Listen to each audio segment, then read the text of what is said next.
I feel nauseous, believe me. Never had a lot of shit come easy. Had to work hard, struggle just to be me. Had to rise up just so they could see me. Did what I had to do just to feed me. And what was left over I put towards my dreaming. But the only thing in life that has meaning are the things you gotta work for, believe me. Take into your hands a plan, your own hands can land your own brand. And damn, I feel like no one takes accountability. They want the credibility, convincingly unwilling to put in the hours it takes to get some power. Don't be fucking sour, take a cold shower. Scream until you're louder, work until you're prouder. And all the doubters, they're just your downers. I swear to God they all let me down. I always fought just to wear the crown. I'm off at these fucking clowns who were all taught they deserve an ounce. It's only worth it if you work for it. It's only worth it if you work for it. I won't stop till they hear me now. I won't stop till I wear the crown.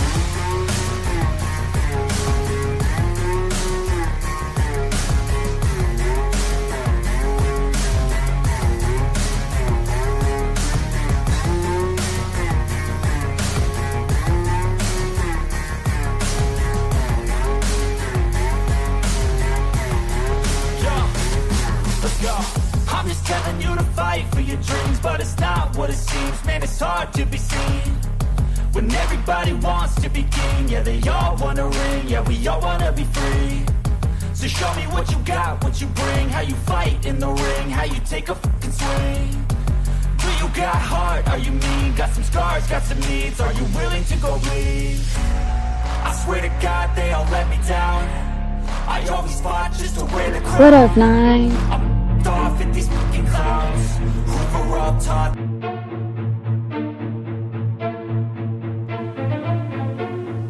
Trapaholics Mixtapes.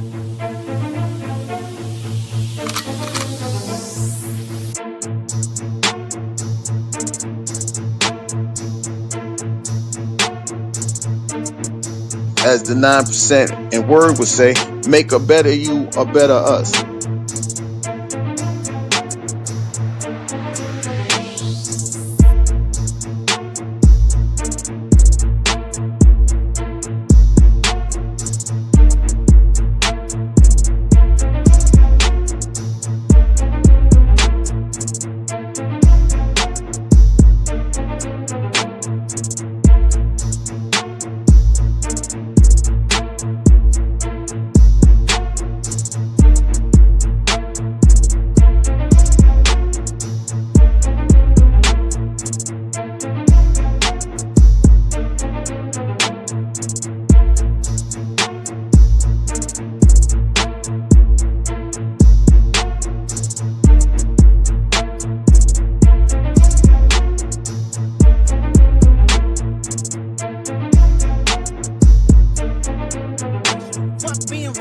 Give them what they ask for.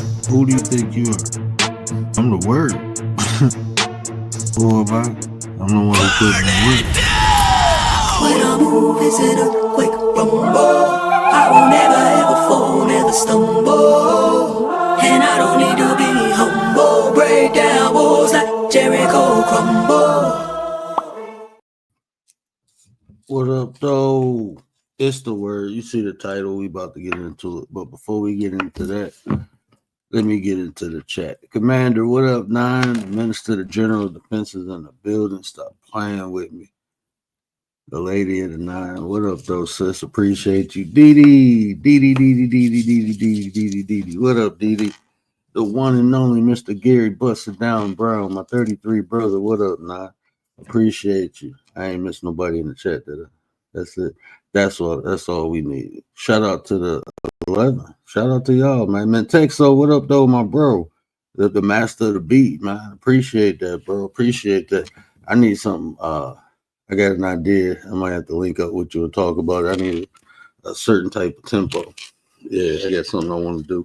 But yeah, man, let's talk about this. High value doesn't mean high quality. And I'm talking about people, bro. I ain't even talking about no material. We already know. You know, the same material your Jordans made of, your slip and slides from Kmart made of. You know, it's just the name on it. That's what people value, right? The status of something. You know, that's value. So even when we're talking about people, if it's high value man or high value women, that doesn't always translate into quality, right? Just because it's high value. You look at a lot of these celebrities, right, making a lot of money. They say these high value people because they making six figures or more, right? Because they accumulated the material stuff. And many ways people do it. Some people work hard. Some people is given to, you know. But when we're talking about high value, especially within people, you know, what is that? What is it that's valuable? Is it their income? Is it their status? Is it their net worth? Is it their education? What makes them high value? And does that value translate over to quality? Nah. You know, people be shocked when they see these celebrities, people who have the status, have the net worth, accumulated all the materials. We assume that they are high quality as far as character. And then when they do some of these unscrupulous things, then we look at them like people being shocked. You know, use Shannon Sharp, for instance, you know, because of his status, because of his position, and especially the way he criticizes other people, we assume that this is a man of high quality because he's a man of high value, what people consider value, but it don't translate. This dude doing some unscrupulous shit. You know, I woke up to this concept at a very young age when I seen my cousin's lawyer being paid off in drugs. I can't say the drugs, but you know, the C.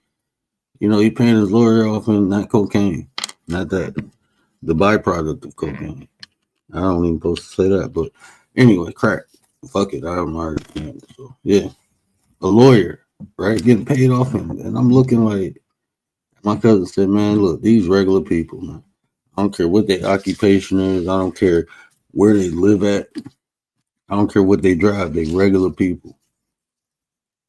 And then when I started working in the hospital, you know, I was hooking some of the doctors up, and I'm looking at them like, like these people are revered, right? Lisa J in the building. Oh, that's say J Lo. My bad. But you know, these people are revered, but they coming to me begging. And I'm looking like they real addicts, doctors, nurses, lawyers. This is what I personally seen. Doctors, nurses, lawyers. They regular people, man. And just because they have a status, just because they got money, just because they got a nice house, a nice car, that don't mean they quality people. Sometimes the people with the most money, they have opportunity to do more unscrupulous things. That money opens up opportunity for them to be of a low quality character because the money make up for it. Because that's what this world values, is the material things. That's what the world values. I'm not saying that's what the people in the world value, but that's the social construct we live in right now. We materialistic. There's a materialistic society.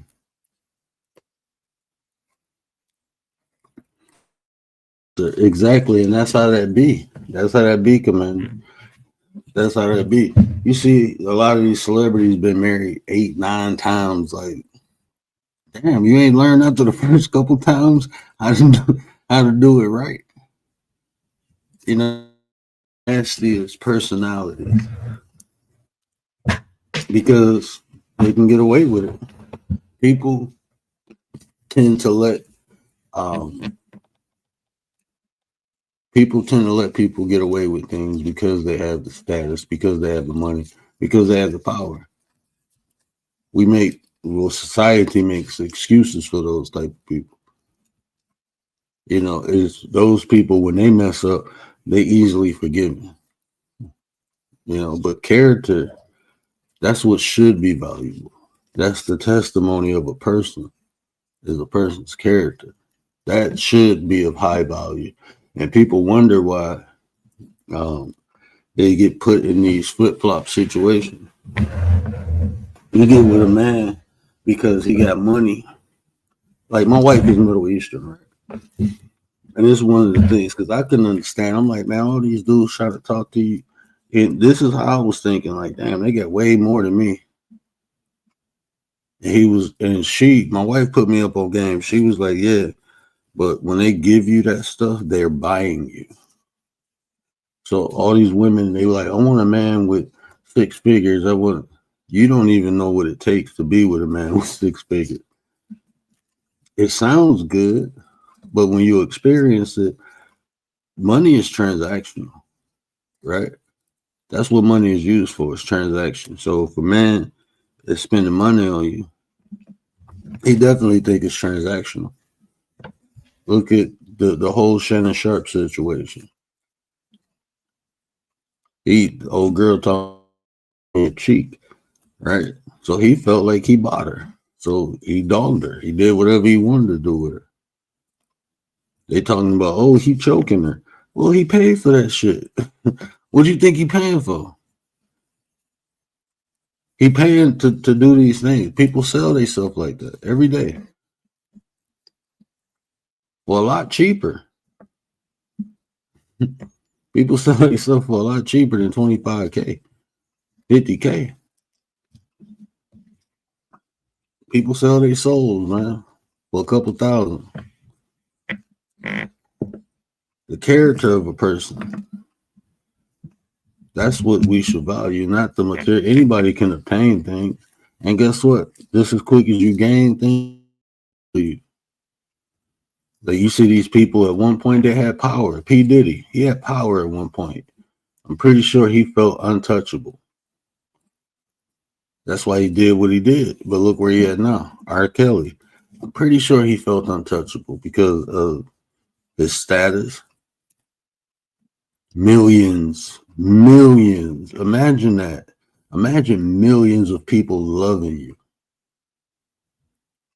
That's power. Millions of people loving you. That's power. Millions of people noticing you. Millions of people acknowledging you. Your people felt powerful, that they can do anything. And they did. But all that fades. And when it faded, what did they have? They had to deal with the consequences. They had to deal with what they did, because everything that is given is also taken. But your character, you built that. Can't nobody take your character. But all this material stuff, it comes and goes. That status is given.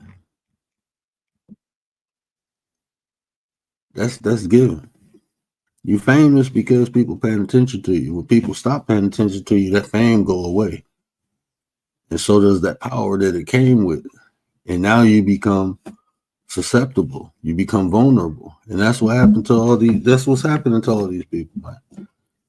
All these celebrities. That power fake. People was afraid of P. Diddy. They ain't afraid of him no more. As soon as they stopped being afraid of him, what happened? He had to pay the piper. Now you got to answer for all the stuff you was getting away with, because the reason you got away with it was because of your status. Because people felt like you were valuable. Like a lot of these people put in these positions, they valuable. They making people money. But as soon as you stop making them money, you ain't valuable no more. They move on to the next person, and then to the next person. I don't know who Shannon Sharp pissed off, but his value decreased quick, because it was just last year he was doing Club Shay Shay. He could do no wrong. Everybody, whole world calling him Unc. Even though, you know, I ain't, my uncle ain't wearing no tight ass green sweatsuit. So nah, that wasn't my uncle. But everybody calling this man Unc. Everybody loves Shay Shay. Even when the story first dropped, people was taking up for Shay Shay. People was taking up for him. No, Unc ain't capable of that. And I'm not saying he guilty. I'm not saying that. What he is guilty of is participating in some bullshit. He is guilty of that. But as far as what she said, man, look, that shit to me was transactional. He was paying you to do that shit. I know how that shit works because I've been around people who do shit like that. So I know how it works. You get paid. And guess what? When the like working in the hospital, man, these doctors was paying these chicks to do stuff. And then when the doctor found a new chick to pay, the old chicks get mad. Like, what you think was gonna happen? Anything used get wore out.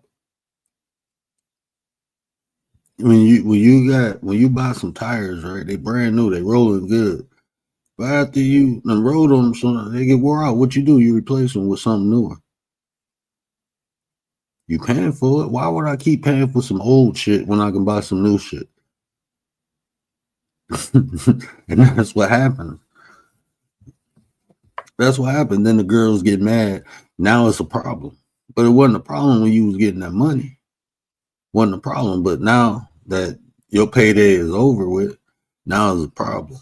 So that's what I believe Shannon going through. But regardless, bro, you're deviant, bro. This what comes with it. Remember, I tell y'all, everything comes with something. So y'all women out there, like, I want a man with 6 figures and make 100K. You better figure out what that come with first. you putting all these good men, these quality men with good ass characters, just because they might drive a bus, they might clean a floor, they might be a janitor, but they quality people. You bypassing them looking for that 6-figure dude, and when you get with him, you find out you got to wear a dog leash. You find out that he controlling, he demanding. What you think that shit come with? You think a man making 100,000 really want a woman running around doing whatever she want to do? Nah, bro. It don't work like that. It don't work like that. People desire things that don't even know what it come with. I ain't saying all men who make 6 figures are like that. I'm not saying that. I'm saying the mass majority of them is. They want what they want. They want a woman to fall in line. And if you ain't one of them women who can fall in line, you might be you probably need to shift your attention to something different. Just shift it. It sounds good, it sounds nice. But everything comes with something.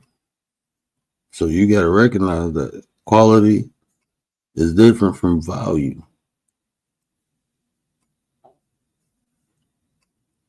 Quality is different from value. Just because something is valuable don't mean it's high in quality. Doesn't mean that I got some shirts that I paid $100 for. Didn't last longer than the shirts I paid $20 for. Didn't last longer. Faded quicker.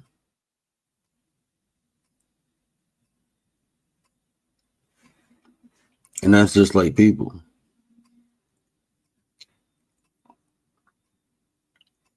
Just because someone has valuable things or accumulated things such as knowledge, it can be status, it can be education, it can be the net worth. That don't mean that shit translate to quality. The quality when it comes to people is in the character. That's often overlooked because guess what? Quality don't pay bills. It don't. I'm being honest with you. Quality does not pay bills. Sometimes to make that money like that, you got to do something that might go against your character, might go against your morals, might go against your values. Not saying all people. Some people just bust their ass and get what they get.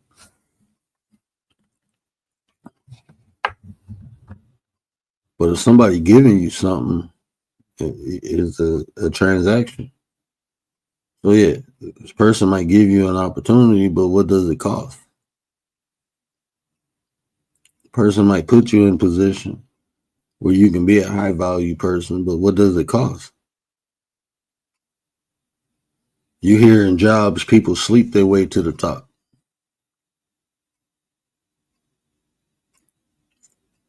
People willing to sell their body for an opportunity. Where's the quality in that? Even on this internet, right? I'm not, no shots at nobody. It's just a question. It's not even a question. It's more of a statement. But like me I'm going to use myself for an example, right? Imagine me coming on here crashing out because I can get the numbers or the support or the donations. If I'm in here just tearing people down, destroying people. Yeah, that's valuable. People pay for that. But what does that say about me? I'm willing to hurt other people to make $1, to get their attention. What does that say about my character?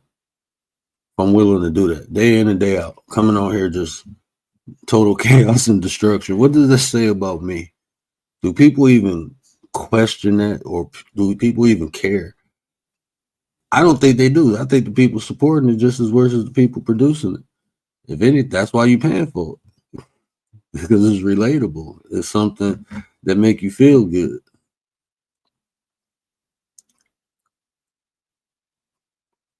But what does that say about the person, though? That's how I think. That's how I look at myself. Like, am I producing quality? Not just on YouTube. I'm talking about in life. It's easy to tear someone down. Easy. It's not hard. It's not hard to be an asshole. It comes to me rather easy. But I take the hard routes, because the hard routes are the ones that bear the best fruit. It's like climbing to the top of the tree. You're going to get the best fruit at the top of the tree than on the bottom. The low-hanging fruit is easy to reach, but where all the nutrients at, where all the fruit at that the bugs didn't get into, that's all at the top. So you got to climb to get that. But a lot of people just settle for the low-hanging fruit because it's easier. They don't want to put the work in. It's not easy being a quality person, man. It's not easy. It's hard because you constantly faced with adversity, constantly given reasons not to be quality, to be an asshole, to attack, to destroy. You constantly given opportunities for that.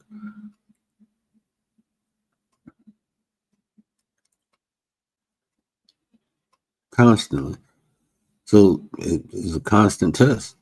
But that's character. It shows no matter what another person do, it doesn't change what you do.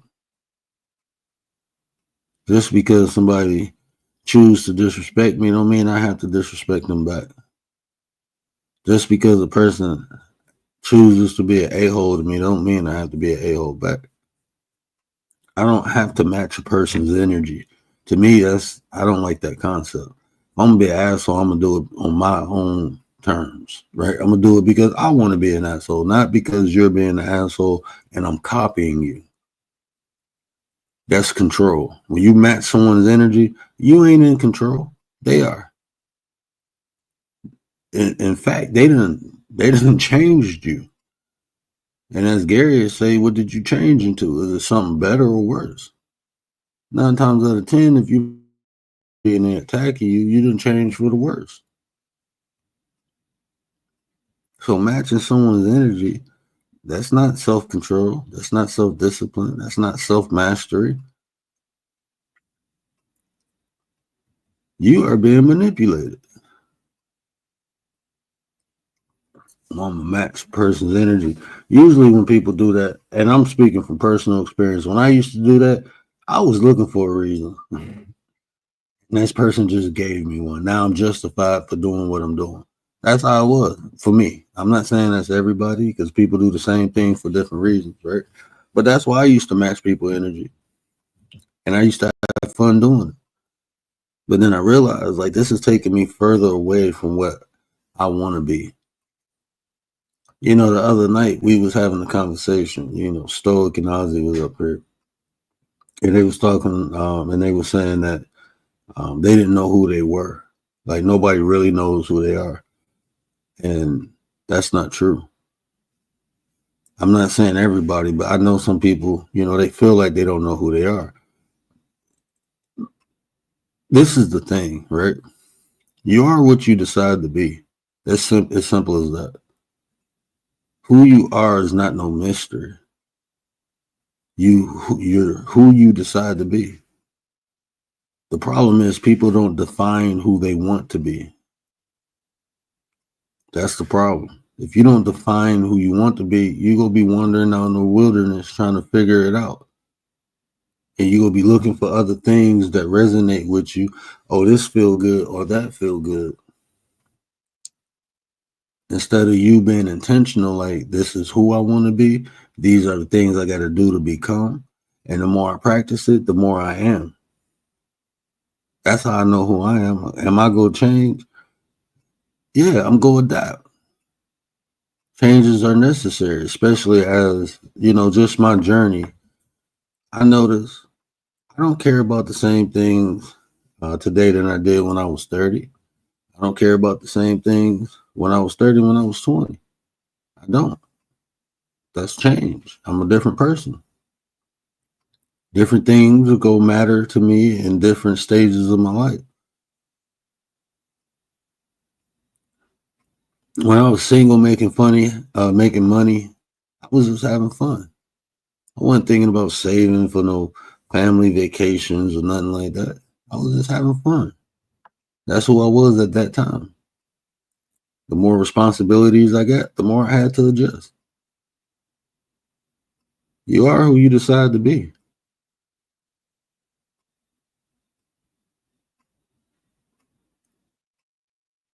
I take from what you do and why you do it. That's what determines who you are. From what you do and why you do it. Just like I said, people do the same thing for different reasons. Intent is everything. Intent is fucking everything, man. Why you do things is important, especially determining your character. Why you do things, how you do things. Big key. Some people do things because they can. To me, that's lack of discipline. I do things because it's necessary. If I just did what I know I can do, then who am I helping but myself? And then I'm not even helping myself. I can do whatever I want to do when I want to do it. No repercussions. That's what these high value people do a lot. Because they got money, they feel they can do this and get away with it. They can just say or talk to anybody. Like, look at this internet. People think they can just say what they want, how they want to, without consequences and repercussions. That says a lot about a person's character too. A disciplined person will understand not only the effects of what they say and do have on themselves, but other people. Mr. Gary Busted Down Brown, what it do with the businesses? What up, though? Nah, what up, though? I just need to understand what the value is. What do we mean by value in totality? What people so value can be gauged in different ways, but like, for instance, if we use this internet, the value is in people's attention. People's attention, that's valuable. Even in life, like, think about celebrities. Why are they at the status that they at? Because people pay attention to them. If they didn't pay attention to them, they wouldn't be a celebrity. So, but when you hear like a high value man, what most people associate that to is income or net worth. That's what the status of a man. That's what they consider valuable. Right. I was about to ask you, right? Well, what is value? Is people value valuable? You see what I'm saying? Yeah. Like, your value may not be valuable to me, right? For example, we come up here, we put work in on a daily basis, right? You come up here, you hit the live button, you say what you say, right? While people may not feel it's valuable to somebody else, it may be a value, right? People got to understand what a value is, right? What's valuable to them. Here's the fact of the matter. Some people they have low standards. So a low value is a low value, but it's high to a low value person because they don't want to put the work in, right? Value, like what did they say? The higher the risk, the higher the reward. That's what somebody like Lisa J. Perez, shout out to them. That's what they would tell us in order to invest. The higher the risk, the higher the reward, right? The higher the value, the higher the work. People just think you can get valuable by taking shortcuts. When you from inner cities, right? We all understand this, right? Most of us from the inner city, we understand this with clarity, right? We take the shortcut to gain value financially. Yet we turn around and once we take the shortcut, we get jammed up. We're no longer valuable. That money's not valuable. Why? Because we can no longer possess it. And those street people that lose that value, they're not even trying to have that confidence to store that with somebody they trust. They value is the money. The value is not in the person that they could trust, right? They got a good woman jammed up, right? But you won't tell her where the money's at. Yeah, go over here and grab the money. Why? Because you're afraid that you out of sight, out of mind. When you out of sight, out of mind, you think Shorty gonna rob you. She gonna take it all and dip off. See what I'm saying? You gotta know what value is. People gotta understand what value is. If they don't understand value, how the hell they know what's gonna be valuable? And see, even that, right? Everyone, like when I was talking to Commander last night about success, my success may look different from your success. So what's valuable to me may be different from what's valuable to you, and what is valuable to you tells a lot about your character too. That tells a lot. Like, for instance, right? I value money. We need money to pay bills and do things, right? But I value my character more, so I'm not going to sell my character. My character is not for sale, meaning I'm not going to do nothing for money that's immoral or unjust for me, because that's me selling my character. If like, and no shot at nobody, I don't respect strippers. I don't respect them because I feel like their body should be more valuable than the money, but they're willing to trade their body for the money. Even entertainment, putting yourself in that intimate situation for money, and not because you like the person. To me, that you got shit character. Like you willing to sell your body. Like, to me, you have low character, so you're not, in my opinion, respectable. You're just not. And that's just my opinion. I don't respect prostitutes. I don't. Anybody who will sell their body in any form for money, I don't respect that. Because I don't feel they respect themselves.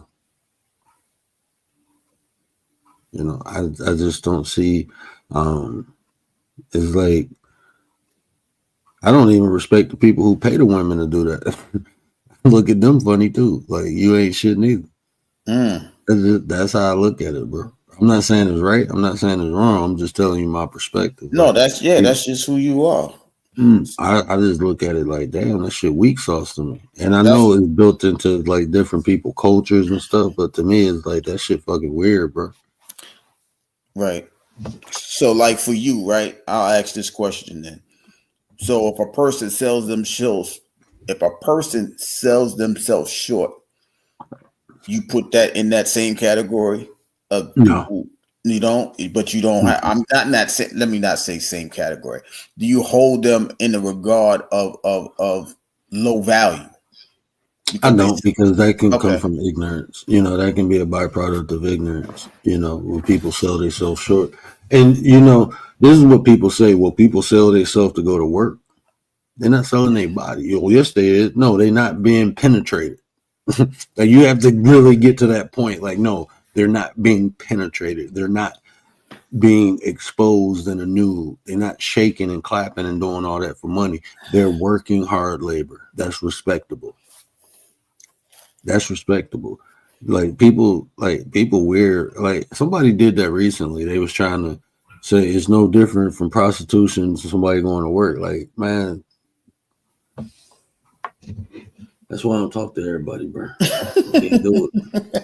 I can't, bro. I can't have conversations with everyone, bro, because people be saying the wildest shit, trying to justify bullshit. Like, nah, bro, you just fucked up. You can't get none, so you got to go pay somebody for it. But then, like, even like that whole thing is weird. You know, if you buy prostitutes, that's on you. You know, I ain't got nothing to do with it. But just my opinion, those people aren't respectable. Bro. They're just not. That's your They're preference. devious. Yeah, that's your preference. I mean, that's how you view things, right?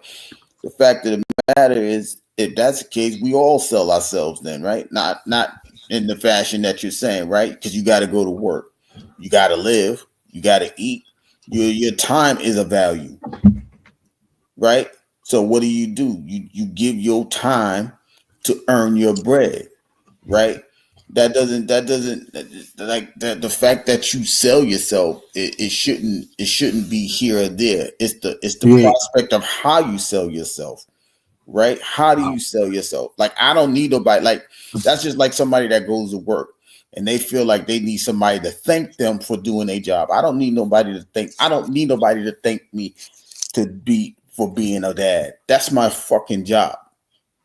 I don't need nobody to thank me for being a friend. If that's what I am to you, that's my fucking job. Thank you for being a friend. Right. All of that. There's no need for a thank you for it. No, you good. There's like we say this. We want the goofiest things for the smallest of accolades. That's where we at in the world today. Well, I just want to say thank you because you did. Ain't you paying me for that? That's all the things I need. But you got to realize this. So this is something I had to realize, because I felt the same way. But like, when people thank you for doing your job, you got to look around you, and you probably the only one doing the fucking job. That's not my problem. You know what I'm saying? That's not my problem. Yeah, I get it.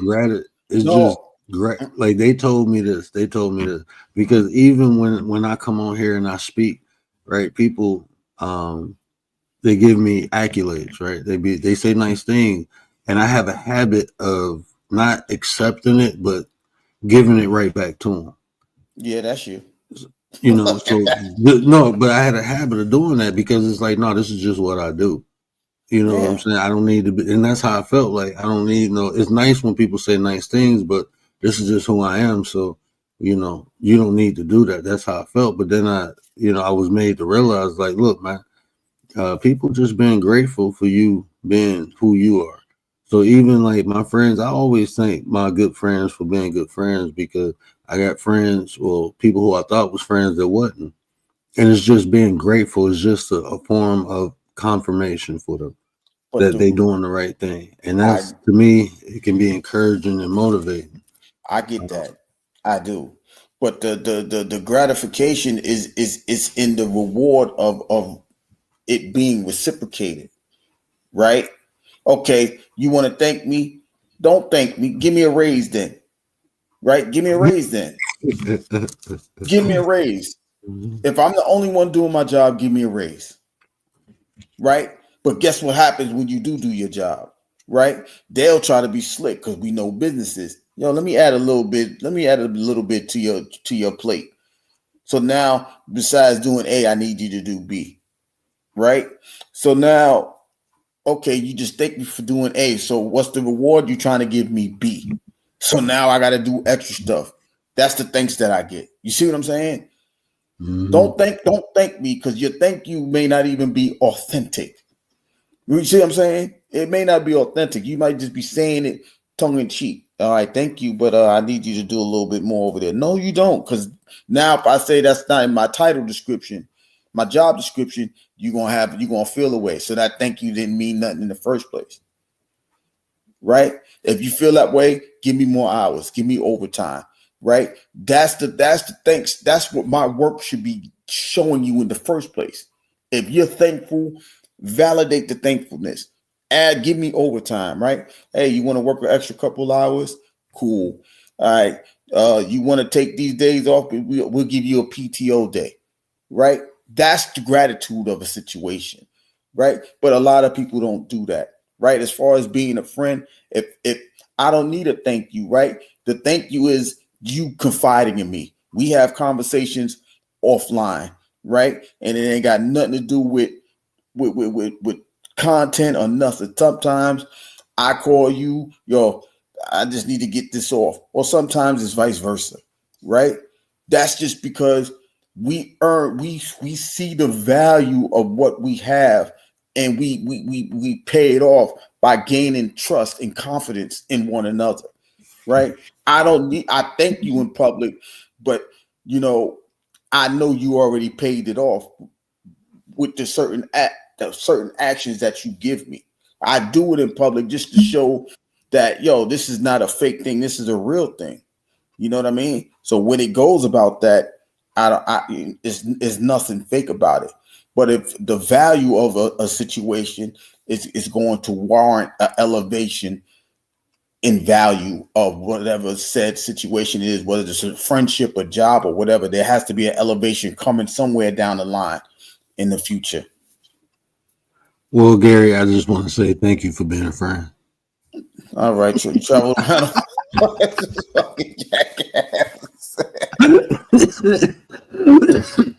That's what you get. Stop playing so goddamn much. Now I know you don't like that. I'm gonna do that shit every day now. I'm good with it. I'm cool with it. I'm just saying. Fuck with you. No, that's the thing. It won't even I'm the type of person that I'll water under the bridge. All right, that's how you feel. Okay, cool. That's okay, because you know what I'm gonna do? Thank you for your kind gesture. I'm gonna get your ass back. You do that shit anyway. So and that's what I'm trying to tell you. It was payback. That's what I'm trying to tell you. That's what I'm telling you. Hey, Commander, I feel a new drop coming up, and I can put it on a short, but I can't put it on here. And that's what I'm saying. Yeah. All right, Gary, bust it down, bro. Oh shit. Yeah, man, I'm about that. I was gonna take. What's that? Nah, it's just different. Like, I don't think we as a group, we as a society, we have not come to a total term of value. We don't know what a value. I don't think we really understand what value is. Because everybody, right? I think this is a materialistic society, so they showed you a value. It lies within the material. Damn, I knew it was raining. It lies within the materialism. We live in a materialistic world. That's what people value. People will show you. What did shout out to Kalani? What did Kalani say? Joe Biden. He said one of the presidents was like, "You show me what people spend their money on. I'll show you what's important to people. You show me what people pay attention to. I'll show you what's valuable to them. Show me that. I'll show you. And each individual, you can determine what people hold valuable by what they spend the most precious commodity, which is our time. What they spend that most on. That'll show a person's value. What they value. Yeah, but that don't mean that's like, That's like a person's feelings, right? Just because you value it, that doesn't mean. I mean, it's valuable to them. Just like somebody could lust for something, it doesn't mean the same thing, right? It doesn't mean you love it. You lusted for it. It's a difference, right? Like you see people that say all the time, you know, I don't want to be around the fuck shit, right? But yet they're around the fuck shit. They value the fuck shit, but they talk about they don't want to be around it. So that's what they value. Doesn't mean it's a value to them. It doesn't mean it's valuable to other people, but it's a value to them. It just means that their values may be lower than other people's. See what I'm saying? And I even take that to that saying. I think Commander said it in the chat. Beauty is in the eye of the beholder. So, like I said, we all will value different things. Mm-hmm. You know what I'm saying? We all value different things, and what's valuable to me might not be valuable, but that doesn't mean it's not valuable. You know what I'm saying? To them, it is. Even if it's not beneficial to them, that don't mean it's not valuable to them. People will, lose their whole family off of addiction. They throw their whole family away. But what's valuable to them is the drug or whatever they're addicted to. That's more valuable to them in that time than their family. So even Yeah, that. I agree. So I mean, but when you look at in totality, when you look at society, what's valuable in society is materialistic things. Is materialism. I mean, if you look at I'm not saying everyone, because I'm not Mm-hmm. like that. Mm-hmm. I'm pretty, you not like that. A lot of the people we listen to not like that. But Mm-hmm. when we're talking about like a totality, then that's what it is. If you want to be successful on YouTube, you can take the hard route or you can take the quick route. What's the quick route?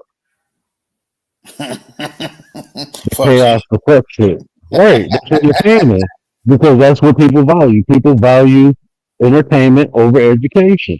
This is why stadiums are bigger than classrooms.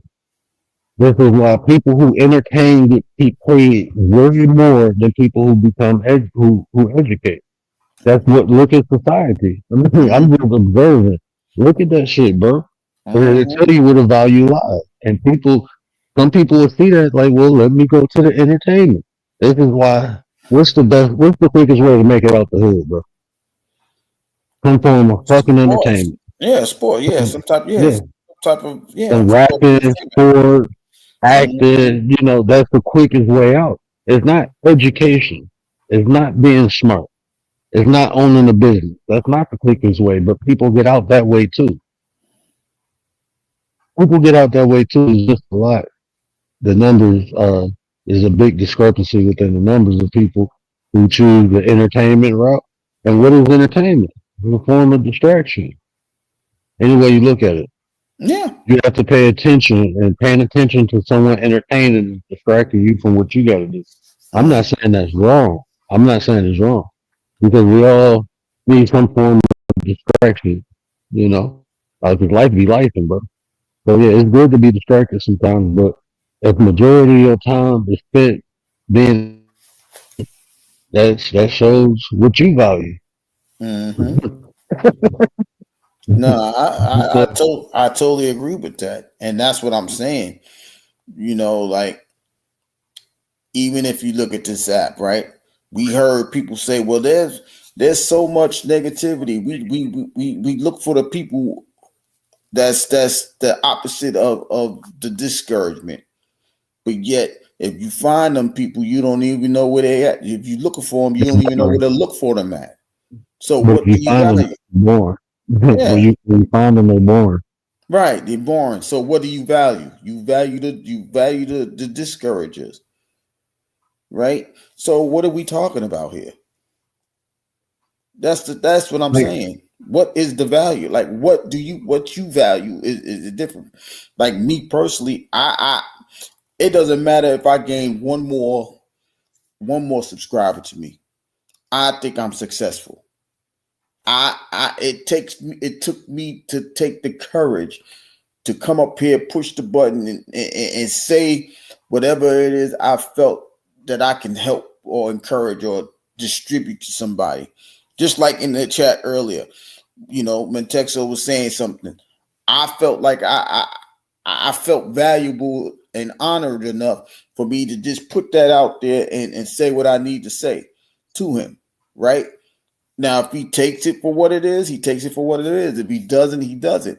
But the value and respect that I have for him was what allowed me to comment on his comment.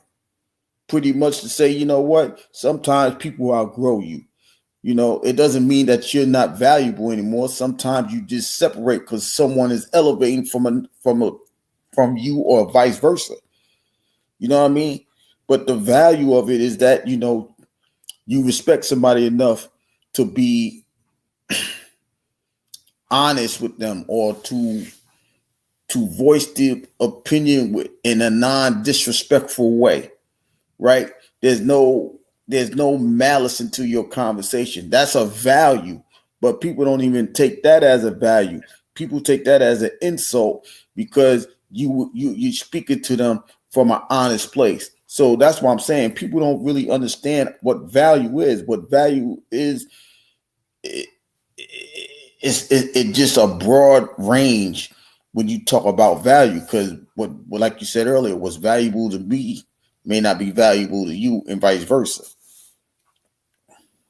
I don't think people take the time to even define things like what's valuable, why is it, how is it valuable?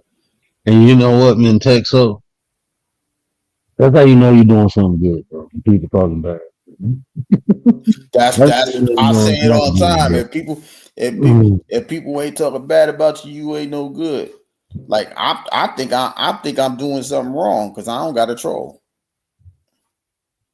I'm not saying I want one. I'm just saying if we go by that value, I ain't doing something right because ain't nobody trolling me.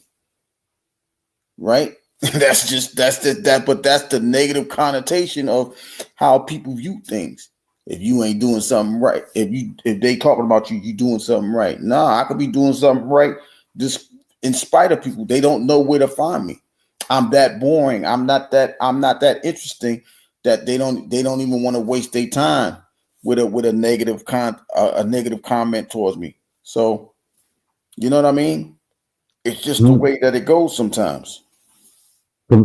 Commander, I was in this chat and we was talking about I think we was talking about history. And I told these people like I spent $800 on a book. They told me I was dumb. I'm like, for real? Like, you know what this book got inside of it? Oh, but I'm dumb. Okay, yeah, you're right. I'm dumb. It's been I mean, that's the most I ever. I think it was like $875 or something, almost $900. But I done paid $300 for like 4 different books. I got a book that's like $620 because that was valuable to me. I can make the money back, but I might not get the opportunity to own this book. I'm not even gonna tell you what the book is. I ain't even gonna tell you what it is. But that's how valuable the book was to me. I was willing to drop $800 for people. I didn't pay $800 for a pair of pants. I didn't pay $800 for one of my wife's purses. I didn't pay more than $800 for jewelry. So you think the information? No, the information is valuable to me. Yeah, yeah, I paid for it. Yeah, it's your value, right? That's just like somebody. Okay, like you see how somebody say that's dumb. Now, what if you turned around and said, you know what's dumb to me is that you paid $800 for a vacation, but you won't pay $800 to own a home. You see what I'm saying? Your value is your value, right? You got so many people. Well, I don't see the point of owning a house. I'd rather I'd rather rent it. Okay, that's your preference. I'm just saying that's your preference. I'm not going to knock you, right? I look at people who spend all these money on cars, but renting a house or living in a beat up house. And I'm like, how your car better than your house? Your car will depreciate. The value of homes increase. That's just how it works. You can increase the value of the home. That's like It's people in hard the to increase projects. the Yeah, value of the car. It's that's hard. that's people in the projects all day long. You got a It- $20,000 car, but you paying $200 in rent. Man, my wife was showing me this lady who was tripping because they took her cash assistance and her food stamp. So she driving around in a Range Rover. Like what? So you driving a Range Rover, but you need cash assistance for food stamp. Like, But that's wild. You're getting like $8K a month. That shit crazy. They cut that shit off, like you ain't getting nothing. right, and then you get mad and talk because So that she car is more crying. valuable. Yeah, like, come on, man. That Now car she is more crying and valuable. shit. Yeah, this is what I'm saying. The value that people have. Okay, what's more valuable? You saying that the car is more valuable than everything that? Okay, I'd rather put this 8,000 in a car than in my house. Look, this is the thing, Commander. Right now, I can sell that book for anywhere from 24 to 3,000. Right now, the same book, but I can get a print of it for like $30 off of Amazon now. But at the time I bought it, they didn't have any prints or like paperback or nothing like that. You can only have one of the original sources. But right now, that book, I can anywhere from like 24 to 3,000. Depending on what condition the book is in. So, and it's in good condition. It's definitely in good condition. Commander, I ain't know you brought this up. My bad. My bad. You know Gary sleeps early. Gary, Yeah. look, Word talk about he old at 41, so I'm older than Word. So what am I then? The senior citizen? So I need all types of naps. I told him I was taking a nap today. I still ain't take the nap though. I ain't even lying. I just wanted to contribute. Like, I ain't even take my nap. I just wanted to contribute because y'all, there have been some good conversations. There's been some, some slick ones, but there's been some good conversations that's been had, and I've been missing out. And I've been putting it on the replay chat, and I'm like, damn, I need just look at my luck. Ain't nobody come up here. Don't do that, Commander. And that's why you're in. Look at Cook, Gary Cook. No, I don't want to cook no more. I am getting the messages. Send them before me.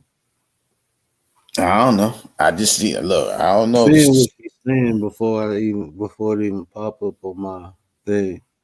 That's crazy. I don't know. This new StreamYard move that they got going on, I guess.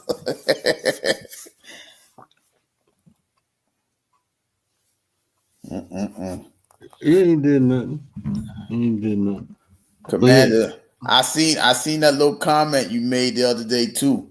You're gonna be changing schedules. I ain't tell nobody though.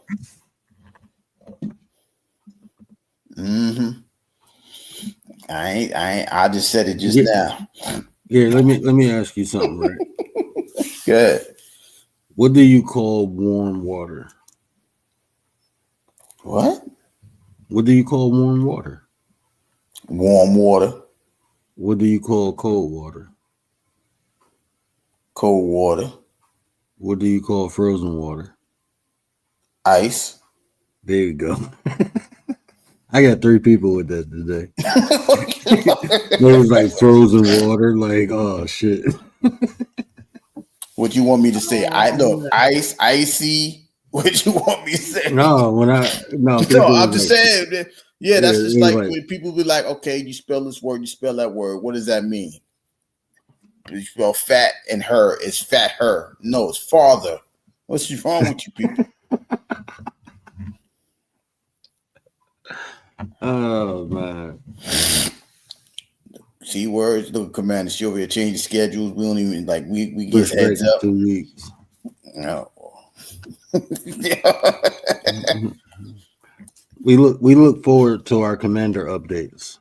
Nah, I don't even know what this update. I need to know because it sounds like we getting ready to lose Commander for a little bit. I ain't gonna lie. I ain't gonna know how to function. I'm out here trying to function. I can't. So I like we talking about value, right? And I'm being very serious, right? The things that she does, right? She, I don't even know. Like she may know what she's doing, but she may not see it as a value, right? The way she comes and comes up and adds to a conversation, or she tries to de-escalate a conversation or anything like that. That is a value, right?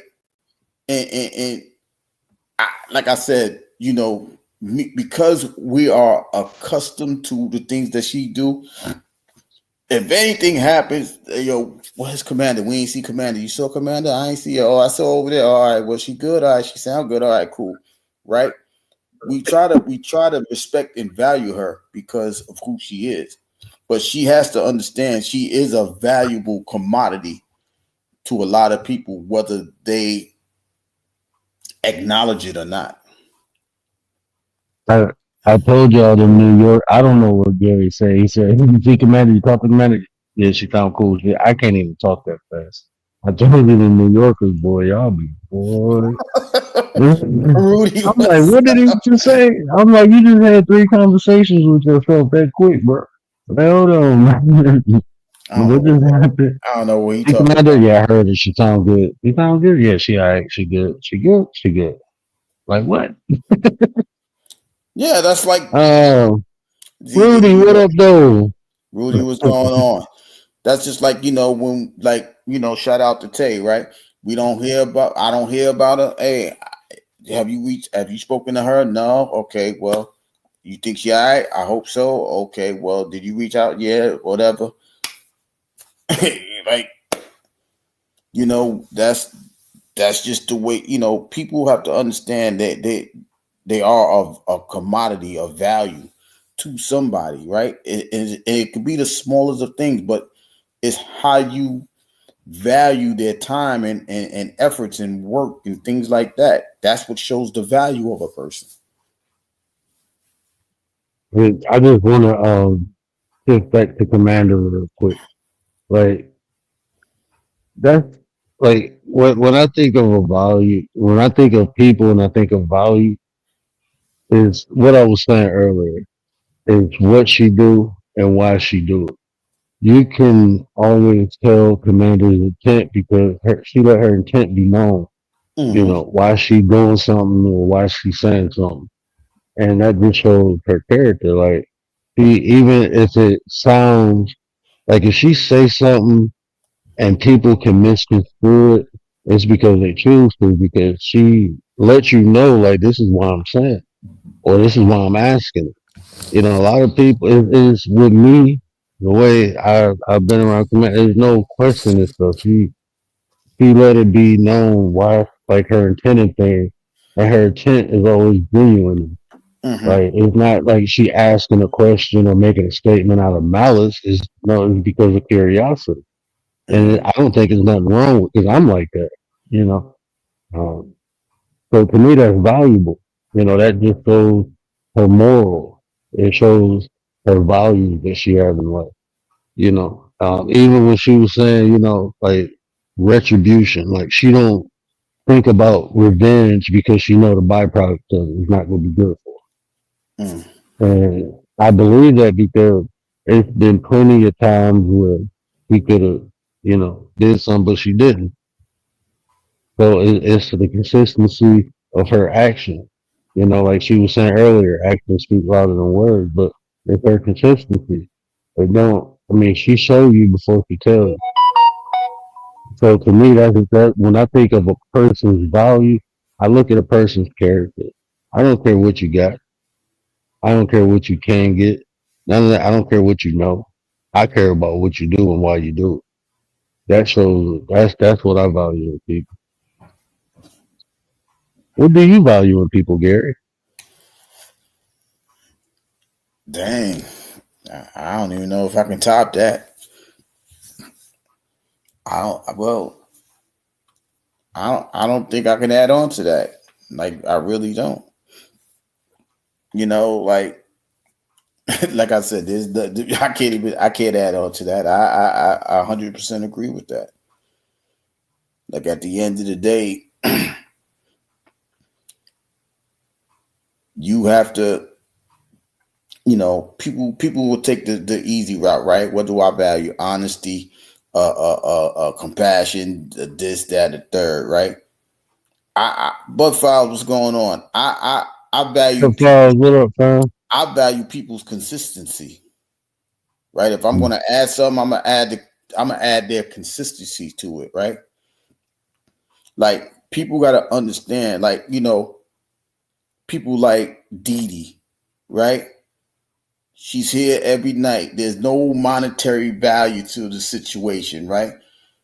You know, she's adding value because she's consistently being here. Bronze the same way, Bud Files the same way. When you got people that consistently come and they're showing you that you're actually valuable because they show up on a consistent, like they don't have to spend these time with them, you know. Commander, this is a late night for Commander. I'm not sure where Bud Files is at. I know Bronze is down south, right? It's a late night to them. You know what I mean? It's what is it like? It's almost 2:00. It's almost 1:00 for these guys. Excuse me, but they're here on a consistent basis, and it means a lot to people that do things like this because it's like, okay, somebody is really in taking what I'm saying. So now it allows me to not be perfect, but to be understanding that somebody is taking my word seriously. So now it allows you to elevate yourself to be the person that can drop something maybe that they're picking up and using in their life, right? That's a value, right? Because there's an exchange for each other. They're valuing me because what I'm saying, and I'm valuing them because they're taking the time to see if whatever I'm saying is compatible with them. So the consistency is something that I don't think a lot of people have as a value. And the consistency will define a person's character. Or, you know, the consistent behavior defines the character of a person too. So that's definitely, and that's you know what I learned in life. When people don't value your character, get the hell away from them. Because they will depreciate your ass. I'm telling you, bro. People will if you are not if you're being right, the person who you are, what you produce in life, if that's not valuable to people, they will overlook it, and you will begin to feel depreciated. I had even first coming online, right? Hold on, let me man, I ain't even gonna lie to y'all right now. But I ain't got no socks on, and I'm going outside in flip flops, and my toes get cold, so I just better get socks. Hold on, give me one second. I was about to say, he over there trying to ground at night. He trying to ground at night. Okay. Nah, man, it done rained and everything. That's why I was okay. Nah, I just don't want my big toe. My big toe already ashy, bro. I don't want it cold and ashy. Oh, my whole feet shining except for the big toe. This is the side of the big toe ashy. Anyway, I know y'all don't want to hear that, but anyway, no, just what I found is when people don't value what you produce, like as far as your character and what you have to offer, like just being on this internet, I was in sectors where what I'm doing now wasn't valuable to people, bro. It just wasn't valuable. So being in those sectors and seeing what people value, that can influence you to stop doing what you're doing and doing what you think people value. You know, and being in those sectors, I had to realize, like, look, what I have to offer is not valuable over here. And that's not saying nothing bad about them. That's just not what they want. So let me go somewhere where what I do is valuable. Because if I stay here, I'm just depreciating myself. I am of no value in this environment. So I will be devalued. So no, let me get out of here. And I couldn't find a spot. So I made my own. Yeah, I made my own lane. You know what I'm saying? And even doing that, you see, there's people who've been here for since I've been starting, they seen the value in it, but it's people who left. Why did they leave? Because it's not valuable to them no more what I'm doing. And that's fine. You know, reasons and seasons. That's what you'll have with people. You know, I'm pretty sure people, if you ask them why they left, everybody will have different reasons. But ultimately, it wasn't as valuable because when something is valuable, you hold on to it.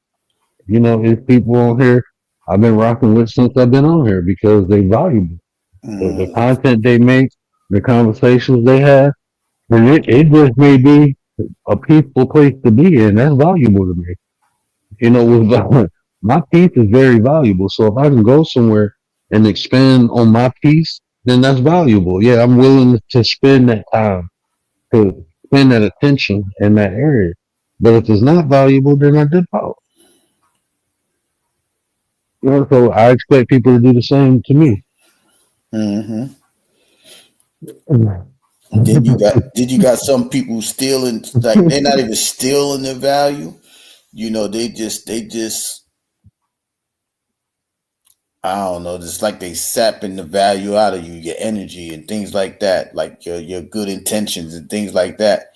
And you know, your job is to overcome that, you know. So there's a value in that as well, right? Because you know, people will use you for whatever, right? You know how we say they hate the mess, they hate the messenger, but not the message. They'll value your message, but be mad at you and just disassociate yourself with them. Okay, well that's you whether people understand it or not, that's depreciating somebody. That's not appreciation, that's depreciation, right? Mm-hmm. But you know, that's another conversation, but for another day. But as a person of value and standards, you have to be prepared for things like that, right? Because if everybody was all on the same page, there should be no depreciation. We should be appreciating and valuing each other's ideas, concepts, whatever, you know. But that's why a better you is a better us may not work for everybody. And shout out,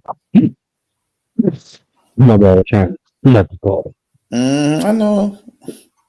Man, You with your one big toe. my one ashy toe. My left foot ain't ashy at all. I don't know. I just missed that spot. A little tink. Yeah, I know I can't see straight. So I probably Commander, you got a 2-week notice. Well, you better start working. This guy's acting up right now. Yeah, man, that was in my blind spot. I couldn't see that part of my foot when I was putting that baby oil. He said the blind spot. Yeah, man, I got blind spots, bro. I know. So, yeah, I couldn't. I need some coffee, but that's why I appreciate Rachel. You know, so she always show, you know, appreciation. She always show love, and that's her consistent nature. You know, that's her consistent behavior. You know, I be at her birthday a lot. So like when anybody come into, bro, she gotta like when every time somebody come in her chat, man, she got a special shout out tailored to everybody, bro. And that's just dope, man. But that just shows her heart, man. That shows her character, man. That she see things in people a lot that I don't even know if people see in themselves. Or people may not like. She give me. Yeah, she be giving me credit. I'll be like, damn, I appreciate that. Let me go. I gotta go back and listen to my shit now. Like, damn, sis, that's what she made motherfucker sound good as hell. I'm like, hold on, bro. That's like when people go to Shannon Sharp show and they be like, oh, that's what she remind me of. Like when he be giving them their accolades or acknowledgement. That's what Rachel remind me of. I'd be like, dang, I did that. I did. Okay. I know. You know. So shout out to Rach, man. Definitely Hmm. shout out to Ray. Shout out, Shout out yeah. to the nine, man. Shout out to Rachel, aka Riders. Shout out to Commander, even though she put a 2 weeks notice in. Like I said, the ones that are consistent. There ain't no, she ain't put no goddamn 2 weeks notice in. That's just for a schedule change. People are Uh-uh. 2 weeks notice in, I'll find you. Don't worry about that. I'll find you. No, yeah. You ain't going nowhere. You ain't going nowhere. You will not leave now. We nine folks like you. I mean, I'm just hoping that this schedule change is for production purposes, as far as her content. Nah, she gotta handle some business. Yeah, she ain't no business. Commander wear big girl drawers. He a boss. Oh shit! Boss. Man, Commander and shit, man. The more Commander talk, the more I learn about her. And I ain't but she'd be shocked of what I've learned about her that she think most people don't know, but I know. But I'll never tell. Nah, but Nah, that's Commander, she one of them ones, man. I appreciate her so much, man. For real though, I appreciate Commander so much. She's a special person, and I'm happy. I feel blessed for her just, coming around because she don't have to, man. She really don't. And the way she supports, I mean, is non-comparable. Really can't compare because nah. it's genuine. She don't look for nothing in return or nothing like that, bro. That shit ain't normal. You really like me, Commander. That's why I like you. I mean, the fact that the greatest value that you can actually give someone is when you could accept their constructive criticism and not take it as anything but constructive criticism, right? So like how hard it is for somebody to you. All right, let me look at it this way. They'll look at you crazy because you're not even criticizing, you're doing a correction, and then they'll turn it into a criticism, and then they'll just disappear. Like, I don't even know what happened to this person. I ain't seen that person since that conversation, right? But when you have somebody that can, well, if you look at it this way, and then this, and this, the way her the way she gives her input is something that's unique because everybody can't put it the way that she puts it. So it's a few people like that, but the way that she does it, that's why when she be like, I don't think people, I'm like, I don't know who these people are. I need to talk to them because I must be missing something. You know what I'm saying? Like, how could you not like her? The things that she say is like it's nothing.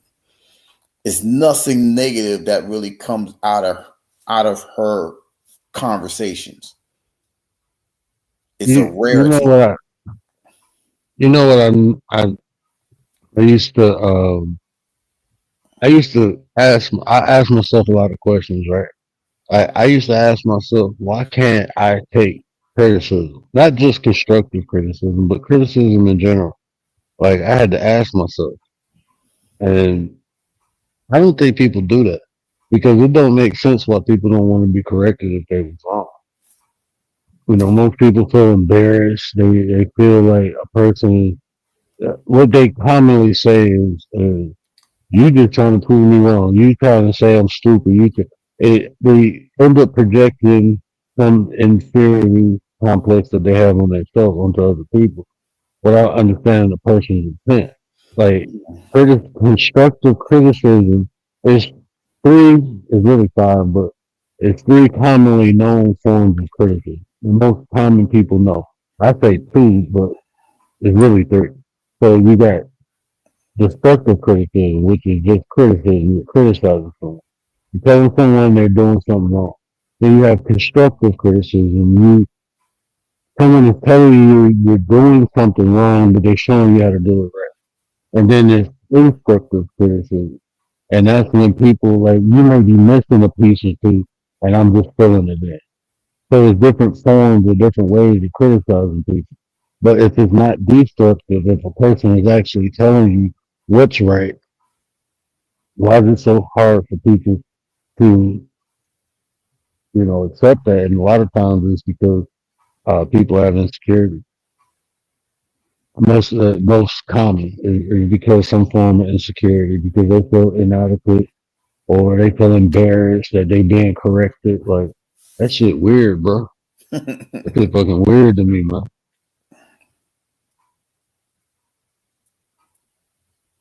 Yeah, 'Cause but if you live in life, bro, you're gonna be corrected a lot, especially if you doing shit like business. If you're gonna be corrected a lot, man, when you doing things in life. So you gotta get used to that shit. You can't do everything right the first time. yeah, but that's what see. That's the point. Like people don't even want to value correction, but when they fail, they wonder why.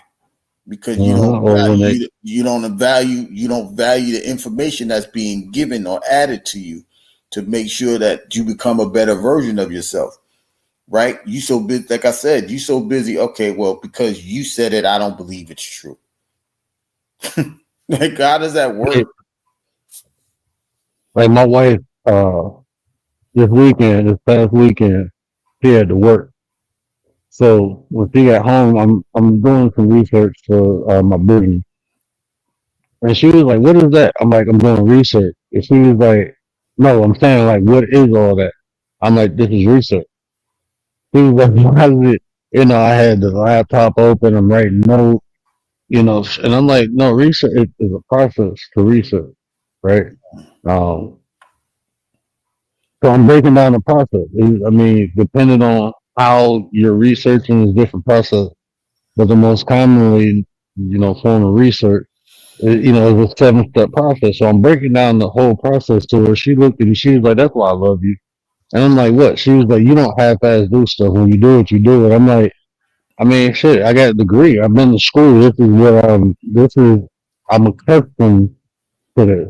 I just Mhm. applied to, just because I'm not in school no more don't mean I lose the application. I know the benefits and doing it. So if I'm gonna do something, I'm gonna do it. Especially if I got the knowledge of the know how to do it.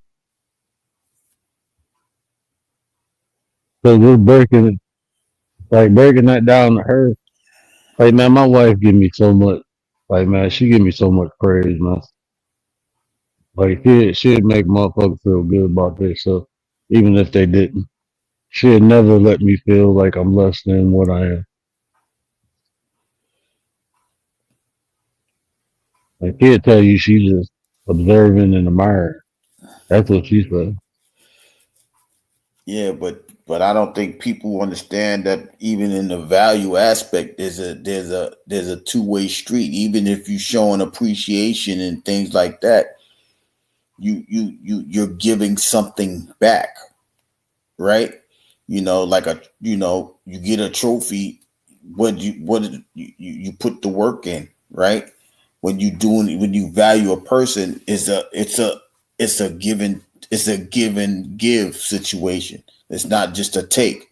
So many people have high value because they just want to take and not give. You see what I'm saying? I think that's a problem with a whole bunch of this stuff anyway. Like, you keep alluding to the Shannon Sharp situation, right? He's high value because you just want to take. Because if you really understood what was really going on, that's all she want to do is take. Now, if you talk to him from a business standpoint, you're gonna take, but you're gonna add something to his value, right? If you have it like Cat Williams added value, so he made his podcast larger than what it was just because he showed up and made an appearance, right? It wasn't the fact that he was asking questions; it was the conversation that Cat just freely flowed out, right? like we're having this conversation, the free flow of the conversation. We are hoping that it's valuable to somebody out there, right? So if it's valuable, it's going to add to something. You're adding to me, I'm adding to you, and it may be adding to someone in the chat or adding to someone that catches the replay. You know what I mean? But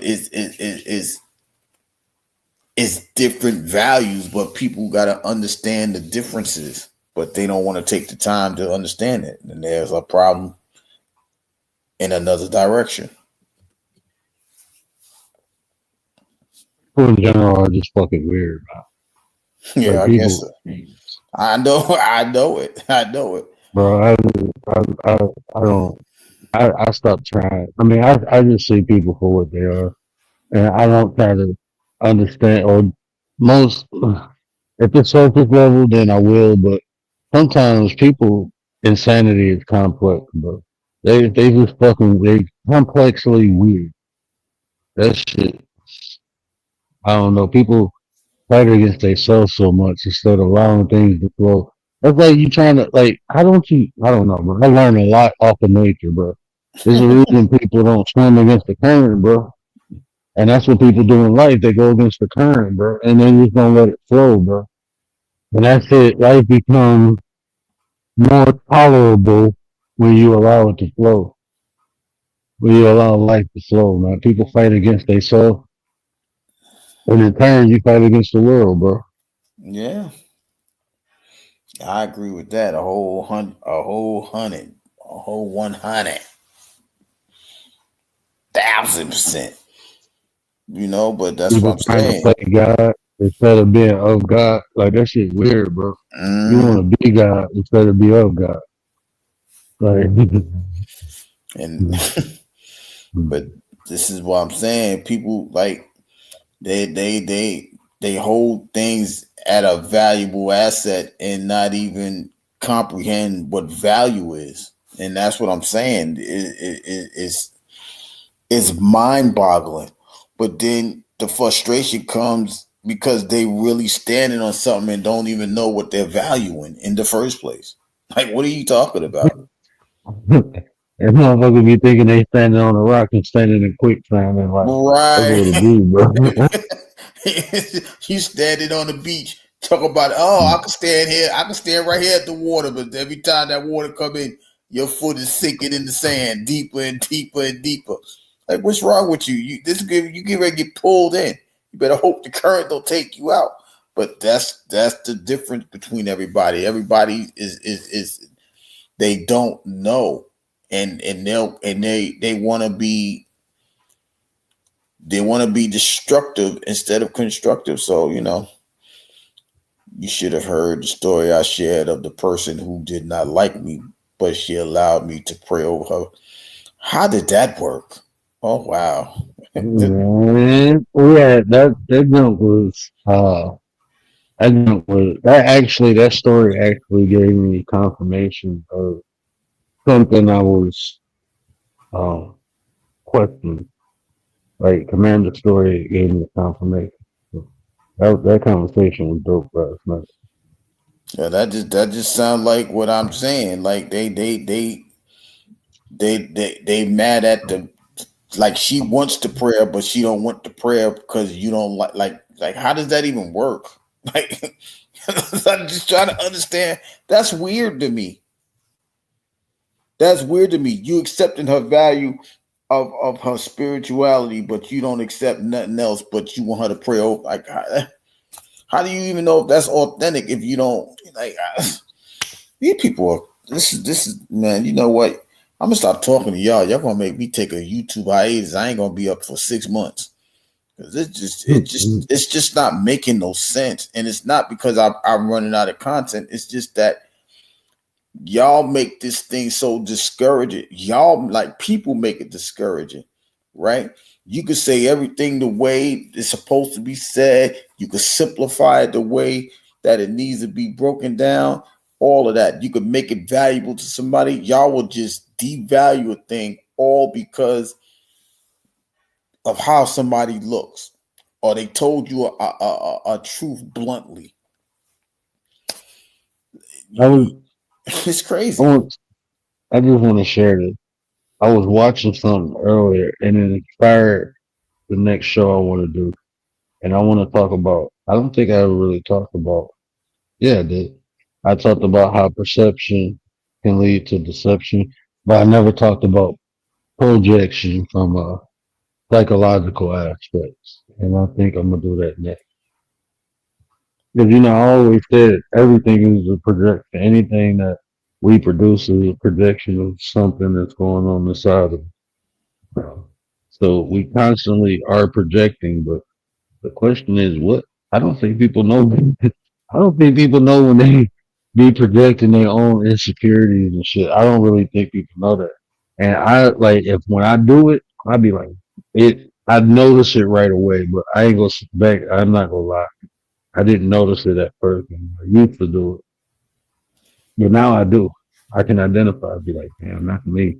That ain't even them. You know.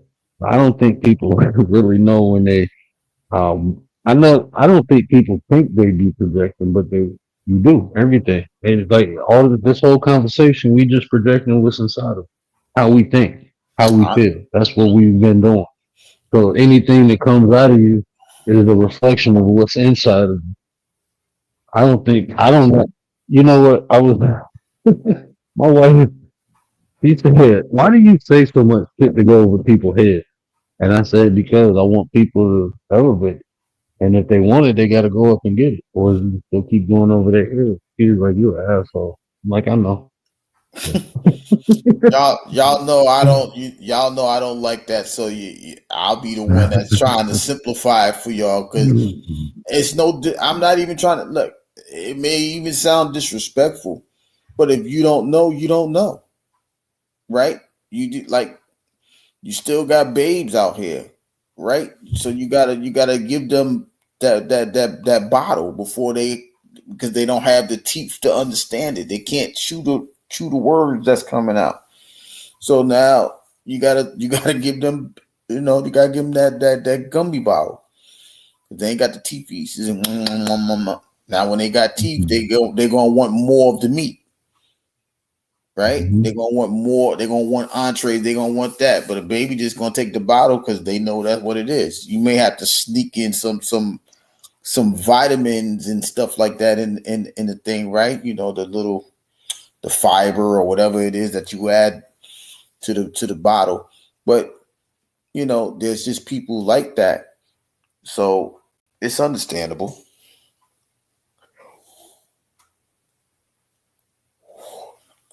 Solid, solid as a rock. hmm People Mm. people want to eat rocks with no teeth. Huh? Mm. Going Rock, on paper, break. scissors. You try to Mm. break the rock with the scissors. It don't do no damage to it, but Oh wait, but I think she humbled herself in the moment, just a moment. I don't know how that's something that we love about you, Commander. You have y'all say I got optimism. Commander got optimism. She's optimistic because I'm looking at it like how could she? Nah, she just wanted you to pray for her because she knew who you was, but nah, she couldn't have received that. That's like receiving blood from your arch enemy. You know what I mean? Like it's hard for some their hatred for you is so harsh that there's no cutting that open, right? That's like that's like Detroit and Indiana, right? If you watch sports, they don't like each other, right? So you would really expect somebody from Indiana to be you want somebody from there to pray for somebody from Detroit? That ain't gonna happen. They not even gonna accept that. I wish I would. Nah, or like in New York and Boston or New York and Philly. They not doing that because there's such hatred from a person or for them cities. Uh, It's hard to receive. Word tell Gary. Tell me what. Prayed on her, had a baby. She laid hands on her, and the lady had a baby. Nah, I ain't going with that. Yeah, she couldn't have a baby. The man laid hands on her and prayed for her. She had a baby. Oh my gosh. I ain't gonna say nothing. That I pray that the baby turns out the way that it turns out. Because what's gonna happen if that baby ain't the way she wants that baby to be. It's gonna happen. I'm just telling you. Yeah, she couldn't have one before she blushed to even have one. That's the baby story, right? That was the baby story, right? As soon as that baby act up, look, So she gave me a demon seed. That's what she gonna say. she gave her because she told two stories about when she was praying for people, and like I truly believe to me it's not even supernatural. It's just a person frequency, man. I agree with that. That's what Reiki healing was. They really believe. I believe in Reiki healing. I went, I did that a couple times. Having sports injuries and stuff. But especially when I was practicing Hinduism, I believe in that Reiki healing, that energy, bro.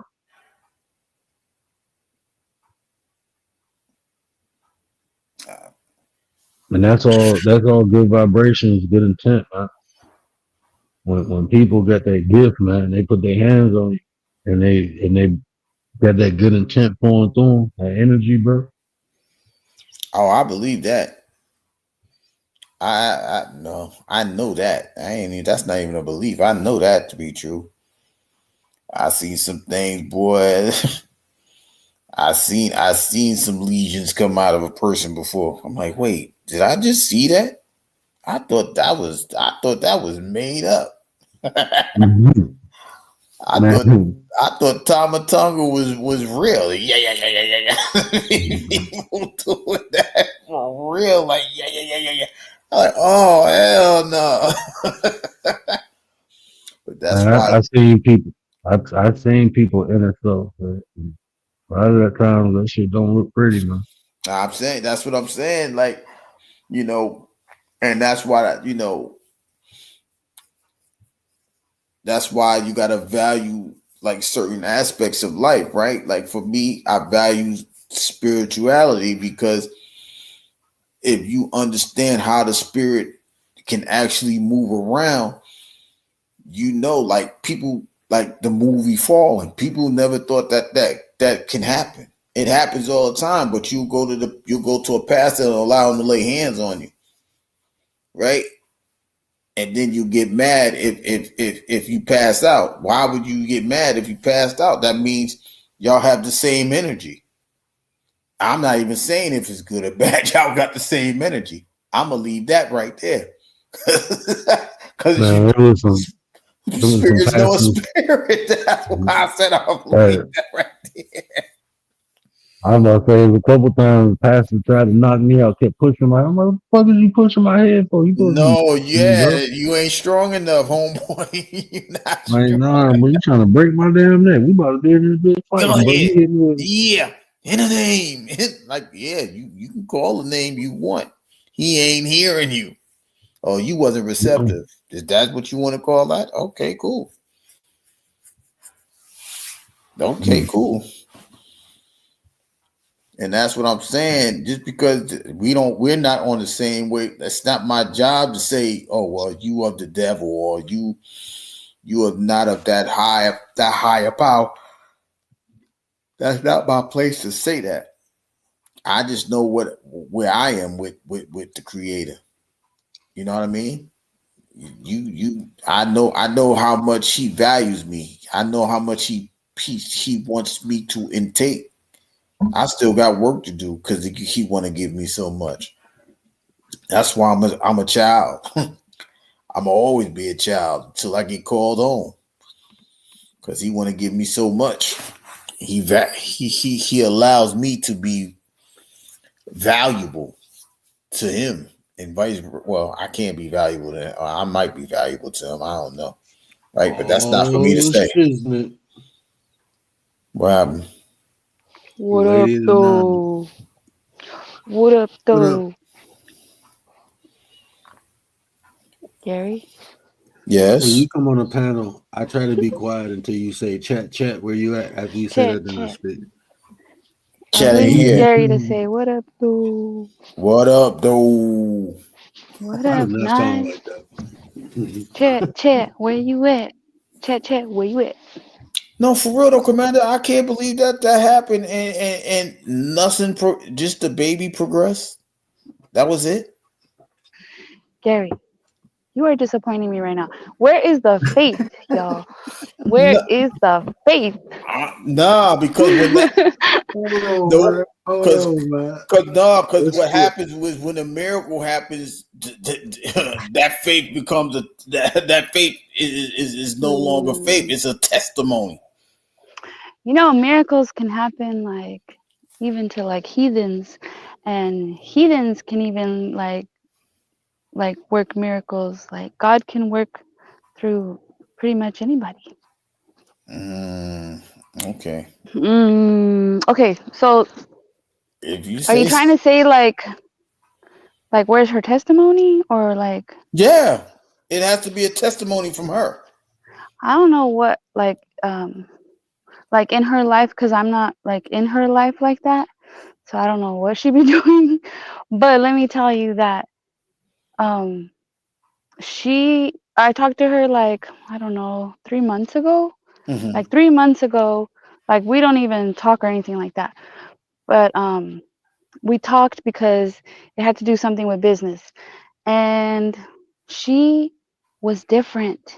And she said, you know, I know that like you and we don't get along like this or that, but she gave me a word. She said, I have a word for you, like a spiritual word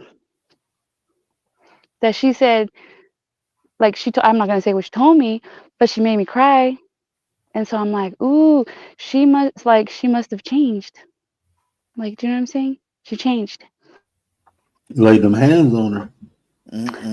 She's not the type of person that I've known her to ever speak spiritually or anything like that. She's fighting. She's still fighting. That's okay. I understand now. She's fighting.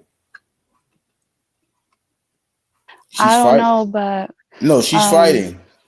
she had a word for me that she said, I don't even know like how or why, but like this is for you. Like it's something that like it was a message for me. And it was wild because it's just wild. But listen, she couldn't have a baby for 12 years with her husband. 12 years. And there was somebody was pregnant around us, and they had put me like in charge of some stuff for her, like pregnancy gifting, things like that. And this lady she kind of like she'd been acting funny. You could tell she was doing things on purpose to like act up and kind of sabotage things. And she like her attitude was like not nice. It was ugly. So I kind of thought like, okay, this is what's happening. She feels some sort of way because she can't have a baby. But I'm telling you, in that moment when I came to her and I asked her, she allowed me to do that. And then she got pregnant after that and had her little girl. She has a little girl now. This all happened like during COVID.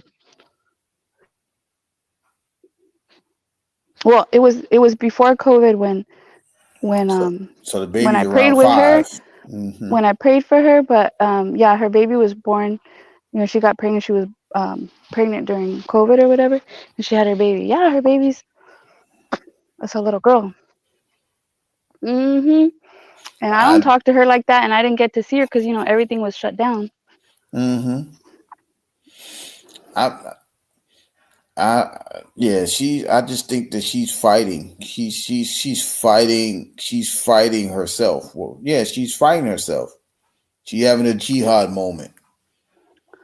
Because Probably. anytime somebody has a blood, listen, when somebody blesses me, I ain't fighting it, right? I'm a roll with you, right? I'm gonna hang around you a little bit more. This is what I was telling somebody earlier. Sometimes, I was telling, I think it was Word. I was like, hey, I think your spirit is the garment, and he was like, yeah, you gotta go into that. And I'm like, I ain't gonna have this conversation, but that's what this sounds like. Like she understood. She just wanted to touch your spirit, and now she laid hand on your spirit, and now she done had a baby. Literally.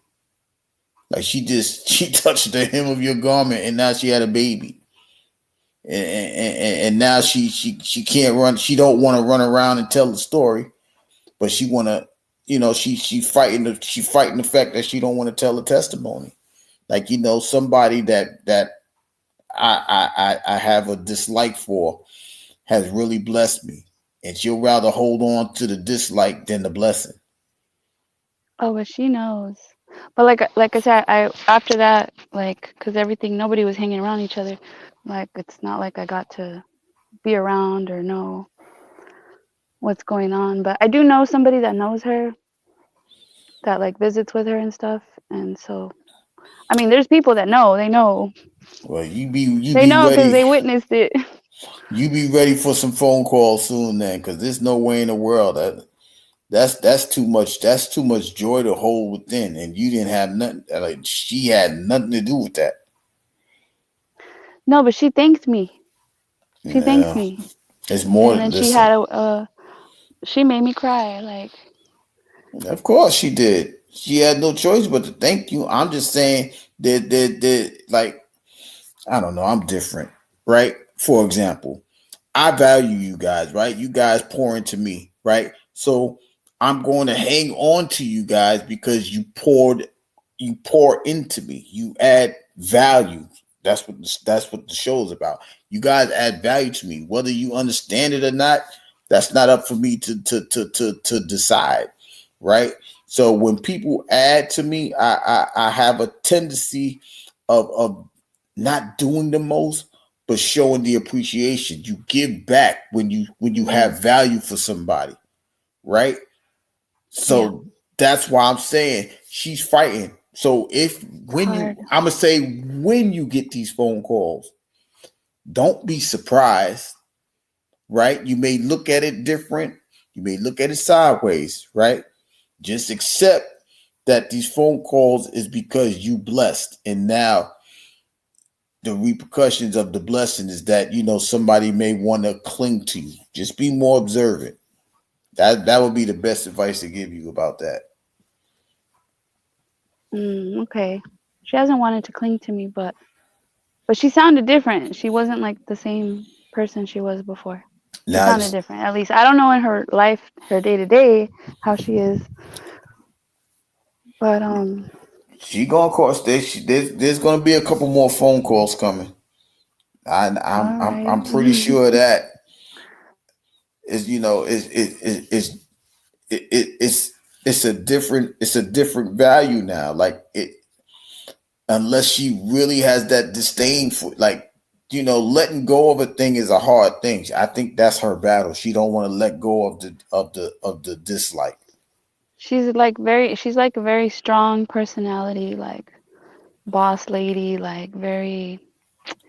She's kind of rough around the edges, but she's been through some things. I'm sure that's kind of made her the way she is. And so when that happens, it's hard. Like, I was gonna do something about this too. Just the pride goes before the fall, right? Sometimes people say it's the ego, not the pride.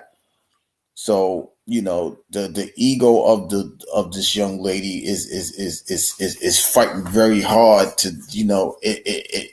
she probably had to bite her bottom lip to say thank you, even though she knows she's supposed to say it freely, right? When you do, like, be a cheerful giver, you should be a cheerful person to say thank you. It shouldn't be forced or anything like that. If it's forced, it's not authentic. If you felt the authenticity of it, then there should be more to come. Yeah. But just the fact that she humbled herself, like that's what I'm saying. Just even that moment that happened, I think it had nothing to do with me. It had to do with, I feel like it had to do with her. The fact that It was you. she allowed It, for that, and she humbled herself, and I'm sure had some sort of faith. I don't know. It's crazy. sometimes animosity and jealousy get in the way because of your strong belief of a thing. Some people get jealous because they don't have that strength of the belief system or the strength of knowing a thing, right? Because like I say, if you try the spirit, you can see if the spirit is authentic or not, but you can still be jealous of that spirit because it is authentic, right? Gary, Yeah. but I just something just kind of like made sense to me, right? And I gotta ask you something, right? So you show gratitude to people for them being themselves, right? Yeah. But you don't like when people do the same to you. Right. I don't. Why not? I don't know. I just think for me it's something that I'm supposed to do. I don't need to thanks for it. Does it feel weird when No, somebody's thanking you? no. I just No. feel that I don't need it because that's what I'm supposed to do. It goes like to the job scenario. If you pay, I'm being rewarded for doing the things that I do. I don't need your thanks. I'm being rewarded. That sounds kind of like arrogant. I don't need your thanks. No, Okay, I'm good. no, yeah, it does. It does because I'm not explaining it right. Right. So, for example, hmm I work for you, right? And you're paying me, but you're thanking me for doing my job. I'm saying that you don't have to thank me. You're paying me. Yeah. You see what I'm saying? Yeah, like, oh no, you don't have to thank me. No, Yeah. Don't no. don't don't Yeah, thank it's me for okay. doing my job. That's my job. That's just like somebody. That's like your husband thanking you for being a good wife. No, that's my job. But it feels No, good though. It does, but I'm just different like that. I don't. but you have to look at that though. You Okay. do something that you don't like done to you. Okay. You like, and that's what I was saying earlier. Like, bro, I block. Not saying this is you blocking your blessings, but I was the type of person who give and didn't really want to receive because anything somebody tried to give me, I felt like, nah, you don't need to reward me or thank me. No, I was just doing it because it needed to be done. It was necessary. That somebody, should do it. So why not me? That's how I used to think. But then I had to realize, like, I'm closing that circle by not receiving, but only giving. You know what I'm saying? So, and that's not saying you doing that, but I'm saying like I noticed that you are great. You show people appreciation for just being them, right? And you deserve the same. Not saying that's why you do it because you won't even accept it, but you have to be open to it when people doing it. And I know like people do it for different reasons. Sometimes it's good intent, sometimes it's bad, but even if it's bad, still being open and receptive to it. You don't have to allow it to manipulate you, but just let it flow.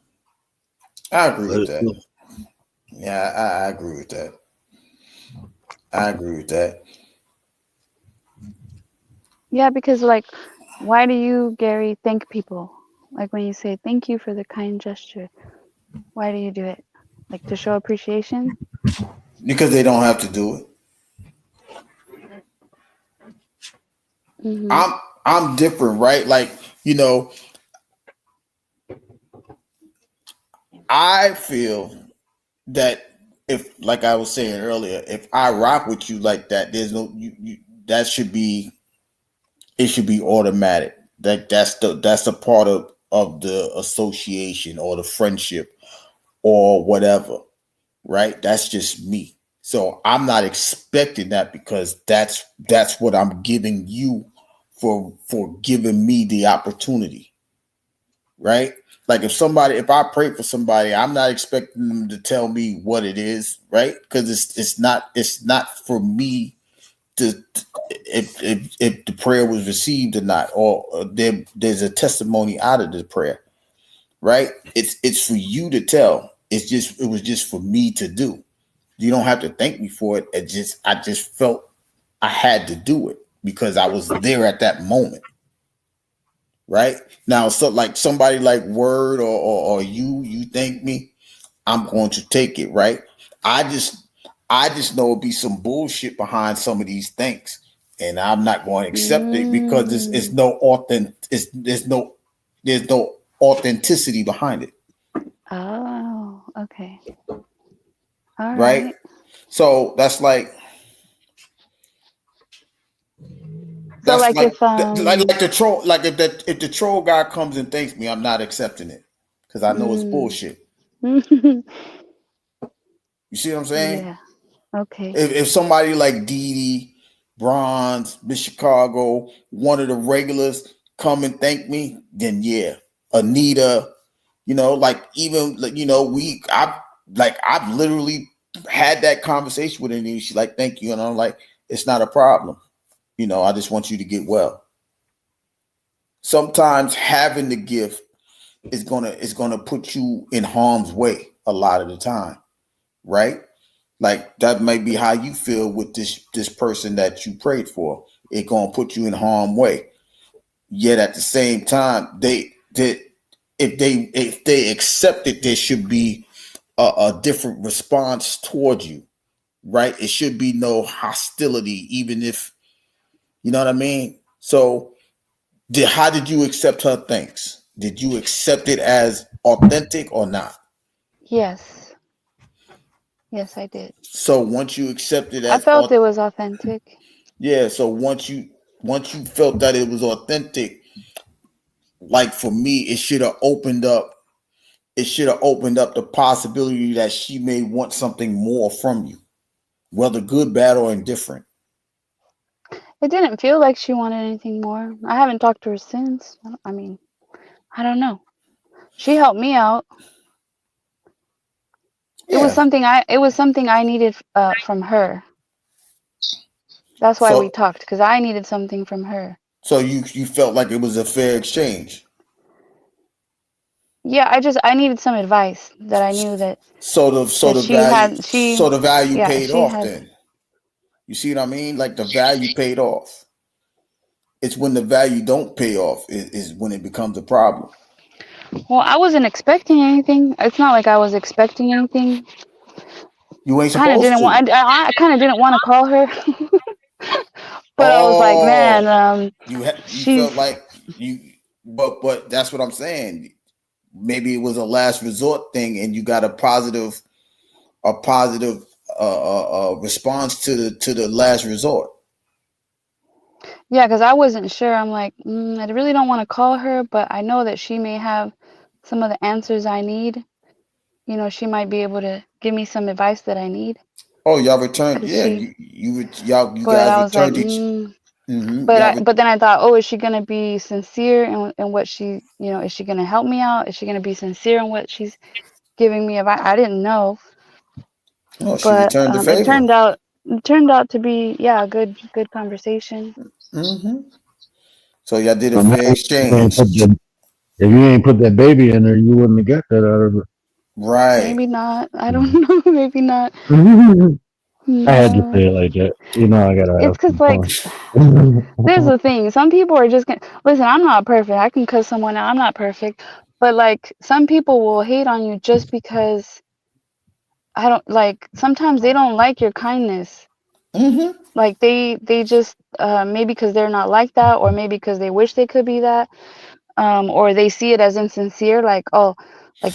Sometimes they think it's fake. like, oh, you're fake, or you're playing innocent, or you think like, do you know what I'm saying? Like they think that. Mm-hmm. Let me put you on some game, Commander. People, people, I'm trying to say with a straight face. People perceive the world from the lenses they look out of. You know what I'm saying? So sometimes when people think you doing something, that's probably because that's what the shit they do. Mm-hmm. Or they're not able to. They're not able to do it. Right. Yeah, because they're No, no. conniving. Right. They That's what I'm don't have it in them. saying. That's what I'm saying. Like the way people, like if a person come up to me being nice and shit, and the first thing I think about, like this person is fake or doing, no, that's just how I think. That's just how I perceive the world. This person could just be genuinely nice. That's why when old white women hug me, man, I'd be like, all right, man. You know what I'm saying? Like, Or it's they not think you're fake. better. Like, oh, she thinks she's better than everyone. And that's what they think, and that's exactly what they think, and they think. That ain't you thinking, that's them thinking. I had to break this down to this dude before. He was like, oh, you think you better? I'm like, bro, no, that's what you're thinking. Well, you acting better. No, that's what you're perceiving. All the stuff you saying is coming out of you, bro. I'm just being me. This is just what I do. And if you watch me, I'm consistent of it. So it's not the fact that I think I'm better, it's just the fact that I'm doing better. And that's a choice. It's not easy. I can be doing the same fuck shit you do, but I choose to do different. So that's you perceiving that as that. Because you don't want to elevate yourself. You are projecting your insecurities onto me. People will project their insecurities and their limitations onto you. Oh, that's not possible. Why? Because you can't do it? Because they don't have the consistency to do it. So now they waiting for you to fall on your face. They waiting for you to not be of the right passage. They waiting for it, and then it's killing them even more. That's when they say you heap coals on the head with the kindness, because you're being consistent at what you do. Like if you are who you are, like I'm waiting for the day that somebody said that I've done something wrong, so then I can evaluate what it is that I've done wrong and improve on it. But there's so many people that say, "Nah, I was waiting for you to start cussing and doing all of this and all of this fuck shit," and it's like, damn, y'all been waiting for a long time, right? But the consistency, the one time should not be more than the 9 times. It should, you understand what I'm saying? 9 times out of 10, I am who I am. I'm consistent with who I'm portraying. Just because that one time happened, that can't trump the other 9 times that I wasn't, right? So there's people that look for that type of stuff, right? And then they'll try you, right? Like, let me see if this person is really like that. And then when you pass, they get mad because they know they would fail, if that makes any sense. And you know what, Gary? I'm remembering now. She invited me to her baby gender reveal party. I didn't go though, because I couldn't go. And then she changed the venue, and it was further away to like accommodate like her family, and I didn't end up going. I would have sent her a gift. Yeah. I would have sent her a gift. And like I said, people might have been like, you heaping coal. No, I was already a blessing, so let me continue to bless. You see what I'm saying? Like, all right, here, let me give you a box of diapers, right? I don't know what it is, so let me get a I don't know if you knew what the sex was at the time. So if you knew it was a girl, you get some girl diapers. All right, I'm gonna buy you 2 months worth of diapers. Oh wow, you blessed me with the baby and gave me some Pampers. Oh my gosh, this is too good to be true, right? That's what they'll say. And it's not is that it's good. It's just that you can't reciprocate it because you looking for the worst in me instead of the best.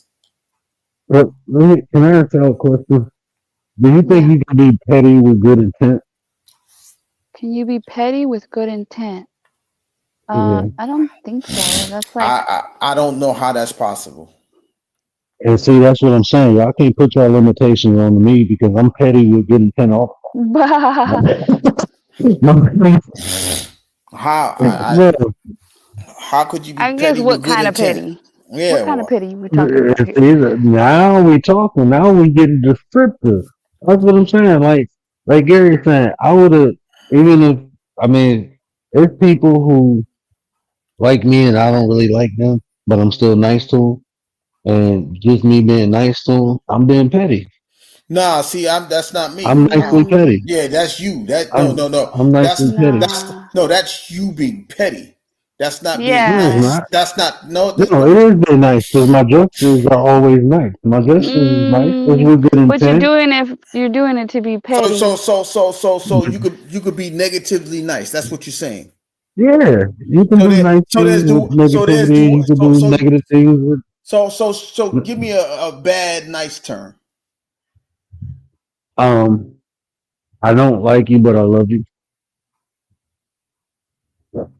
Okay, yeah. I mean, No, yeah, I do that. I knew it. I no. No, knew it. because I've done that to Nah, people I don't like, Commander, and no, he I did that on just purpose. solidified it. I that's just No, Gary. That was, solidified it. he did that on purpose. I know what this dude is doing. That's impossible. but I wasn't. When I was being nice, I wasn't doing it to be petty or in a petty way. But he's saying that's him being petty and nice. You know, you're not. No, that's not petty. I'll give you another prime example. Here you go. The incident that happened with Walhart. I was definitely being petty, but I did it from a place of kindness. You were pissed off. You were like, I know. what did you say? Oh, You got me trust me, fucked up. it could have trust me. It could have went But where was totally the petty? different. Okay, but where was the pettiness in being nice? I'm trying to understand this. Because I cussed them out with good faith. You were like, you ain't shit. Your life ain't shit. Hold on. So Yeah.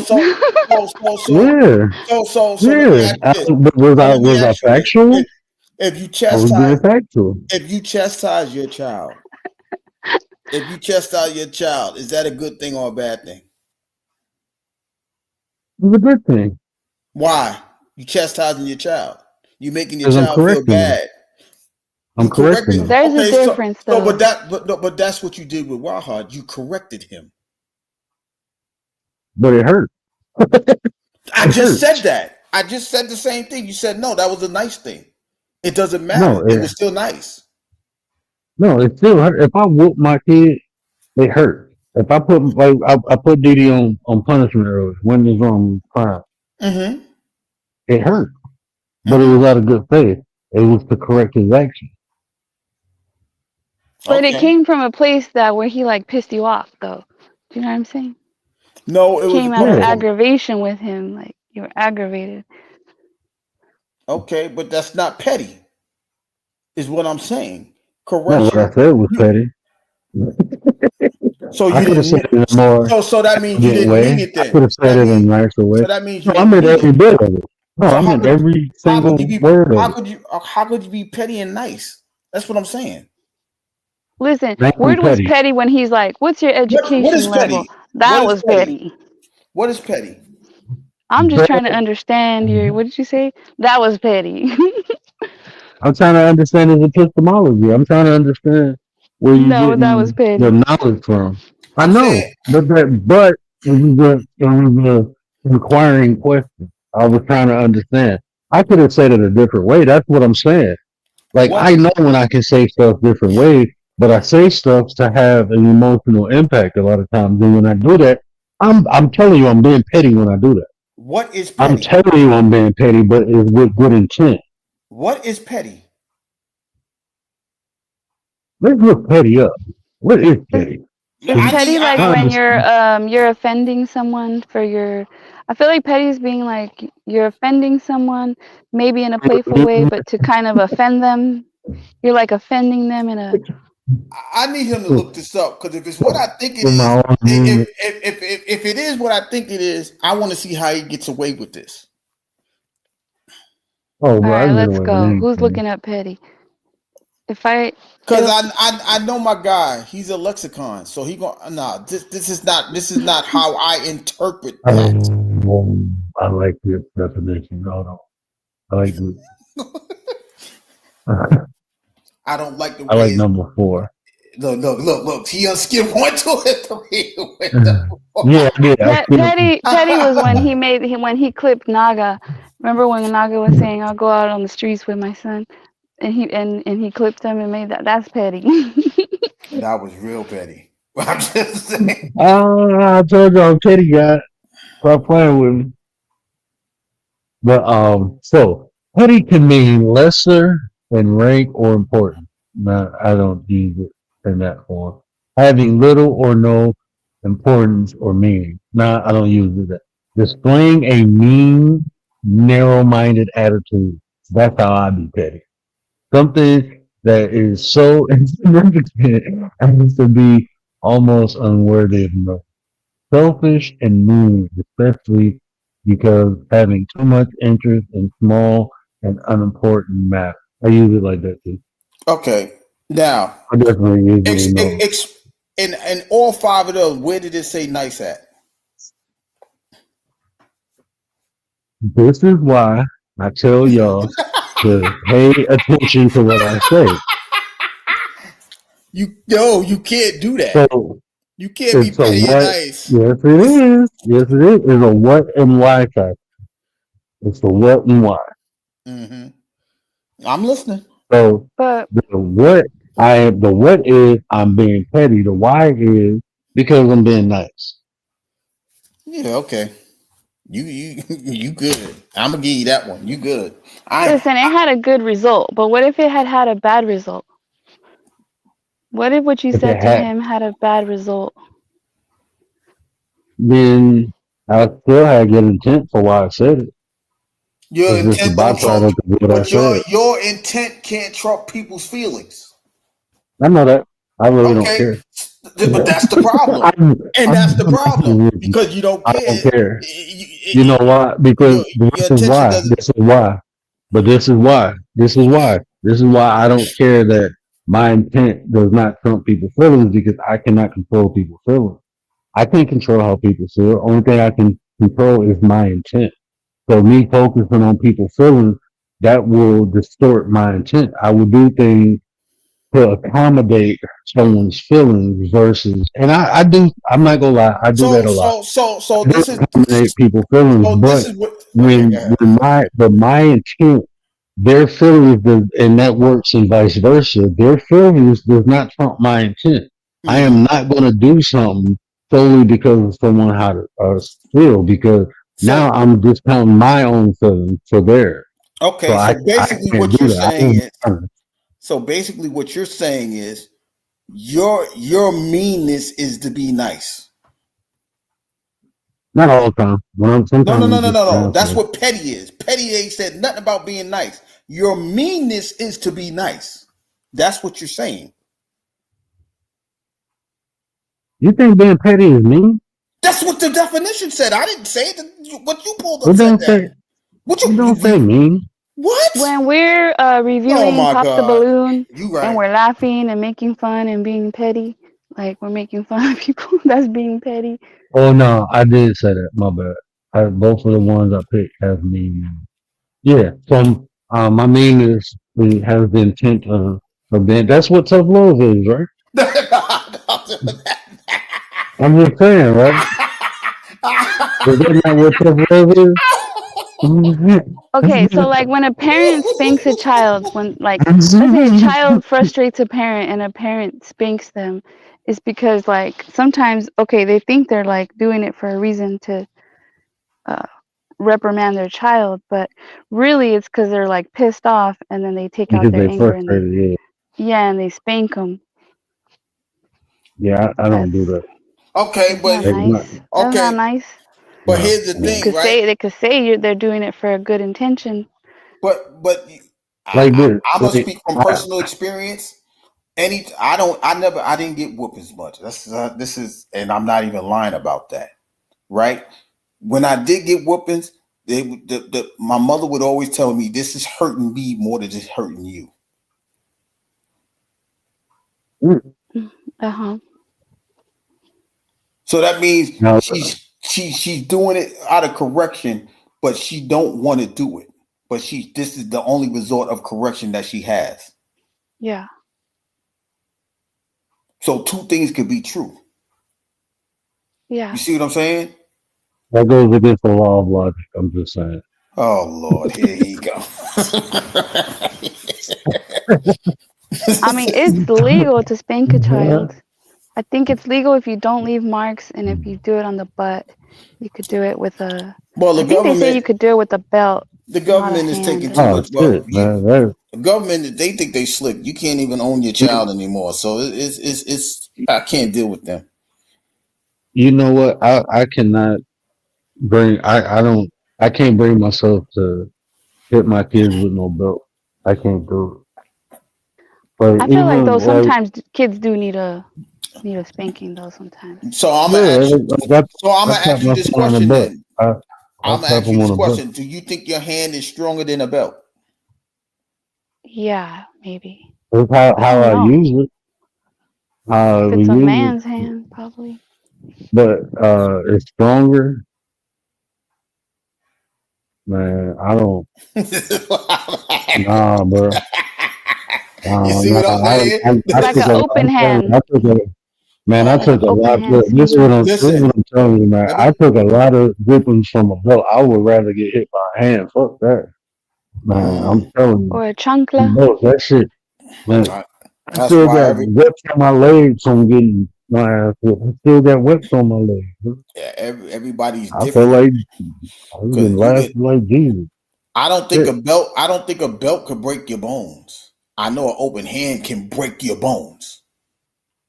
Man, what the hell is you swing? If you hitting a kid and breaking bones, bro, that's some weird shit. No, it is. It's weird, but you don't know the angle where you coming from, right? Because man, I'm serious. I'm being for. Okay, so let me ask you. Hold on. I'm gonna ask you this question. Hold on. I'm gonna ask you this question. It's not even about a child. Have you ever slapped somebody so hard that there's a disfigurement? I knocked them out. No, I slapped somebody so hard they get knocked out. But I know just me practicing martial arts most of my life. I know my own strength. You know, like when I hit something, I know how hard I'm hitting. And if it comes to my kid, I'm not trying to hit my kid. Like, no, a belt might leave a mark or like a welt, but it's not gonna break. Yeah. Okay. Not gonna break them. Like if you hit them with the hand, like I get what Gary's saying. That's why I think it is stronger. A hand stronger than a belt. It could probably do more damage. You think they ain't feeling it with your hand because they got all that cushion. You smack them and then they tailbone hurt. Now what? I ain't hit no kid that hard. I'm not saying you. I'm just saying in general. Because your hand has bones, right? It has bones and. But somebody hitting a kid that's intent, bro. I get all of that. Just like a person that hits somebody with a belt. You leave that intent of leaving that welt there is the intent. But the belt's not gonna break. You kind of fuck somebody up. Well, your fist will, maybe. I'm saying. All right, look at all. Y'all seen videos of people getting smacked? They get knocked out. That's a concussion. Yeah, but is it not? You talk about disciplining. Doing that. No, I'm not saying. I got what you're saying. The point you're making. You're making a point that is your hand is stronger than the belt. Right. I get that, and I agree with that. But it's the psychological aspect of it too. Like that's like whooping a fucking slave to me, bro. But if you notice, they ain't whooping them they not whooping them because they know if they got that, I'm not breaking my hand on you, slave. I'm going to whip you to leave those lashes on there. Because if you hit somebody, if you. Oh, what up, James? James is here. Is that James? What up, though? Oh, what up, though? If you whip somebody if you hit somebody if they was hitting people with their hands, they wouldn't have no hands. because they gotta leave a mark. Big I ass, can't hit you with my hand, big so I'm ass. gonna beat you with the belt. Hey, your hand's gonna hurt, but the belt won't. Right. I'm not gaining no pain out of this. I'm going to whip you for the pain. I think we went way off track. I don't know. James, do you want to weigh in? To be fair, I stepped away while y'all were having this conversation, and I just got back when I just joined up. So. Okay, if you spank a child on the butt with a hand or a belt, which one do you think can do more damage? Hurts hurt worse, more, probably the belt or a hand? Okay, so I'd you say think the the belt hurts belt. more than a hand? I'd say the belt. I mean, oh, go ahead, James. My bad. But I say the belt because I have family that would when they were growing up they had to get whenever they got punished they got the belt. And they screamed. So it had to be I'd say the belt. You know, sometimes the fear is greater than actually the hit. I mean, if you thinking about it, if you getting slapped on the butt versus a belt, I mean, if you punch somebody, yeah. But if you talk about a slap, and that you will have to break a bone in somebody's derriere with a slap, man, you gonna have to put so much force behind it. But you don't have to put that much force behind swinging a belt to do damage. You know what I'm saying? Like Yeah. I can control the force I use by slapping my son on the butt. I can't really control the force I use. I mean, to a certain extent, but that belt has its own impact versus how I'm swinging it. Does that make sense? Yeah. Like I can swing it with the intent not to hurt, but that slap, that sting, bro, man. And then imagine if I use the same force in a swing with the belt than I did with my hand. Like, man, fuck that, bro. I'd rather get my ass whooped with a hand because it's gonna hurt. Like y'all was just saying, it's gonna hurt the person hitting you too. So they would be mindful how many times you can get hit with a belt. Oh man, you can get hit all day. Yeah, because Man, I remember my mama whipped my ass. Bro, look, my mama whipped my ass. Bro, she whooped me, had an asthma attack, took a break, and started whooping me again. Her hand would have been broke. The way she was hitting me, her hand would have broke on. I would have broke her hand. She would have broke her hand trying to hit my ass, bro. She took a break. She would have broke her goddamn hand. But that's what I'm saying. Because a lot of the times when you getting whipped, right? Well, I can't say this for everybody. Sometimes you being spoken to at the same time. Did I tell you not to do that? You better not. It's like, yo, you talking and whipping me? Oh my, I'm getting preached to and whipped. Yeah. How that work? That's scary when that happens. But I watched it. I mean, I was scared just watching my family get whooped with the belt. Much less being That's what I'm getting saying. whooped with the belt. The fear is like worse. That's it. After James watched that shit and went and grabbed the Bible, like, I'm straight. That's why he knows the Bible. It's scared the living dickens out of me. Lead me not to temptation. Because see, my parents weren't like that. Because my parents, they just take stuff away from me. That'd be my punishment. Oh, if I my do bad. See, because that'd be enough punishment for me. Because they take my video games away, and oh man. Yeah, don't take my phone. So I remember, and this is a true story. I remember we was in church and my cousin was acting up, and the pastor was the sermon was about no weapon formed against us shall prosper, and my grandma told her, "I'm gonna fuck you up when we get home." And when we got home, he looked at my grandma and said, "No weapon formed against me shall prosper." Man, she grabbed that belt. She said, "Well, let's see," and whooped his ass. He said, "Oh, let's see. Let's see if this weapon prosper against that ass." That was a and bad idea. That was a bad idea. That was that switch right there. Let me see if this. I've just made this weapon out of wood. Let me see if it prosper or not. If it don't prosper, I'm gonna find something else. I'm telling this. It's just a different. Man, it's just a different animal, boy. When you get hit with that hand to that belt, because they putting an impact on that. You could flip your wrist with a belt.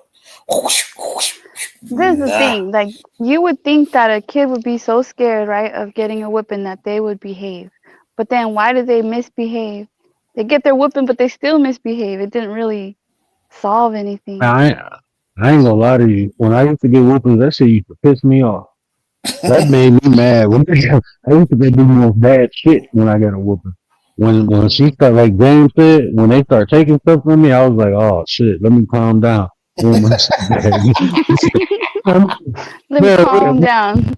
What the fuck did I do? I can't remember what I did. I remember I was in high school. I was in 9th grade. I don't know what I did. I came home, man. My dough was gone. My bed mattress was gone. The box spring was gone. But I had one of the TVs where you can take the cable out the back of the TV. Mm-hmm. The cable to plug the TV in was gone. I couldn't watch. My radio was gone. My mama took everything, man. I was on punishment for a month. That was the greatest I ever been in my life for that 1 month. That's a long month. Like, bro, you bored. I'm sleeping on the floor in the sleeping bag, bro. Oh, I couldn't even have terrible. a bed mattress. Man, that shit fucked my head up. I'm like, man, I was good as hell. Like a week is long enough. Like a week is like forever. Yeah, a month? Nah, a month. See, that's what happened when you're the oldest. Month's the worst. Yeah, when you're the oldest, you don't have that example. I'm not the oldest, so I had an example. I appreciate my big brother for that because he took a lot of ass. You was the oldest. I was the experimenter. So, like, I was the one that let's see if this works. Let's see if that works. That's what I was. They tried everything. Oh yeah. And that's what One I'm thing saying. I ain't do is get branded. I got everything except for branded. Oh no, you got branded. It's called a welt. That's the branding. Mm-hmm. Look at that across. Look at that across the back of your leg. Can't sit down for a couple hours. That's the brand. I remember I think I was like 14. I was bigger than my mom and my stepdad. I was like 5'10", 5'11". I was probably about 200 pounds. My mom was like 5'5". My stepdad was like 5'7". And I think I done did so much shit. I don't know what I did, but I was outside rapping and cussing. My mom told me to come in the house, and she was like, "You, why are you cussing on my porch like that?" And I was like, "Man, she hit me with the belt," and I turned around and looked at her and smiled. She was like, "Oh, that don't hurt?" She was like, "Get up to your room." I think I got to the 3rd step, bro. Oh, like every bone in my body like shook, bro. Hit me in the back with a Louisville slugger back, bro. And I looked at her and she was like, "Oh, that hurt, it didn't." And I was like, "I ain't fucking with her no more. I ain't even You doing just gotta shit." act like it hurts. Yeah, definitely don't smile. No, that shit hurted. That bat hit my back. I was up, man. I thought I was paralyzed. That's wild. A bat? That's crazy. Hell yeah. Man, look, this is what I'm saying. Like, my mama knew one thing. If she don't control my big ass, I'd be out of control. At that time, I'm telling you, because I was like, I wilded out. I did a lot of wild shit, but I didn't cross certain lines because of my mom. I give all the praise to my mom, man. I didn't cry because I thought about it like, nah, man, mom's gonna be disappointed. Mom's gonna be hurt. Mom, you know what I'm saying? It's like I didn't cross certain lines because I knew that. And when I did cross the lines, I tried to minimize the impact of what I did because of my mom. So, yeah, if it wasn't for that bat in the back, I don't know. I'd probably be on I'd probably be on one of these crime shows and shit. Yeah, you be on America's Most Wanted. You'd be in prison. You seen the word? Call the 800 number 888 555 I mean, they would have stuck my ass in Guantanamo Bay somewhere, bro. Mom had to do what she had to do. She did right though. She did her best. Yeah, she did her best. Look, man, I was a handful, bro. But you ask my mom, she'll tell you I was a good kid, man. She said, yeah, he did stupid stuff, but Well, I ain't think she knew half of the shit I did. By the Shout way, out. America's Most Wanted. Oh, sorry. Go ahead. No, go ahead, Commander. America's Most Wanted has a new show. It's not like Oh my America's God. Most FBI Wanted. It's like they're talking about missing people. I think it's called America's Most Is it the Wanted same Missing host? People. Missing people. Is it the same host? Is it still John I Walsh? think it's the son. The son, and they have like 4 other people, or 3 or 4 other people. I almost said his son's name. I know one of his sons got killed. I almost said Adam. I think that's the son that was taken out. I think they had another son because I think it's the son. His I last name's Walsh. Yeah, it's another son. Because that's what started America's Most Wanted. Somebody took my Adam away from me, and he been on that thing ever since. Oh, and they have a girl that was kidnapped as a kid. Her name is Amy Smart, I think. I can't remember. It's a white girl. I And heard then that name before. I think they have 2 people, a guy and a girl. I think that were kidnapped as kids. They're also on the show. Yeah, And then a dude from Big Brother. There's a dude from Big Brother. oh my gosh, he need I to don't be know. I lost. don't watch that show, so I don't know. I don't watch Big Brother either. That's what I'm saying.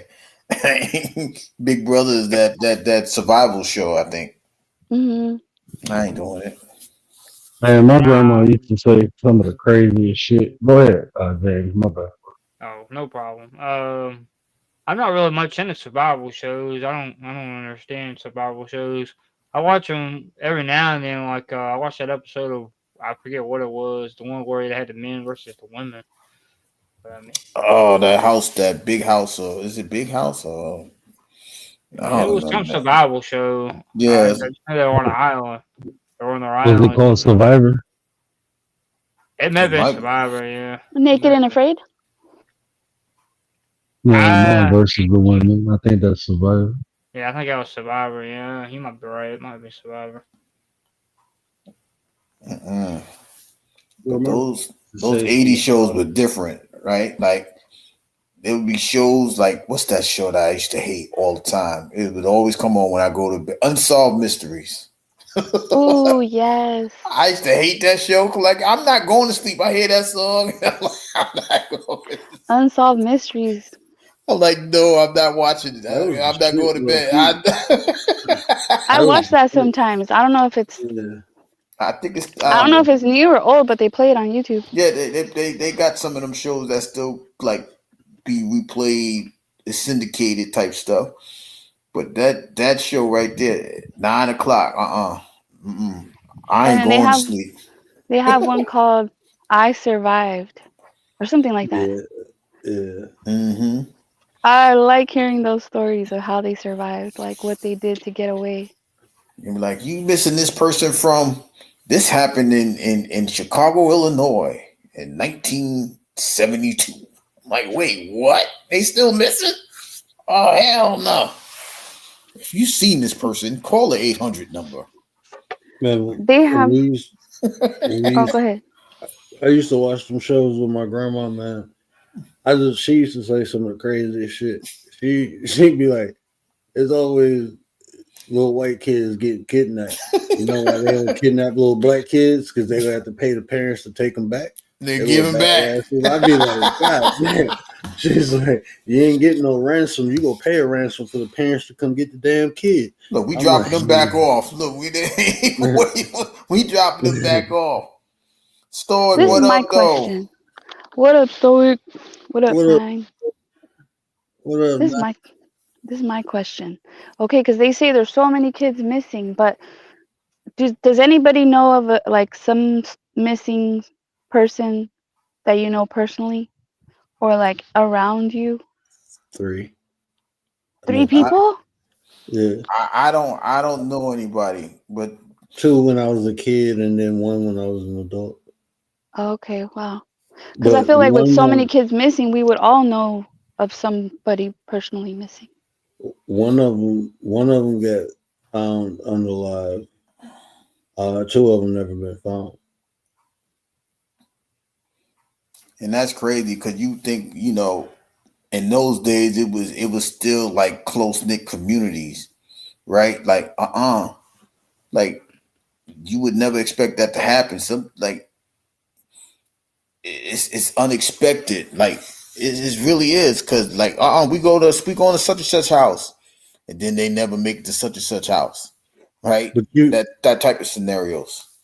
The one kid that got found, like the two when I was little, I think one of them, the one that got found, they found out like because we had creeks and stuff, but the boy fell down the hill, hit his head, and his friends left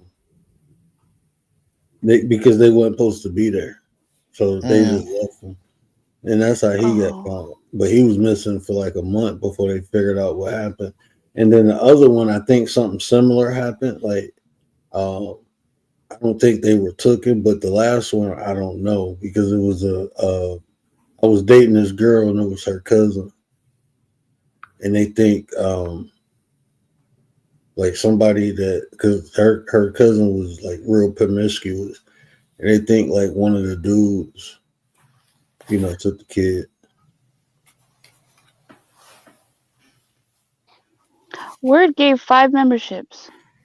5 gifted memberships. Who got them? Let me see. Wait, it doesn't even show on here. On StreamYard, it won't show it. No, it don't show them. But Vaughn, who else? I think Roxanne got one. Roxanne. What the heck? Why can't I get? I'm on a whole different live. You know what, Dolly? You know Dolly? Do you guys know Dolly? Mm-hmm.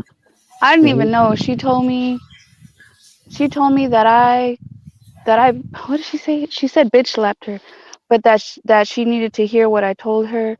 But I didn't even know. Like I didn't even know she felt that way. That whatever I told her was a bitch slap, but it was something she needed to hear, and that it made her think of whatever it is in a different way or whatever. It helped her.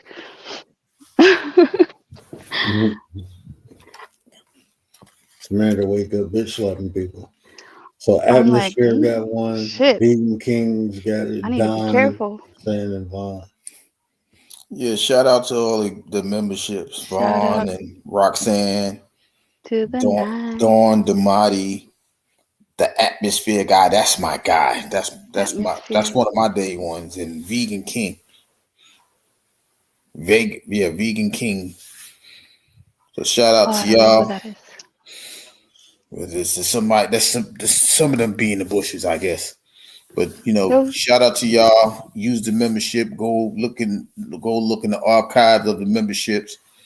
Come get some of this word from the word when you get an opportunity. Yeah. You got 30 days to do so. The membership videos, those are the forbidden videos. Yeah, the forbidden dance, like the lambada.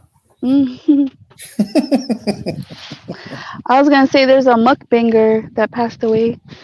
Like mukbangers, no other mukbangers. I don't know if you guys heard of a guy named Lips. Yeah, I seen that, and I seen that. Ooh. I did Lips. There's somebody I don't know who. Where did I see that? Was it? I think it was Sophia too. I think she posted that a couple days ago, and this is what I'm saying. Like sometimes, like going back to the value aspect, we take things for granted. Like I don't want to say it's a health situation, but we know for the most part it's always a health situation that takes us out early. We don't value our health. We don't whether it's emotional, physical, or mental. We don't take time to value it enough. We think it's not of importance. We can fix it tomorrow. Sometimes you don't have tomorrow. That's why you gotta, always check on your, if you value a strong person, check on them as well. You know what I mean? Like as much as this guy over here, he's a strong guy. I gotta check on him regardless. I'll be like, you good? Nah, man. This weather's killing me. All right, well, try to do your best to relax. Don't worry about it live. Here you on a live. What are you doing here? I had to go, man. Wife said I had to go. Don't try to blame this on your wife. I was watching this lady cook on YouTube, and she was putting because I watch different people cook. Okay, she was a black lady cooking, and she was putting so much seasoning on everything. One of them said no salt, like a blend of seasoning, no salt. But then I'm like, what does that matter? Because she was still adding a lot of salt to everything. It was like I think I'm in between. You know, like a lot of white Caucasian cooks, they cook like kind of bland. They don't put enough. And then I feel like a majority of black cooks I see, they put a lot of seasoning, and I feel like maybe I'm somewhere in the middle. But Man, maybe I need to try sometimes more seasoning to see, like, maybe I it's don't really know. good. Man, I be watching some of that shit. I be like, the meat disappear within the season, and I be like, what the fuck is that? Like I Like, want that's not fucking to batter, review bro. this lady. I almost was like, I Man, want to send this to Word because I want to know if this is reality right here. Is this how it is? man, some people when they season their food, that shit look like batter, bro. I'd be like, nah, man, you supposed Yeah. to eat some of the meat, bro. Like, But the kids were eating though. lemon pepper. She videotaped, like she had the camera at the kitchen table with You the got whole high blood family. pressure. She had You 3 got a kids high and her blood husband, pressure at 4. and they were all eating good. I was watching to see if they were gonna think it's over seasoned. They were all eating really good. The season Even the looked like baby batter. boy. The season looked like batter, and then they tell you to marinate on it. Yeah, bro. What the fuck? She Hell made no. spaghetti. Okay, she made spaghetti, wings, and salad. That was the plate. If you use a whole thing of seasoning salt on one tray of wings, you got a problem. Like, what the fuck? Yeah, you better go to cooking school.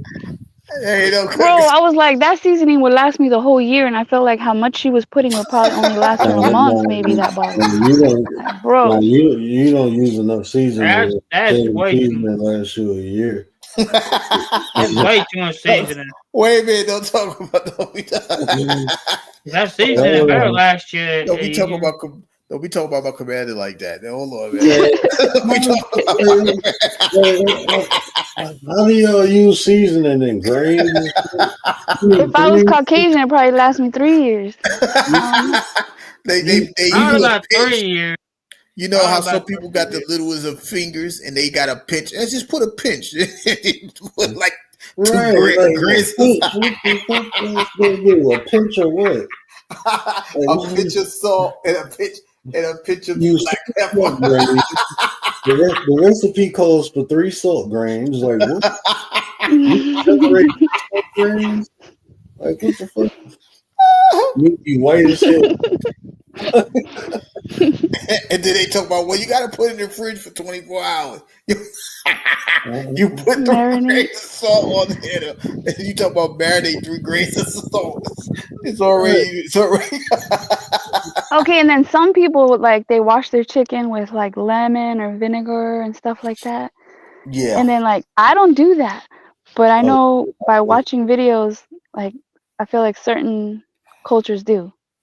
I watched that shit. I ain't even gonna say that because y'all too damn judgmental. I'm straight. I ain't telling y'all. Look at the pot calling the kettle. I can't believe this guy. Look at King Petty. Man, I mean, I'll rinse it, but I ain't doing all that. Half a gallon of vinegar. I put a lot of vinegar too. Either. I just rinse it out with some water under the water. Y'all motherfuckers gonna catch someone else. I ain't caught it yet. Look, I ain't gonna lie to you, bro. I used to wash my shit with Dawn dish liquid. I don't No. Oh my I used to get a chicken and no wonder you didn't want to say it. Are you for real? Are you being serious right now? To a slaughterhouse, man? Have you ever been to a slaughterhouse? No, he said I use antibacterial soap. Yeah. Hand sanitizer, bleach. Yeah, if you go wash your ass, you need to wash what's going in your mouth too. You better make sure that shit clean, bro. You know what they be doing at them, man? That shit go from the package to your plate. That's where that I shit. think you've been watching too many documentaries about how they do stuff. No, it's not even documentaries. No, man. I remember I took school trips. I took 2 different school trips to a slaughterhouse, and then my cousin worked at a package Hillshire Farms. He was a supervisor at a package place, and I went to talk to him. He was showing me around to see if I would get a job. I'm like, hell no, man. Motherfucking chicken on the floor and shit. Like, hell no, man. Y'all tripping and shit. But word, all that's gonna cook out. Like it's gonna cook. Man, that's why you gotta cook it. Nothing out. Some bacteria thrive in the heat. Y'all better start learning about these damn bacteria, man. I'm telling you, some of that shit thrive in the heat. You just baking the bacteria into the food, and the shit your digestive system. I heard you're not that you're not supposed to reheat rice in the microwave because in the microwave. Yeah. Yeah. So maybe that's the good bacteria that thrives in the because you need some bacteria in your body. Oh god. It's a 2-in-1. It's a laxative, it's a 2-in-1. What? You know how you spit out like that? You don't look, man. When you get diarrhea, that's telling you something wrong. Okay. Yeah, that is a sign of something's wrong. That's literally telling you that shit something wrong when you have diarrhea. Why are we talking about diarrhea? It's a cleansing. Well, hey, we got down to talking about it. Then you don't gotta spend money on buying no herbal cleansing. Talk about health value. Automatic fasting. What up, Stoic? Stoic's hustling at work. He's getting his work done. Every day hustling. I know that's what happened when you got that one PTO day off that he had trying to do sneaky links. You're doing too much, Stoic. You're doing too much. You sure is. Hey, Stoic, I got a question for you. Hey, Stoic. Kieran trying to make Stoic quit work. Trying to make him a rebel. Trying to start a rebellion at work. That's not true, Commander. Are you autistic? Not autistic. Artistic. Hold on. I'm autistic. I'm not artistic. Oh. Wait, which one are you? I'm autistic. Autism. You got the tism. I got the tism, yeah. He's got a little dose of I guess autism. I could be artistic as well because I do content creation, so I am a little artistic. You're creative. I'm creative. Yeah. Yeah, that's most people like you though. You know, it's you have a uniqueness about you. We've already seen that. We appreciate your uniqueness. I didn't know you were artistic. I didn't know that. James, now that he gave you a compliment, tell him you don't need it because he don't take compliments. Oh, he don't take compliments? Nope. I don't take compliments too well myself, so join the club. Yeah. Y'all are supposed to say thank you. I just say thank you. I just don't take them too well, though. I appreciate. Look, I'm gonna be word. I appreciate you. I appreciate you. Appreciate you. Listen, I tell my husband thank you. I say thank you for going to work. You know, all those things. Thank you for being strong. Thank you for pushing yourself every day. What do you say? He says thank you. He likes it. Oh, okay. Yeah, he likes it. He's a good man. Gets Shout a out to smile on his face. Shout out to Mr. Commander. Yeah, and then when he tells me, I mean, these are things that are like mandatory. There's some stuff that I'm like, I don't need to thank you for because this is like basic, like you said. But like I told Word, I just got to do it, ni modo. Word over there trying to start trouble. Talk about don't say that. There's a lot of people that feel this way, man. It's okay. Who thanks me for doing the dishes? Nobody. You mean your husband don't? Nah, rarely. Usually not that. Stoic, we appreciate you. He thanks me for dinner, though. Stoic, we appreciate you, Stoic. Word, respect the money. I'm sitting up here clipping Gary. And Yo, respect the money. Respect the money. Hold on, that can come back. Respect the money.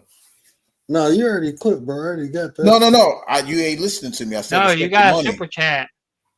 Y'all not listening. I said I was sitting up here clipping Gary, and then I seen a pink bubble. I seen the super chat. I know I'm legally blind, but I can see sometimes. Oh, now you Oh, ta- okay. so now you We talking. got a Now you, super now you chat. talking. We So got now a you super talking chat. shit. You see how unappreciative you is. You see how Shut up, unappreciative you Stoic. is. We using our 2 eyes for your half an eye, and you ungrateful for it. I got you though. Don't say I've less. seen it before y'all. I've seen it before y'all. We got 50 No, Aussie bears in the I've seen house. it when You, it first you see, popped up. So. you see how they treat me, Stoic? At least I know somebody appreciate me. Shout out to Stoic, man. Appreciate you, bro. The key word is consistency, right?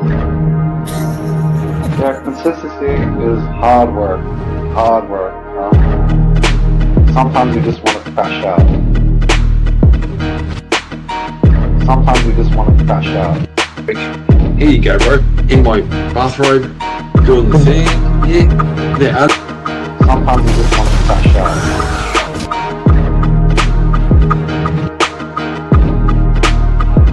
Sometimes you just want to crash out. Sometimes you just want to crash out. The key word is consistency, right? I don't care what y'all say, the alien be getting it. Why you do me like that, bro? Karen said, "Here you go, bro. Here you go, bro. Here you See go. me I'm in in the a robe." bathrobe. Why you do me like that? But appreciate you, Stoic, for real. You know, one day we're gonna have a conversation because you know we're gonna let you have your conversation. He said one day. One day, he's a workaholic now. One day. He a That boy got workaholic. a goal. This is what I'm saying. Like, that's what I love to see when people got a goal and they working towards that, they putting the work in. You know, that's the key. You know, is having that intention. You know, a lot of people. I'm Being serious, man. productive. No, I'm Yeah, a laughing lot of because of what he people said. He said, "Kieran with all the questions." don't. 101 questions, interrogation style. He was I 50 told Cent. y'all white people be nosy as hell. Y'all don't believe me, man. Y'all think that's a stereotype. The key That I was word is consistency. like when we look at Missing Mind's channel, that one dude, I'm looking like, God damn, I feel like I'm sitting watching an interrogation. This dude asking Pixie all these questions. And then He they was never want to answer questions. They only want to ask shit. Like, bro, what the fuck is wrong with it's the way he was asking, like his voice. And then I thought for a you? minute he was hitting on Missing Maud. It asked her about her husband. And then it was a follow up about like how she feels about her husband or something. Like, Yeah, I'm he was, like, bro, what? this shit feel like some. It felt like a weird ass dating show or something. Awkward. When I wouldn't. stalkers ask questions and shit, it's like, Did you see me in the chat? I was like, I wouldn't have answered shit. right? Don't ask me shit. You ain't gonna get shit. That's where I found out Bond got a stalker. Oh yeah. Who's the stalker? They don't know who the stalker was. He ain't say who the stalker was. He said he did a live and the stalker sent him was trying to get to him through like the money chats, like Instagram, Cash App, Venmo. I'm like, wait, what? I said, you gonna put some thing on her, huh? You got you a real stalker. She about to pay you to come back. Word. I thought that man kind of sounded like Geo Sam a little bit. I know it wasn't him, but for a minute I thought yeah, it. that dude is weird too. I think. Oh, Oh the Sam guy. yeah, I think I pissed him off. I don't know if you watched that old video. I kind of snapped on it. No. Like, that's why your ass old and lonely and sitting in that damn room by yourself. Don't nobody want to be around your ass. Man, he pissed me off that day. I was just having a bad day. And he I caught didn't me hear at the that wrong place at the wrong time. Yeah, he kept like, I don't like, if we talking about information, keep it on the information. I hate when people do like personal. You don't even know me and you taking personal attacks and shit. Then okay, now it's gonna be my turn. Now if I do it, I'm gonna be a lot more ignorant. than what you is. But I'm gonna articulate and I'm gonna tell the motherfucking truth. You say I see how your bedroom set up. That's your living room and your bedroom. And that's usually only in old folks' homes. So they stuck your ass somewhere. You better stop playing with me. I will read your motherfucking ass. Your family don't want nothing to do with your ass, and now you on the internet because you don't got no fucking attention in real life. Because you nobody want to deal with your miserable ass. And I see why now. You a truthless ass mutt. My bad. It was kind of messed up when he asked her, when he said something about your kids. I didn't like that. Yeah. I'm like, bro, like, I mean, like I said, at that time, it was like, and then the other dude, I called him, he looked like he played with motherfucking shampoo bottles in the shop. You know, weird looking bathroom. He couldn't say it on food. And I looked like, oh yeah, I work in psychology. What did you do in psychology? Don't nobody say I work in psychology. Your ass was an orderly on the site. Yeah, that was funny. You little weird looking motherfucker. It was kind of funny. Gary, you'd have to listen. It was I didn't get to watch the whole thing, but I did get to see some of those parts, and it was kind of funny the way they were talking. Yeah, like, they would wait a weird minute. that. That's why. Listen, go ahead, have your moment. Go ahead, air it out. We're gonna leave it alone. They were talking like if Word wasn't even there. He's there. They're not even listening to him when he speaks, but yet they're talking about him like what and making a bunch of assumptions. Who panel was that? Was that Wild Heart or Missing Mom? Wild Heart. Well, there you go. Self-explanatory. That's why I ain't going on nobody panel until they come here first. I don't But care. I think Wild Heart was I think he was defending Word. Yeah, he was. Oh my goodness. All right, hold on, Stoic. He outside in the streets. What happened? He's in the streets. Oh, Word is on the streets. Barefoot. Oh shit! Hold on, bro. Wait, there's more? $20. Wait, there's more. The keyword is consistency. Let me play Crash Out. Hold on. We go Crash Out. We crashing out right now. Said do it for the nine. Keyword is consistency, right? Sometimes you just want to crash out. It follows. I don't agree with your tactic. I don't agree with your tactic. You let me finish sentences with like fucking interrupt me because you know you're fucking wrong. Sometimes you just want to crash out. Sometimes you just want to crash out. Sometimes you just want to crash out. What's your real shit? If I came to prison, I crack the dog pull out of shot. Fuck you think you is, boy? Take my comments to weakness, you got me fucked up. Once you got me fucked up, you got me fucked up. Oh my god. Why you do me like that, bro?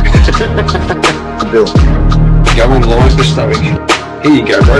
In my bathrobe, doing the thing. Yeah. The onion dance.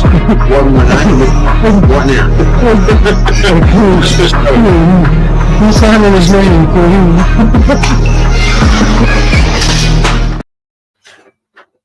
That's one of my favorites. Oh my god. I had nightmares, bro. I kept seeing this play ball-headed Australian guy in the bathrobe trying to sign his name with his bum. I had nightmares for 2 nights straight. For 2 nights straight, man. Commander, you got some room in HR. He coming. HR can't help you with that.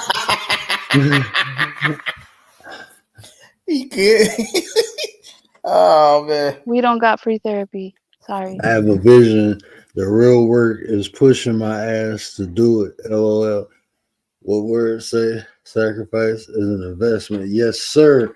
And see that this is like people. It's the process, man. It's the process of you crafting, you doing the work, you learning the ins and outs of it, and that's why I tell people, if you do something, do that shit with everything you got. Go above and beyond, and that way you can not understand, but you'll have a comprehension of what you're doing, and then you can mold it or modify it in a way that's easier for you. The more you do it, the more you learn things. That's when you start understanding the nuances, like what you can and cannot do. That's how you make things better, by understanding how it functions in the first place. But people don't. They just do the bare minimum. They do Yeah, the fucking bare he's minimum. valuable. And they see Yeah, it. you increase your value. Yes. My bad, Commander. I didn't mean to cut you off. No, you're good. I was done. He made himself more valuable. Mm-hmm. Mm-hmm. He's worth four people, 4 and 1. Oh yeah. That's what, Look, I bet you when they say thank you, he ain't gonna want to take that compliment now. I bet that. We need you to do more now. I bet. Now, this is what you gotta do. You gotta do like Commander did. Do your little spreadsheet. Oh, So if they yeah. tell you no to the raise, you work on your little spreadsheet that shows them on paper why you deserve that raise. I'm gonna do my job quick and get out the way. I'm out of here. you know what I used to do to get a raise at my job when I worked at the hospital? I take a 3-week vacation. Wow. I take we guaranteed 4 weeks. I take 3 weeks straight. And when I come back, they'd be like, man, this. I'd be like, oh shit, did none of that get done? Y'all couldn't do it? Damn, I sound like I need a raise. There you go. Oh, I don't? Okay, I'm gonna start looking for another. Okay, look, we can give you. They didn't change my title and everything, bro. I went from making $12 to $23 in 2 years, bro. That's an interesting question. He asks, what's the difference between a compliment and to praise someone? I'm gonna let Word handle that one. Well, I would even say is they associate it. You know, a compliment is a form of praise. But it's even levels to that. You know what I'm saying? But when does it turn into like now you get or brown like nosing? worship. So you got praise and you got worship. You know what I'm saying? Praise someone is just is acknowledgement. Worship is kissing ass. That's what worship. I mean, like you praise human beings. You worship God. You see what I'm saying?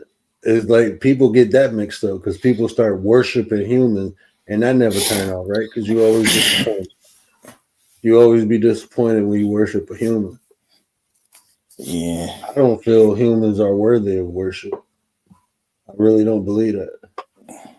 I think they get the idea of worship mixed up too, because to worship God is to prostrate before God, like He's your king, you know, because He is your king.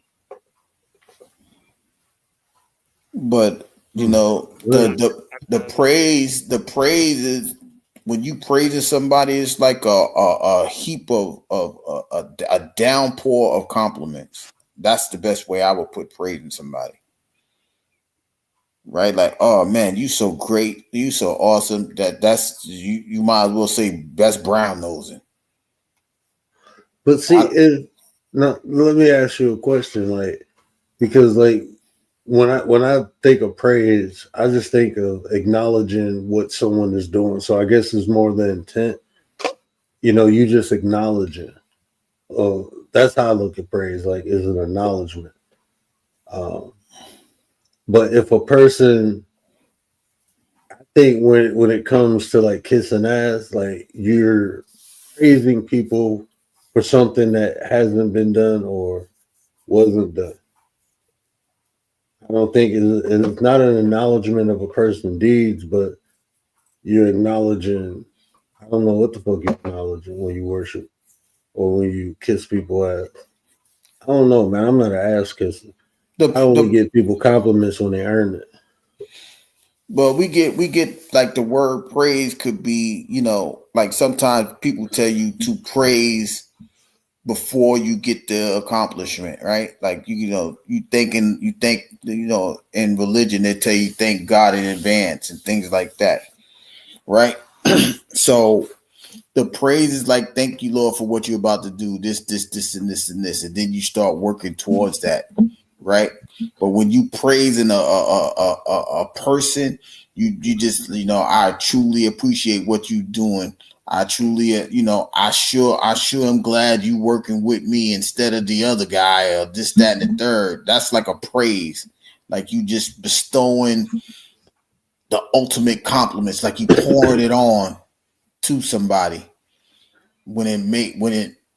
I'm not gonna say it's not warranted. It may be warranted. That may be how you feel, but that's pouring it on when you praising somebody to that stature. It's not even a worship. It's like you just sarcastic. It'll almost seem like it's sarcastic. Like, you know what? I sure am glad you with me and not them. Like, really? I'm here. Why would you think? Like, what are you talking about? Sarcasm. And see, even like when people associate, like how you just said it, you praise them before you get it. Like my understanding is everything is given already. So that's like when I say I praise, because I don't pray, but I praise. Mm-hmm. And I praise because I know everything is given. It's just up to me now to match the frequency of it. It's up to me now to go out and get it. But I already know God has given it to me. So that's why I praise. And that's why I don't pray. Because I feel like when people pray, they asking for something, but everything is already given to me. So I don't need to ask for it. I just got to get my ass up and go get it. And I'm praising. I'm sorry, go ahead. No, go ahead, sorry. Oh, no, I was done. No, I was going to say, sometimes we get things that even we don't deserve. Like, we didn't do anything, and we're just like, well, right? Like, sometimes it's grace or whatever you want to call it. I don't even think, like, even that, like, I think that's just us looking at it like we're not worthy of it. But when it comes to the divine, they know we were. I feel like God know we're worthy of it. We just don't know.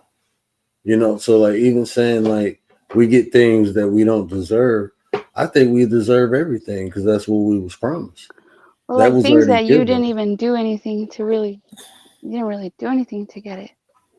But even that, like do you like you may not think you did something because what you did might have been of no significance to you, but maybe you blessed somebody just by saying hello.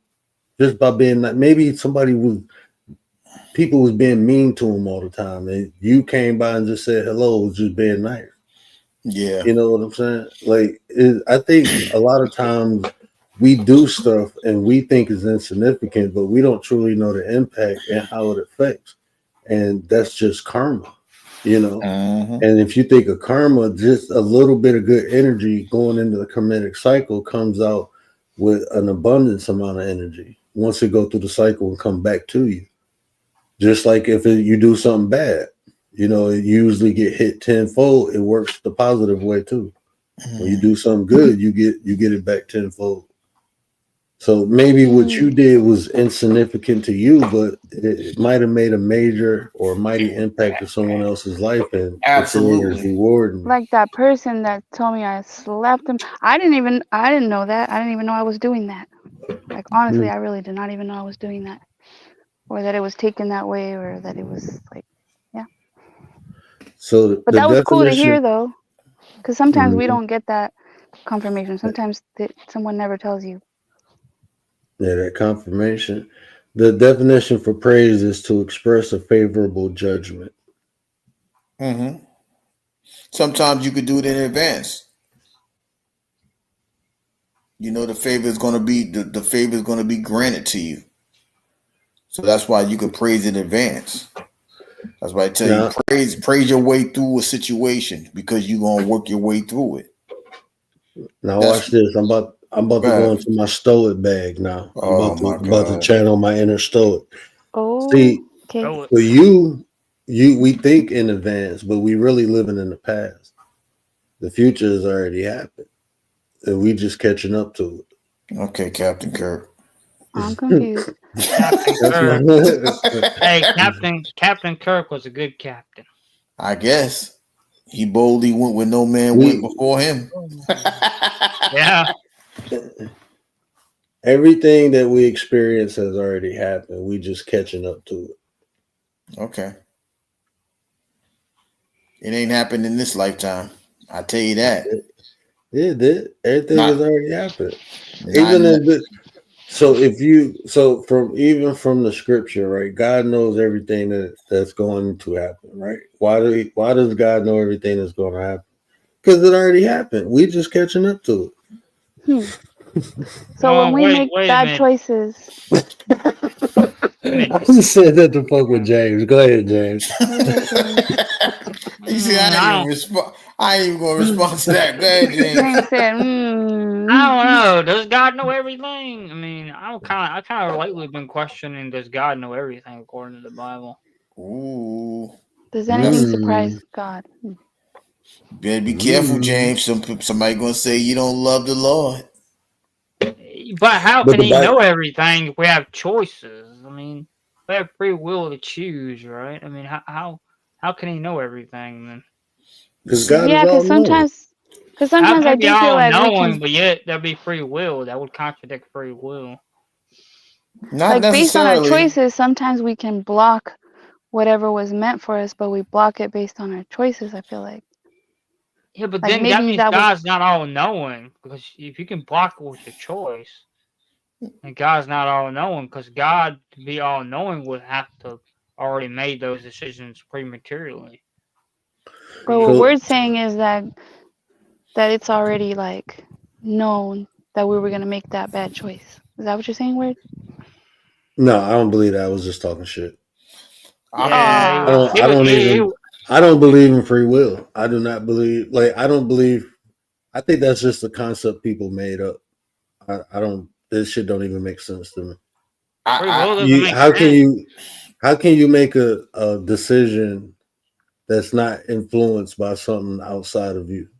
Well, that's how all decisions and choices are made, predicated upon the circumstances or situations in life. That's why we make decisions. Well, I don't see free will like that though. I see free will as you have the you can be influenced, but you have the choice in order to either take that influence or not take that influence. And in fact, Paul said, "Take every thought to captivity." So the idea of if that is like you got to take that influence into captivity and be able to choose whether or not to take it or not, and whether choose the path that God would like you to go. Granted, he lets you choose to take that path. I was about to say, even taking the path of God is an outside influence. Well, I mean, tell me one thing that you chose to do in life that was not influenced by your circumstances or situation. Just name one thing. Nothing. Being here, how could that? That's not true. That is not true. Here? So let me ask you this: if your conscience speaks to you before the outside will, does that count? What is your conscience telling you? No, whatever it's telling you. Because I didn't have to be here on the panel. Okay, so what if your conscience tell you to stand still? I could have been anywhere else. I didn't have to be on the panel. So what if your conscience tell you to stand still? If my consciousness tell me to stand, I'm gonna say why. No. That's not what I asked you, sir. Is that from an inside influence or outside influence? If my conscience tells me to stand still, What is your conscience? See, I'm gonna get you. What's your conscience? I'm gonna disrupt your point right away. Okay, here we go. You're saying my conscience is telling me something, but free will is making a choice. So telling me something and choosing something is two totally different things. So that's why I said, why am I standing still? No. You said you said it's from an outside force, and I'm saying if your conscience telling you something that's not from the outside, it's from the inside. No, I'm telling Well, you, technically, your conscience can come from an outside force. God. Free will is decisions made by out the decisions or choices you make without being influenced from the outside. That's what free will is. So my conscience telling me something is not being decided. So your conscience, so your conscience can't influence you to make a decision. So even like my conscience influenced me making a decision, that decision is still to be predicate. What decision will you make? You see what I'm saying? What is like any decision that you make is based on the outside stimulus due to the circumstance or situation, or there's nothing to choose from. If I decide to get up and walk, there has to be a reason why, or a place where I'm going. But what about intuition? Intuition is just a filler. But that intuition, why does that, what stimulated for you to even have, oh, here's Baba. What up, Baba? Hold on. So What even, up, Baba? What's up? Hello. I'm so happy you're here. so even when your intuition speaks to you, it's telling you about something on the outside. So what is your conscience speaks to you about? I'm trying to understand this. I would love to hear this. Get him, Gary. Well, I mean, your conscience is from the outside. That could be the argument. Your conscience is not from the outside. Yeah, well, your conscience was given by who? Your conscience is within you. But your conscience was given by who? It's not about what it was. It was embedded by in you. Who gave you your conscience? What is God? Okay, God. The and spirit, that's from an outside force. No. Oh, okay, that's how you feel. But where's that's not how I feel. I'm just saying that's the so where does it? So the conscience works outside of you. That's what you're saying? No, the conscience is inside of you, but the outside force gave it to you, though. Oh my God! But the outside force gave you that inside. Though. So does God does God dwell in you? Does God dwell in you? Of course, if you had the Holy Spirit, yeah. So where's that? So where's that at? Wait, what if you didn't have God and the Holy Spirit? Where did it come from, then you don't have a conscience? Where did it come from, though? It came from an outside force. It came from your soul. No, it came from an outside force. Because God is outside of me.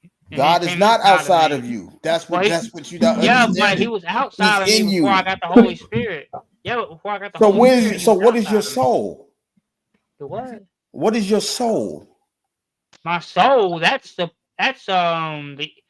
completion of what is your body and your spirit, because what is a body and a spirit makes up a soul. Have you ever read Genesis? What? Chapter 1 Your soul and 2? is the energy. I think it's more specifically 2 that you need to read for the idea of the body and the spirit, and then like a soul, a living soul. So I've been thinking about this a lot lately, and I think in a vacuum, like let's say a person is born in a certain place, they have certain experiences, and they're in a vacuum. Let's say they're just by themselves, right? In that form, I don't think there's much free will. But I think until you have actually outside influences to engage with, I think that's when free will actually takes place. So from that concept, you're saying free will is the ability to decide without allowing the outside forces to influence your decision. But you have to be first. They will influence it, but discernment, right? So discerning and deciding is the free will, right? And if you don't have those outside influences, then there is no free will because you're just, running on whatever. There's no purpose of free will if there's no outside. I see what you're saying. Yeah, that's how I see it. But yeah, that makes sense. I can agree with that. So for me, that's more permissive will. I don't think that's free will. It's permissive. Permissive. To me, there's only two wills: permissive and divine. Anything that's I'm outside of confused. divinity is permissive. God is allowing it to it's allowed. Well, wouldn't free will be allowed? That's what I Allowing you to Yeah, said. make I think decisions? I'm not gonna lie to y'all. When you look at history, man, free will is a concept some bullshit ass church fathers made up, man. They just But wanted that's to make something sounds fancy. That's all that shit is. Who has ever had free will? Really, like who has ever had free will? Because when we looked up the definition, it made me think, yeah, nobody really has free will. So what definition are you thinking of? It was a definition like free will is you not being influenced by anything outside of yourself, like no influence. Right, and I think that doesn't really make sense because I'm not understanding. Gary, are you who said the permissive thing? What yeah. can you explain that? Can you explain that more? Okay, so when you in spirituality, you have a divinity, right? That's divinity. So that's the divine will, meaning your purpose is of a divine nature. Anything outside of your divine nature is permissive. God is going to allow it to occur. It's not. Like, what would be an example of that? For example, if you all right, for the religious people, if you follow the 10 commandments, right, and you have if you have a baby outside of your marriage, that's a permissive will because it's not something that's divine. The divinity is God wants you to be married to a person and then be fruitful and multiply. That's permissive will. You can have a baby outside of it and there's no punishment that comes with it. Whoa, then that's not biblical because there's punishments that come with it. So take the. Oh my bad. So real quick, I was going to talk this about is this a definition. The yeah. This definition. is a. I just want to tell. I just want to give a little context. This is not a biblical definition. This is a philosophical definition of what free will is. But go ahead. So this kind of aligns exactly with what I'm thinking. And basically, if you have a set nature at a certain point and you meet a new person, and this person introduces to you a new way of thinking, it's not a prior event, right? That's not what made you the way you are. That's a new chance to make a choice. It's a new influence. Right, a new influence, not a prior influence.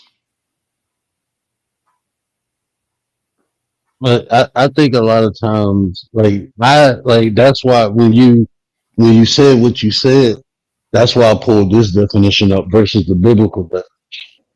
Because in the philosophical aspect of free will is you're making a decision without any prior information. Basically, is like is like you were saying, like if somebody present a nuance to you, you have a choice to indulge in it or not to indulge.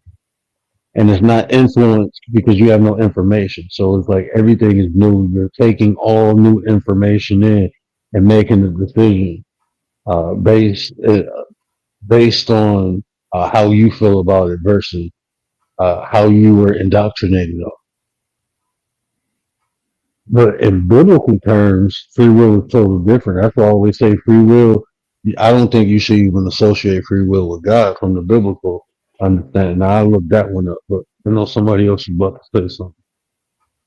So wait a minute. What would be the biblical understanding then? What would you label it if you had to give it a label? I'm about to look at it. Permissive will. I don't know about permissive will. Based on how you defined it, I don't know about that. Gary, by your definition, anything that falls out of line with what was what is laid down for you is binary. So it's either divinity or it's something outside of that, right? It's one or the other. Yeah. That's so permissive will is free will to you, Gary? I don't think.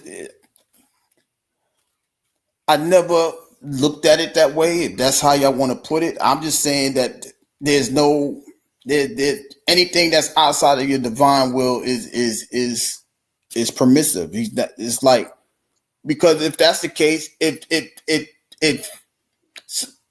like it's a choice going contrary to your nature. Because this is how I feel about free will. Because if the concept of them eating from the fruit of good and evil is free will of sin. Well, it sounds like if I have free will, then I'm doing it wrong. Like I shouldn't have, by your definition, I should be living a divine life, right? I shouldn't be making choices then. I should just be. That's not, no, it's no, I'm not saying that you have to be divine, because there's people that doesn't have the divinity in them. That's why it's permissive. Everybody so someone doesn't that has have divinity God in them. Everybody doesn't know the Spirit of God. Okay. Go ahead, Commander. No, I'm confused. Baba, take over. So here's what I'm saying. I'm saying if all right, we know that there's a few people that don't have the Spirit in them, correct? Okay. Can we agree on that? Well, so if they don't have definitionally, just knowing this and understanding it would mean that you have the divinity within you, right? Otherwise, you would turn the other way. You wouldn't look at it this way. But aren't you being influenced by your divinity? You can be if you choose to be. Of course. Yeah. But you still have choices to make. You don't have to be influenced by nothing. You have choices to whether or not you want to allow the influence to be or not. In order, let me ask you a question. In order to elevate, doesn't there have to be a situation to occur? How do you mean? Elevate in what sense? To grow. Sure. Of course. Yeah, I mean, there has to be situations, but you have to make choices within that situation, though, in order to elevate. Because not everyone elevates based on a situation. Some people will digress based on a situation. Some people digress, right? That's what I'm saying. So, in order for you to have, like, everybody's not born it. So, for example, if you a sinner, right? We're told we're sinners. We come out. We're told we're sinners. Right? I don't know if we're sinners by nature. I don't know if I believe in that stuff anymore. Thank you, James. That's why I like James, bro. I don't know if I believe in that stuff anymore. It just doesn't make any sense. So why do we go towards sinning? Why does sinning feel good? Good? Because But I question people. Why do people have internal conflict when they sin? I mean, it may feel good in the moment, but I've never felt good sinning, bro. I've never felt good. That shit always made me feel fucked up. That's why I just stopped doing it. Guilty as hell. I did it a lot for outside validation. I'm gonna be real with you. A lot of the bullshit I did was for outside validation. So the validation didn't make you feel good? It was maybe a moment, but then when I was by myself, I felt bad as hell. But that's why you did it. You did it because it felt good. No, that was a false sense of fulfillment. That's what it was. It was only temporary. Yeah, it was false. It's like when people get high, they feel good, but when they come down, they feel bad, bro. But you can't take again. Hold on, but you can't take the experience of being high. You can't take that away. I don't care how long it is. It happened. Can doing good feel bad? Well, you can't take the experience away, but you can take the guilt away through asking for forgiveness from God, and then God. The thing is, Gary, the idea about being born a sinner, it's hard for me to wrap my head around that. I was always a good person. My sister, on the other hand, she had problems making good choices. That's just the nature of who we are. I think for a lot of us, we don't choose that. A lot of us, we have a certain set way of being, and some of us are different, you know. And that's in okay, I'm confused. Yeah, like So we're born. Not everyone's born the same. yeah, I mean, I was always thinking about what's good. What am I supposed to be doing? Like even from when I was a kid, and I never, to stray away from that, I had to get around bad influences, and so I think it's different for different people. So the idea that we're all born sinners, yeah, to some We are degree, all but okay. I If we're all going to fall short, isn't that what a sin is? But how? But I don't think that's even guaranteed. I think most people fall short because they influence to. To even say that, to even like to be born and think you're going to fall short, you're going to fall short. That's you know what I'm saying. But what if a kid never know that? Can they fall short? exactly, yeah. I don't think. I mean, I understand like the definition of sin, but I just don't like that whole concept. Like we born into sin. Like people explain it like 6, 7 different ways to me, and I can't accept none of that, bro. I Okay. think it is all about what we do, man. Yeah, whatever we're going to do is not going to be perfect. It ain't meant to be, bro. Ain't nothing like if you go outside and look at trees, ain't no tree perfect. The grass blades ain't nothing perfect, bro. It ain't supposed to be. That's what makes life perfect. Nothing is perfect. Okay. Okay. We perfectly imperfect. Okay. Yeah. Perfectly imperfect. That's exactly. If that was the case, God wouldn't have made good and evil, right? There would be no such thing as good and evil if everything is supposed to be perfect. You got to be careful what you're saying here, because you're going to just destroy Jesus at the same time, because he's the only perfect thing to walk the planet. That's what people believe. Paul, I was muted. My bad. Paul wasn't talking to you and me when he said that. You gotta consider who he's talking to. Yeah. Yeah. I don't think he meant everyone was just born a sinner. Has a sin nature. We've all fallen short. Well, he could just be talking about the people that were there, and he knew he fell short. I feel like people have the potential, right? Potential is everything. I think we all got the potential to sin, but I don't think we're all born into it. Well, where's the duality? The potential. You can go left or right. That's the duality. The But I potential thought is we have duality both. itself. Like, remember you said we have both? You have both. You can either be both. You can either go right or you can either go left. But we still have it. Like, we have it with us. Right? That's why you say you feed it. You feed the... You see either side. That's not negative or the positive. Whichever side you choose. No, but you said you feed both. I feed Remember we both talked of mine. about that? Yeah, I don't leave them hungry. I don't leave no wolf hungry inside me. My negative is, I mean, even, okay, like, smoke, I'm smoking the black right now. That's not positive, man. That's not But we're positive at born all. with both. We're born with the potential. So if that's what people want to sum up free will to, I agree born with with the that choice. concept of free will. Yeah, I agree with that. If you want to sum free will up to the potential, then I agree with that. I can totally concede with that. So, what if you extrapolate this out into somebody who has a massive amount of power? So, let's say you're Jeff Bezos, right? Wouldn't you consider him to actually have more free will because he can impact so many people with his decisions, right? You can. So, some of us have more free will than others in some senses. Yeah, yeah, absolutely. Because I mean, I'm not rich. I mean, I don't have as much money to do as much as someone like Jeff Bezos could do. Yeah.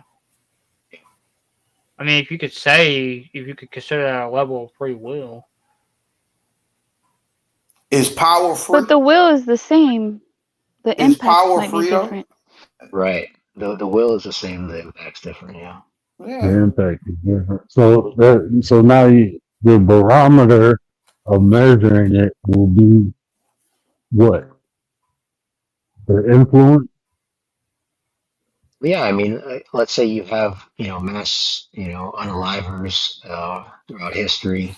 I mean, these people, yeah, they had the same ability to make choices, but the impact they had on humanity is so much larger than most of us, right? So I don't know. That's why when people, I talk about Mr. Beast a lot, right? I don't really like what he's done with his free will. I don't think he's promoted positivity. Actually, I think it's seems like it, but people will argue that. People will say, well, he's a popular guy. He'll be able to do what he wants or whatever. But Yeah, he has a show that's on TV I've seen about Mr. Beast.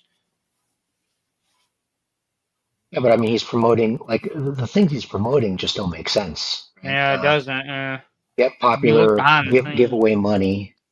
And, I mean, what is that teaching? What is that teaching the youth? I don't think it's teaching them anything useful. Yeah, I mean, giving away money is not how you solve the problem. The way you solve the Right. problem is taking that money and putting it into more jobs so people can earn their money. Teach a man how to fish, he shall eat for a lifetime, but give a man a fish, he shall only eat for a day. Right. I mean, I don't even give them jobs. I give them education. I challenge people to create their own. I always challenge people to do that. Create your own shit, and then you won't have to complain about other people's shit. yeah. How you fix the school system? Create your own. How you fix the banking system? Create your own. Create your own shit, man. You ain't got to ask or beg people to treat you nicely or treat you fair and all that shit, man. That's what I started doing. You Yeah. can create your own banking system, bro. You can create your That's own it. town just for whoever you want to have there. And you get you a trust and some life insurance policy. Get like 4 or 5, well, minimum 5 people in your family. Put that shit in the trust. Make sure the life insurance policies are whole life where they accrue benefits. Oh, you straight. A lot of Yeah. rich people do it. It sounds like you're promoting increasing your power to have higher impact with your free will. Mm. Y'all making me look at free will a little different. I still think it's a bullshit ass concept. I think it's just a more elegant way to say make more intentional choices. Just be more intentional with the decisions you make. I mean, I just think it's a better way of saying that. Make your own goddamn decisions. That's what it sounds like. I just don't like a lot of, man, I ain't even gonna talk about that other stuff.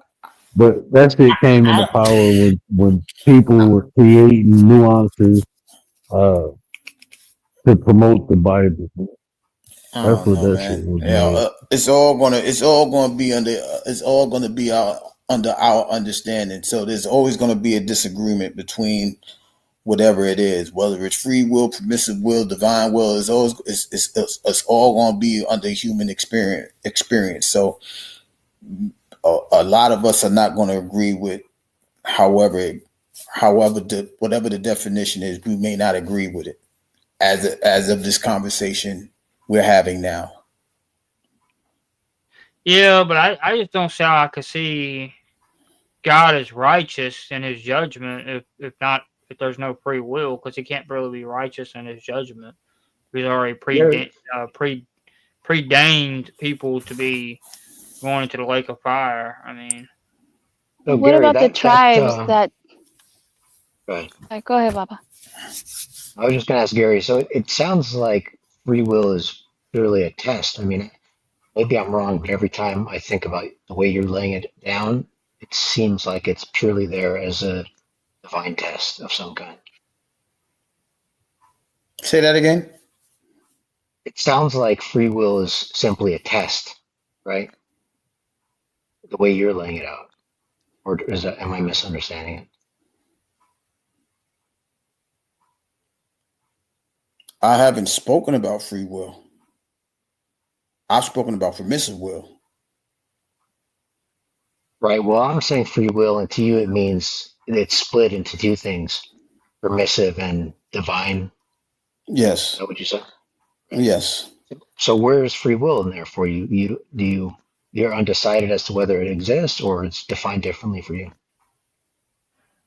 I don't think it's defined for me to even have, because I don't know what free will is. I know permissive will is for me, permissive will is something that happens that God is not going to involve himself with. Divine will is the spirit of God that dwells in you that makes it a divine situation. You either have the spirit or you don't have the spirit. Either way, you're not going to lose your life if you don't have the divine spirit. There's people walking around the earth without a divine spirit in them. That is permissive. God is allowing that to occur. I don't think it's free will. Why is he allowing it to occur? That's what I was gonna ask. Because that's the duality in the balance of life. The same reason why we're not like angels according to the Bible.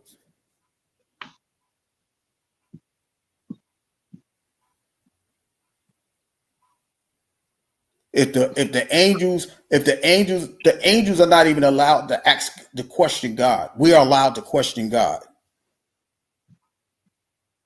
So I think this will probably further Gary's statement. You know, permissive will is a term used in theology to describe what God will, even though it is a sin.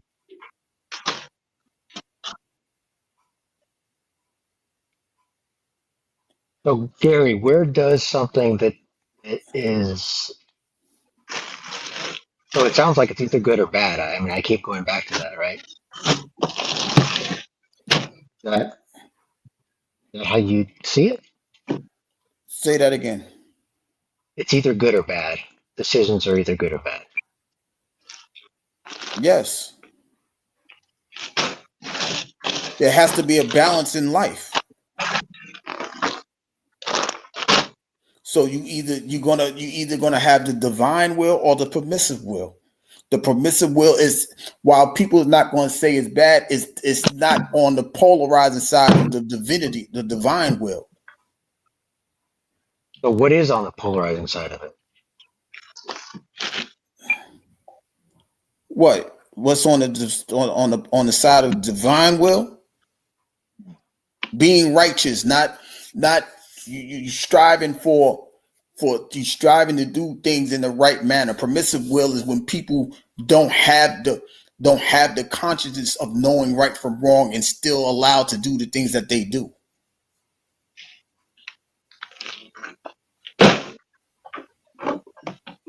So I'm still trying to find the boundaries here. So permissive is not, it's not on the opposite side of divine. I'm saying it is on the opposite side of divine. There's no divinity in permissiveness. Okay, you so have what's in the permission middle? to do it. Divine is when you feel okay. So for me, divinity is you feel obligated of doing Conviction.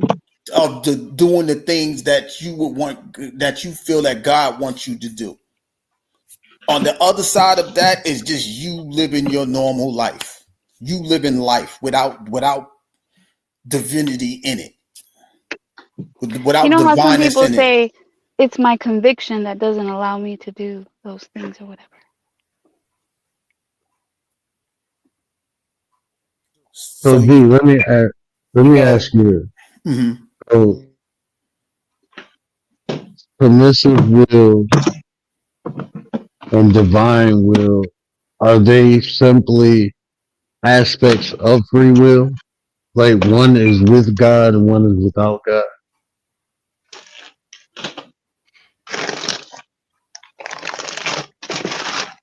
That could that's possible. I'm not going to say it's not. It's possible. But I don't. I'm listening to the way you describe it, and I'm looking at this definition. Do me a favor. and the Do me a example. favor. Do me a favor. Type See, there's a difference between free will and divine will as a definition or as a concept.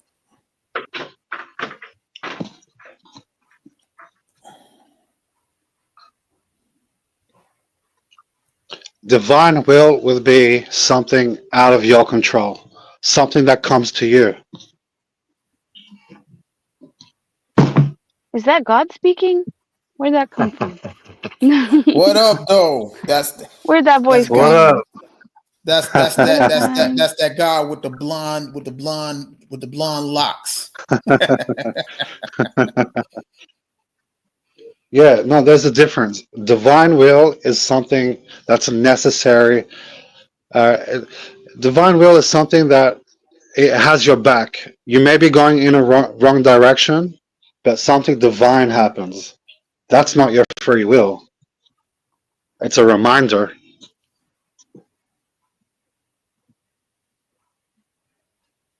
That's like when I say I can't be vengeful because it doesn't work in my favor. It just doesn't. Yeah, Is you it don't like want to be that? vengeful. Yeah, you don't want to be vengeful. Free will exists only in God. Applied to man, it should be restricted to things below him, such as the right to use or not to use his good or possession. In matters of salvation or damnation, is a captive either to the divine will or to that of Satan. Divine, what does that say? Divine determination would identify God as the one who, I can't see that word, determines my every choice and action. The second view holds that free will exists after a fashion. This view holds that God works in the circumstances of my life to ensure that I freely make the choice that God wants me to. That's what that definition is. That's what's on that part. So I looked up the definition, the difference between free will and permissive will. Free will is the ability of humans to make independent choices without external constraints, including divine influence. Permissive will, on the other hand, is a theological concept where God, while being sovereign, does not directly intervene or prevent human actions, even those that might be seen as sinful or harmful. That's their difference between free will and divine will. And you got to say it like this: your decisions and free will, it's almost like algorithms, right? What you do last week will influence next week. It's all algorithm like, right? But the thing that we have is that divine nature. If you don't have that spirit, you'll be catching yourself in predicaments you don't want to be in. You'll be questioning it. So if I go by what I just read, the thing that we was talking about of things that influence us outside, free will doesn't exist because this is without external constraints. And that's called divine. Yeah, that's called divine intervention. Okay, I can understand that divine intervention. Yeah, I've had times where, I've had times where I could have gone to jail, mixing with the wrong people and whatnot. But luckily, when you say luck, I never got caught up or associated or be an accomplice, right? And I think that's divine intervention. I had some of those moments, bro. I had a lot of those moments. Something telling me, take your ass home before they say go left. soon as I get home, people calling me like, "Where you at? You straight?" Like, yeah, the police just ran up in here. We dipped. Like, oh shit. Yeah, I had a lot of that, bro. And that's why for Yeah, me, That's that's why I say, you know, these conversations is not, you know, this may be one of those times that you'll agree to disagree, right? Because what my take is on it may not be your take, Commander take, Baba's take, James take, right? You might understand a point, but you still may not agree with it. You see what I'm saying? So this may be one of those conversations where we would have to agree to disagree. So I Gary, ain't what do you agreeing think with none about of y'all. I what do think you for think about you divine bullshit. intervention?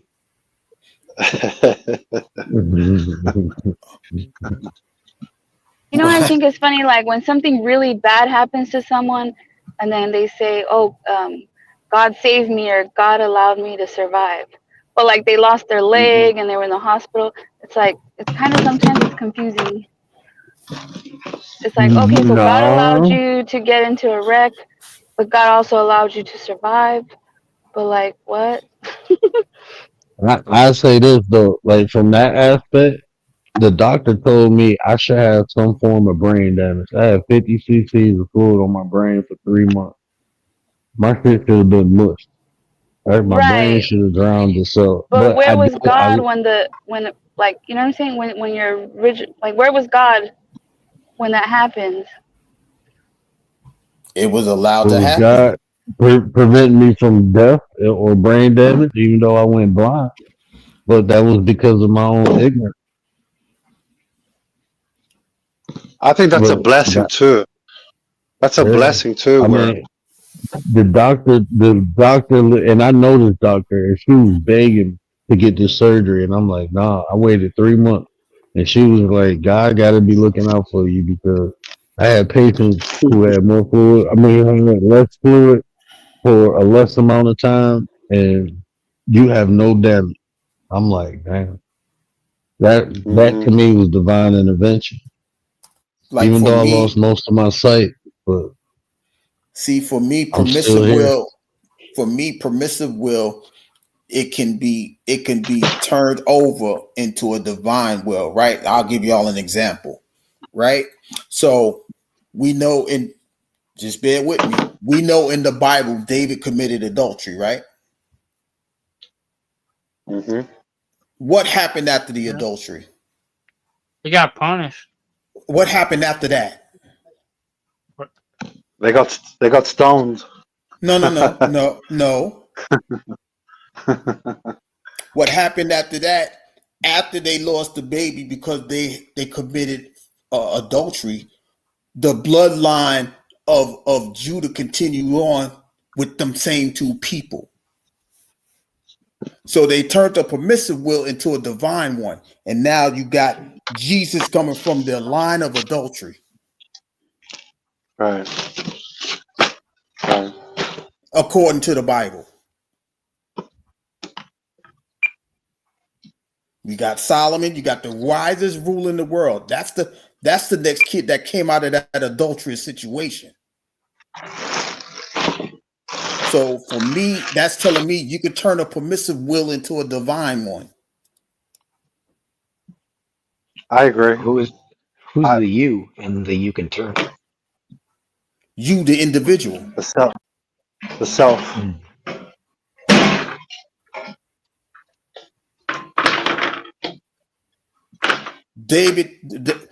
God allowed the permissive will to turn into a divine one. Then they followed God's order after that. Even when Solomon sins, they still get the divinity, right? Because Solomon is worshiping other gods. Solomon is doing all of these things. Solomon got 750 wives, but even through all of that, you still got the righteous person that comes out of that bloodline, which is Jesus, according to the Bible.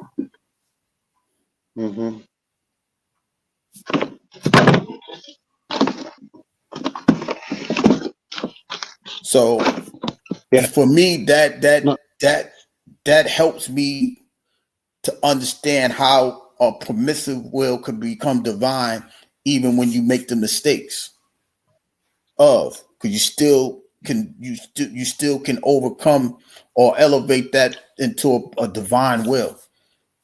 You get If the we follow- chance. Yeah, you're right. We follow that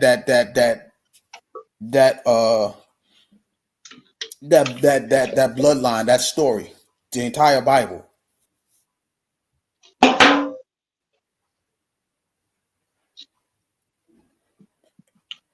See, that's why for me, the tribe of Judah, the tribe of praise, is more important than prayer. I think that's what Word was saying earlier. If you praise, you don't really need to pray. Because your praise could be your prayer. Your obedience could be your sacrifice. Yeah, you're right. Your permissive will can become your divine will. If you want to say your free will can become divine, then that's how you want to put it, because you're making the choice to swing it into the divine nature. Yeah, you're always given a chance. You know, you're always given that chance to fix up last week, last year. You're given a chance to change your character. You know, a lot of people that come out of prison, they changed people. And they always say God did it. So for me, it's always going to be of that type of nature. Good night, Commander. I'll see you later. Commander sleeps. Commander. Hey, Commander. Commander sleeps. Good night, Commander. I'm sitting here laying on the couch, listening to y'all. And look over, like, oh shit. Yeah, I just seen it now when you took the thing off. I'm like, wait, somebody's missing. And then I didn't even look at the private chat. I just seen she gets you. See you later, Nines. Okay, Nines. Chat. I am back.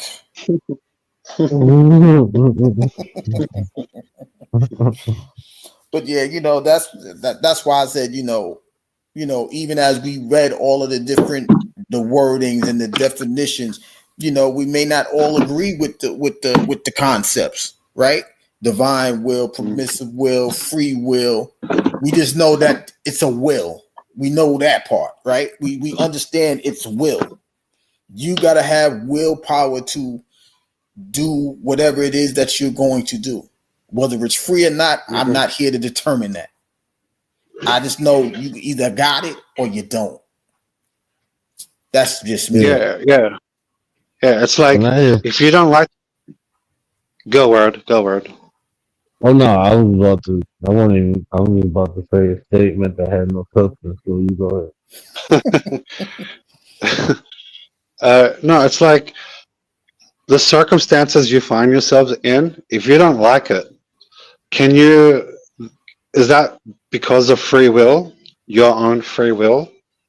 And if so, do you not have the free will to get yourself out of that circumstances?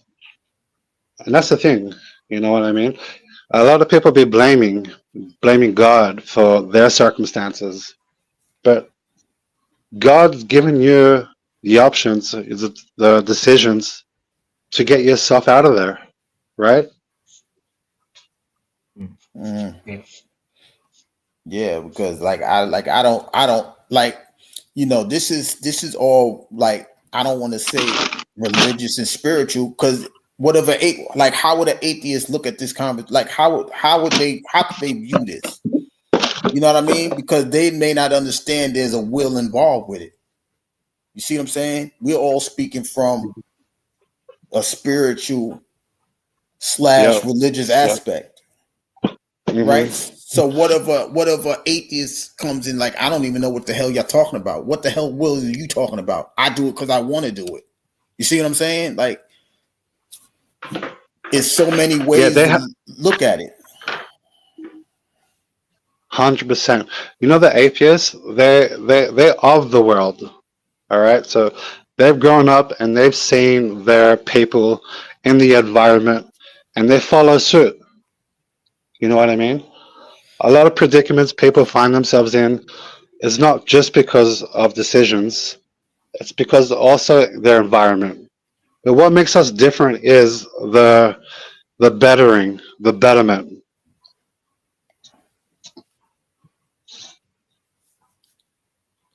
And even with that, right? You saying an atheist, but a person that doesn't have that will of God is going to be of the world, right? It doesn't mean that they don't know God, they don't believe in God, it's not saying any of that. They could still be they could be in the world and just not follow the ways of God. That doesn't mean they don't have, you know what I mean? They don't have God in them. The atheist is going to tell you they don't believe that God is existing in them, outside of them, around them, or anything like that, right? But that's a permissive thing. That I don't even think that's like, in that case, I don't think that's free will. That's just, all right, you go ahead and think what you want to think until the experience come. Then you'll catch a different experience or movement in your life. You see what I mean? Yeah, these type of atheists. So, okay, so we are coming to death, right? Imagine you're sitting there and you replay your whole thing. All these atheists have nothing about spirituality, right? Mm-hmm. They knew everything of the world, but they don't have that thing that God is actually looking for.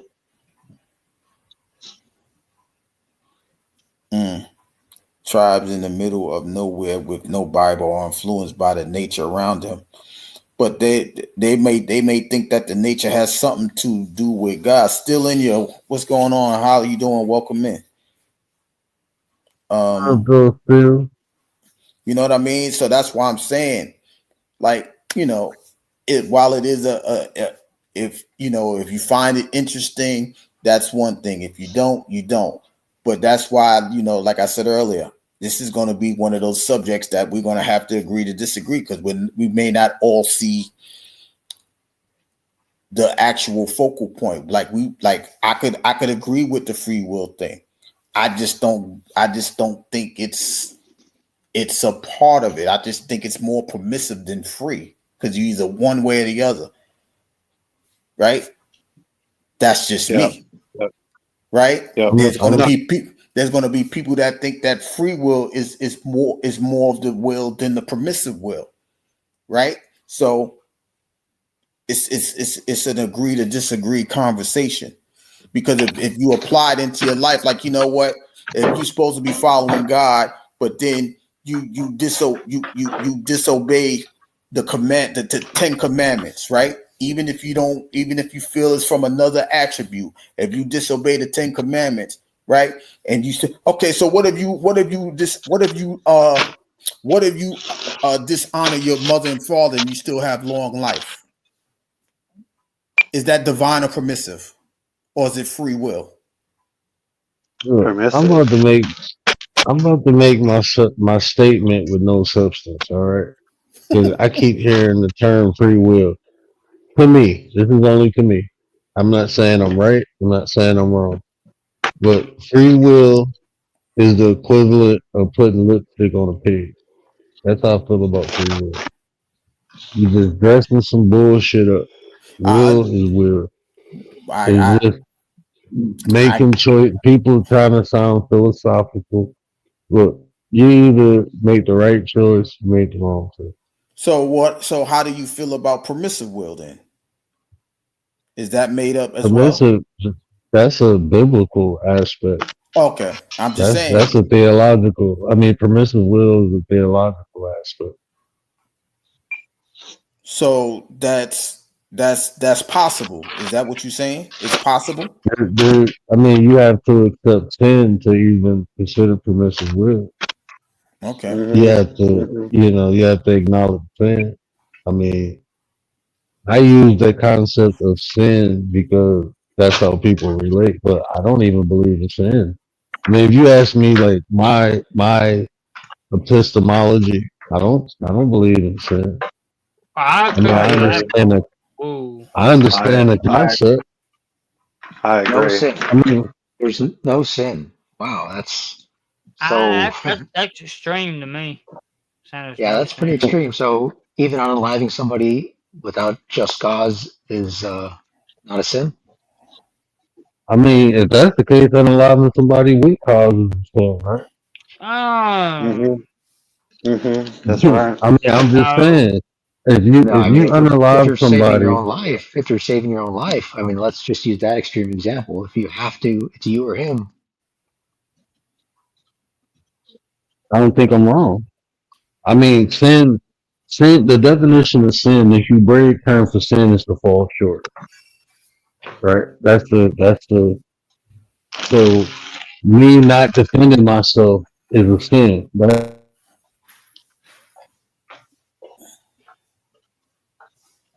Right. So in that's why it's just. That's why in that you can consider it just in that sense. But I'm saying if you're just randomly doing it for fun, it has to be a sin. I Hey, mean, do you? I think you wrong. I think it's wrong, but it being a sin is like what's a sin to you may not be a sin to me. well, that one's pretty universal. That's pretty universal. I mean, unaliving people for fun is pretty universally considered bad. Subjective and objective, Not. actually. I was about to say not to a serial killer, bro. Not to a born psychopath. Yeah, Not to a born psychopath. that's an outlier. I mean, that's a percentage of the population so minuscule.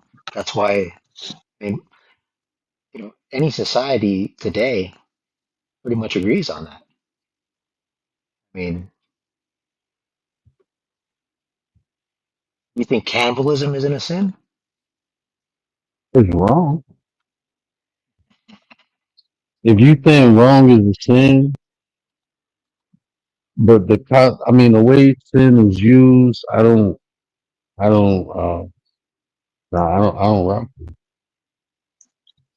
I don't rock with it because sin, like the way sin is used, is too subjective to me.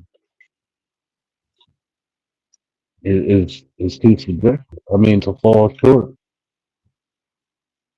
Yeah, exactly. You know all the rich people that own everything in the world?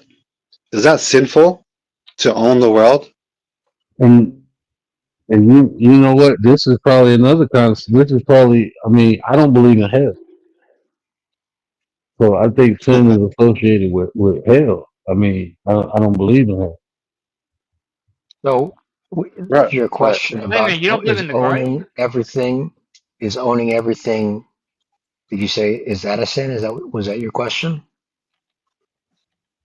No, to say all these rich people that have everything, right?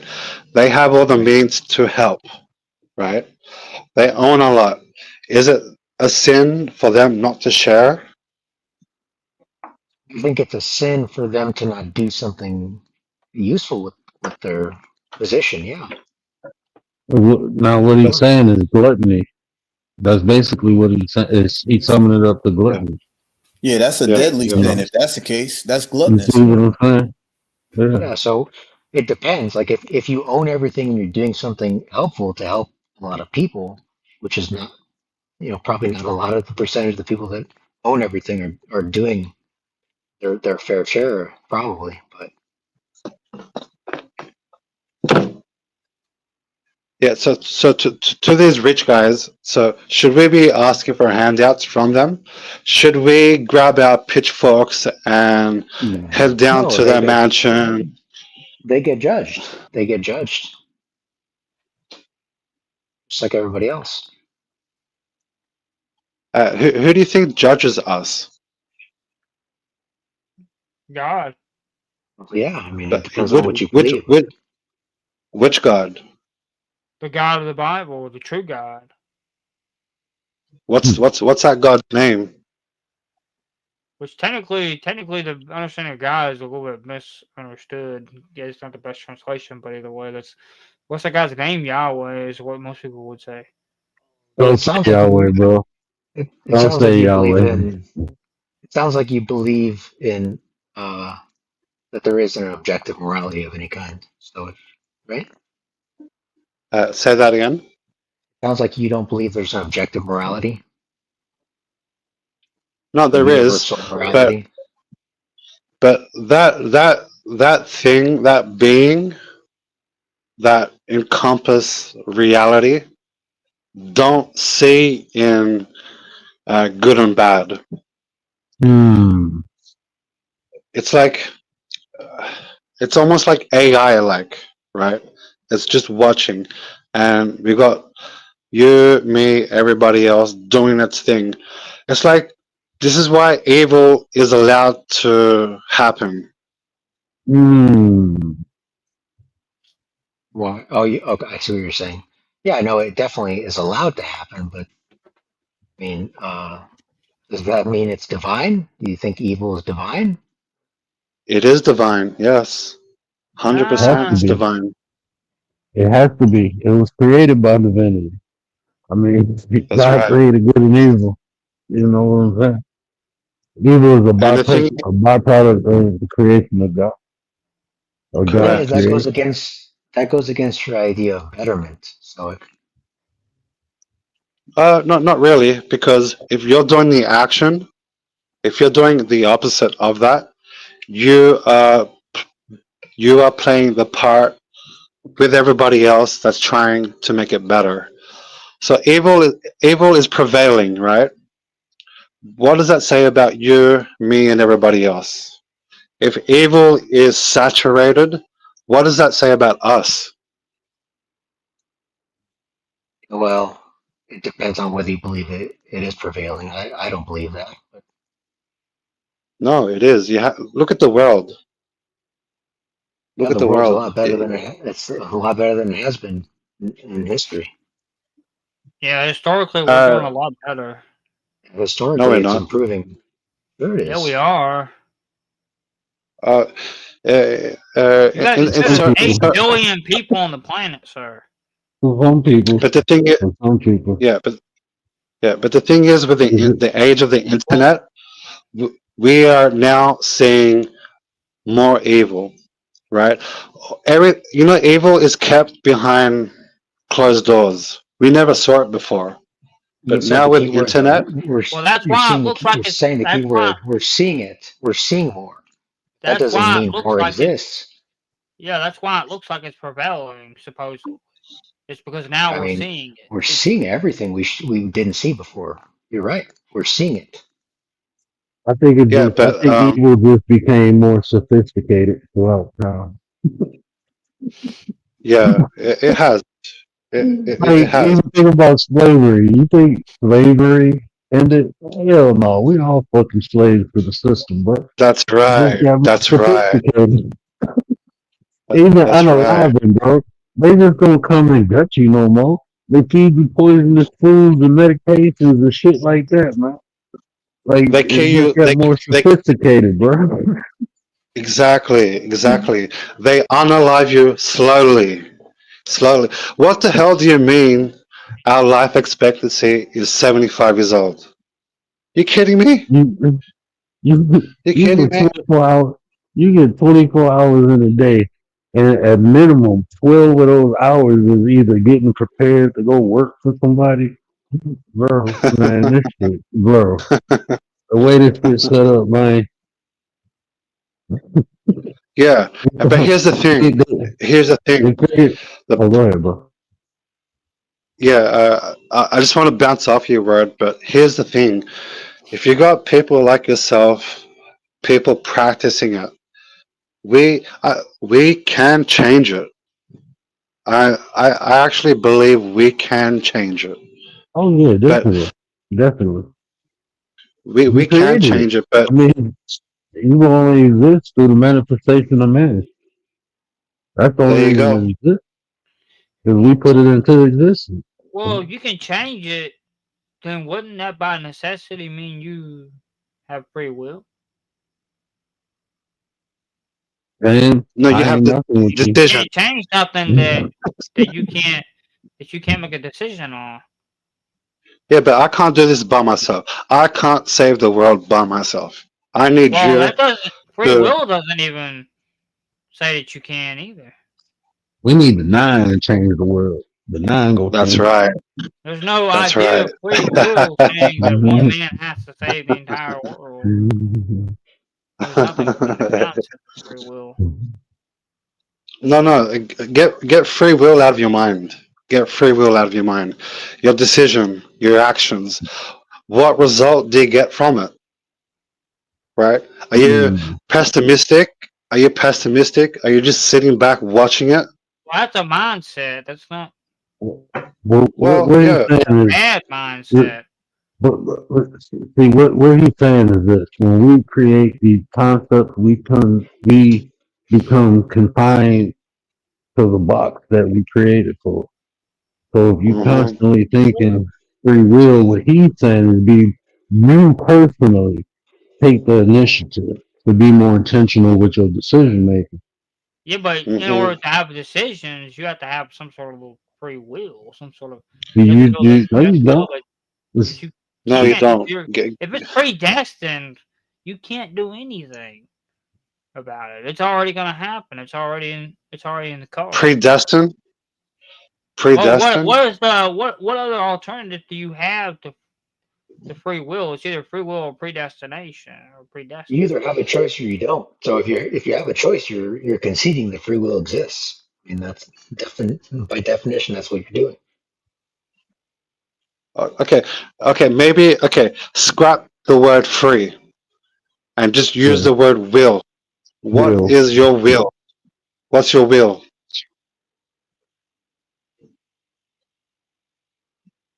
Well, in order to have a choice, wouldn't you have to have? What? My battery running low. Wouldn't it have to be free in order to have a will? No, you just need to have will. Oh. Well, Hey, what happened, Word? I just think Gary fell off. My computer died. Plug it up. Gary fell off. Gary, come on, man. Well, it's 5 o'clock here. That's probably why. Yeah, damn, it's 5 o'clock. Let me get my ass off there. This was a fun conversation, and yeah, I like talking with people. I'd like to see how people think. So I challenge a lot of things passively. I really like when it comes to sin. I understand the concept. I just don't. I don't even know how to say it. I totally understand it. Like even when I challenge y'all, like even free will, I understand the concept. I just don't confine myself to certain. I just don't. You know. So like when people be like, "Oh, you're a sinner," I'd be like, "Fuck off, man. That's just your perception, man. That's just your perception." I mean, exactly. I just find it interesting though that you don't believe in the concept of free will. Everything about this channel kind of points to the opposite of that. I mean, otherwise it wouldn't exist. We wouldn't be talking here. Well, the concept to me was so it's like this. Like if this how I look at free will. Like it's something. What came before that concept of free will? What was before the concept of free will? I think a lot of people were more like animals. I don't think they were. I mean, like even if you look at different cultures who didn't participate, because free will is a Christian ideology. But that free will, the concept of free will came out of Christianity.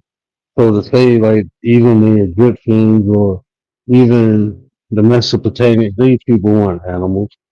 You know what I'm saying? But they had a similar concept that was just called something else. That's why I say like Actually, animals the wrong word. I shouldn't have said that. I would probably guess more tribal. More tribal, right? And even that, like even I like me personally, I am more tribal. I'm being honest with you. You know, I have more tribal ideology. That's because I practice my native culture. You know, so my way of thinking, that's why it's different from everyone. And most likely we're meant to be more that way in actuality.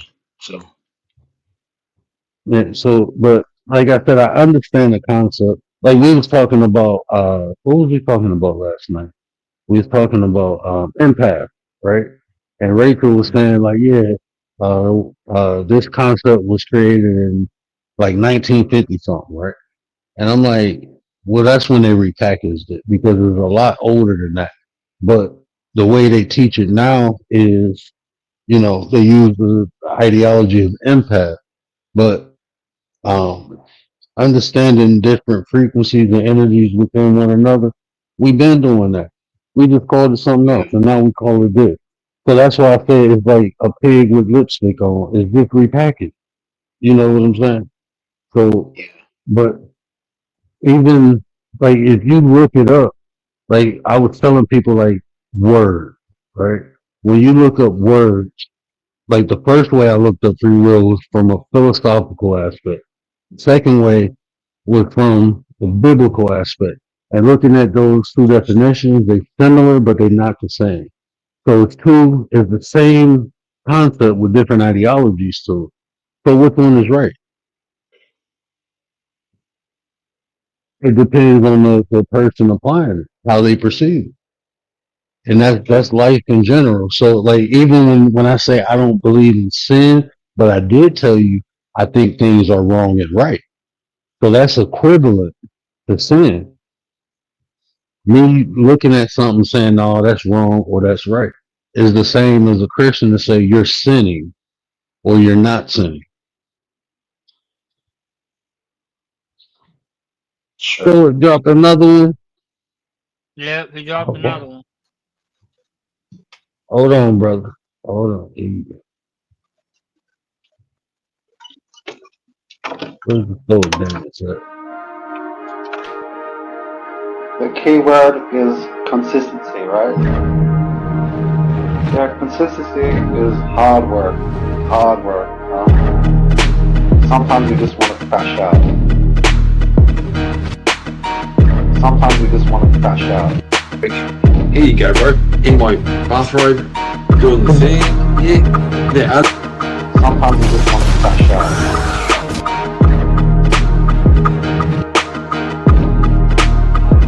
Sometimes you just want to crash out. Sometimes you just want to crash out. The key word is consistency, right? And I do want to say this too.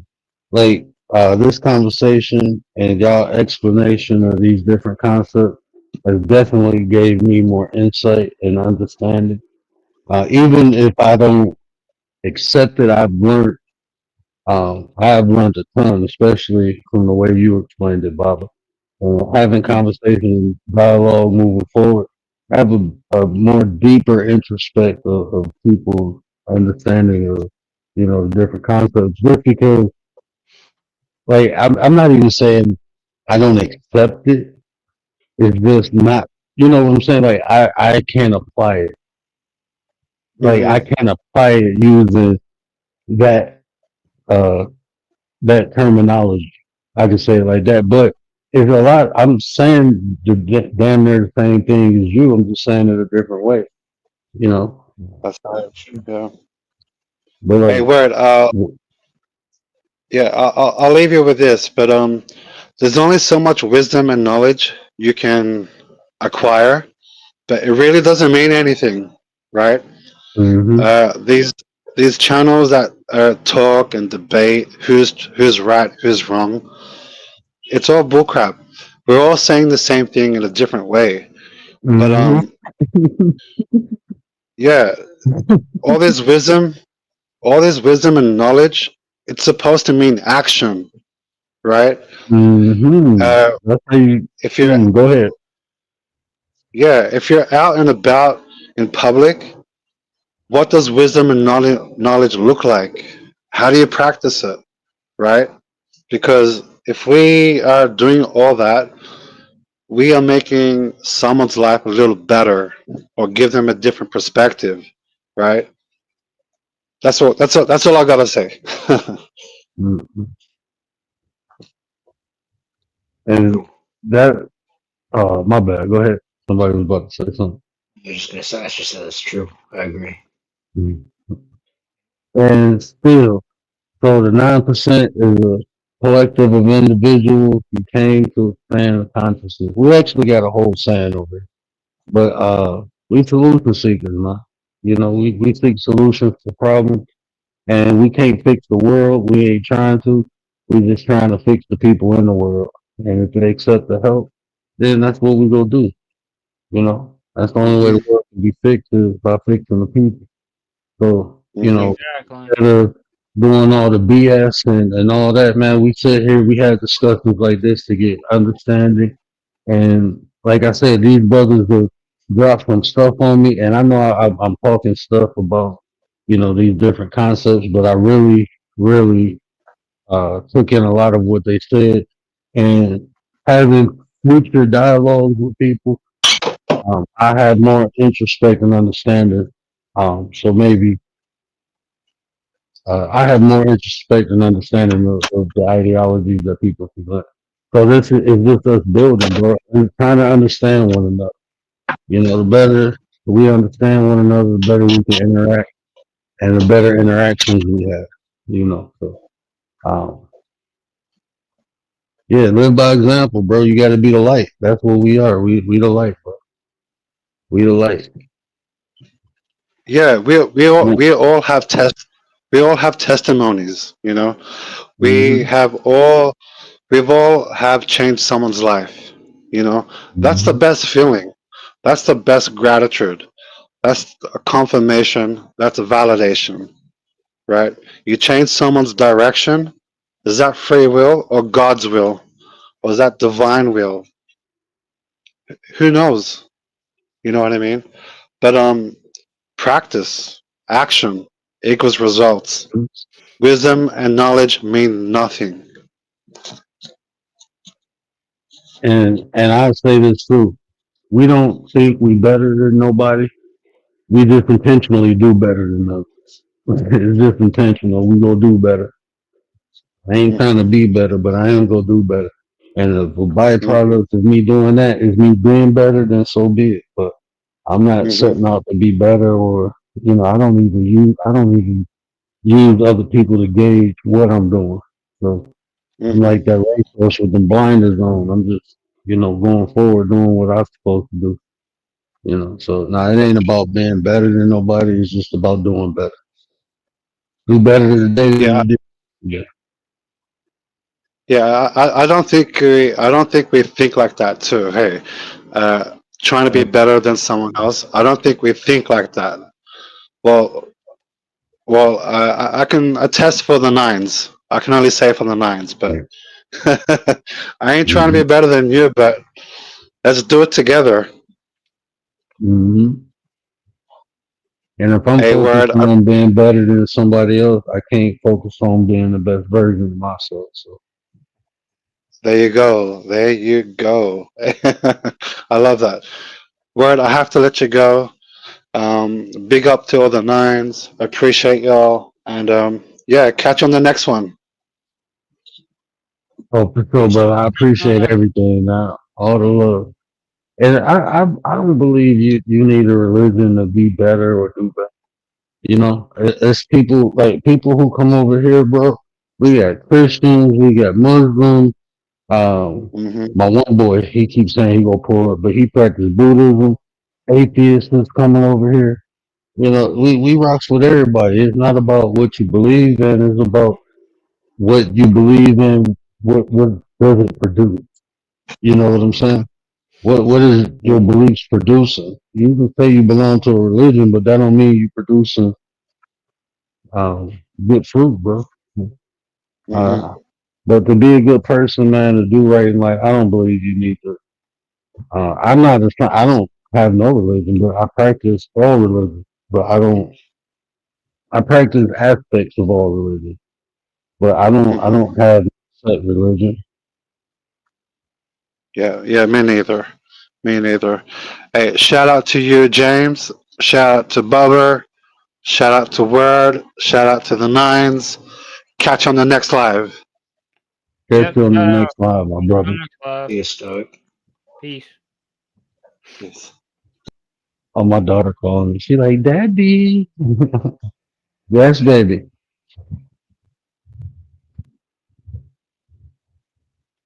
What's wrong, Mama? Where's her bottle?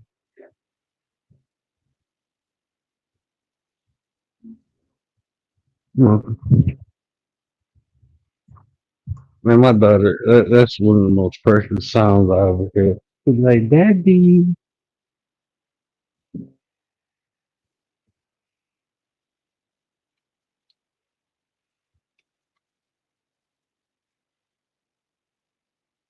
Yeah, but I rock out with all religions, man. I don't judge people predicated upon their spiritual or religious belief. I know people who practice religion and they some of the greatest people I ever met. And I know people who practice religion and some of the most unscrupulous people I ever met. So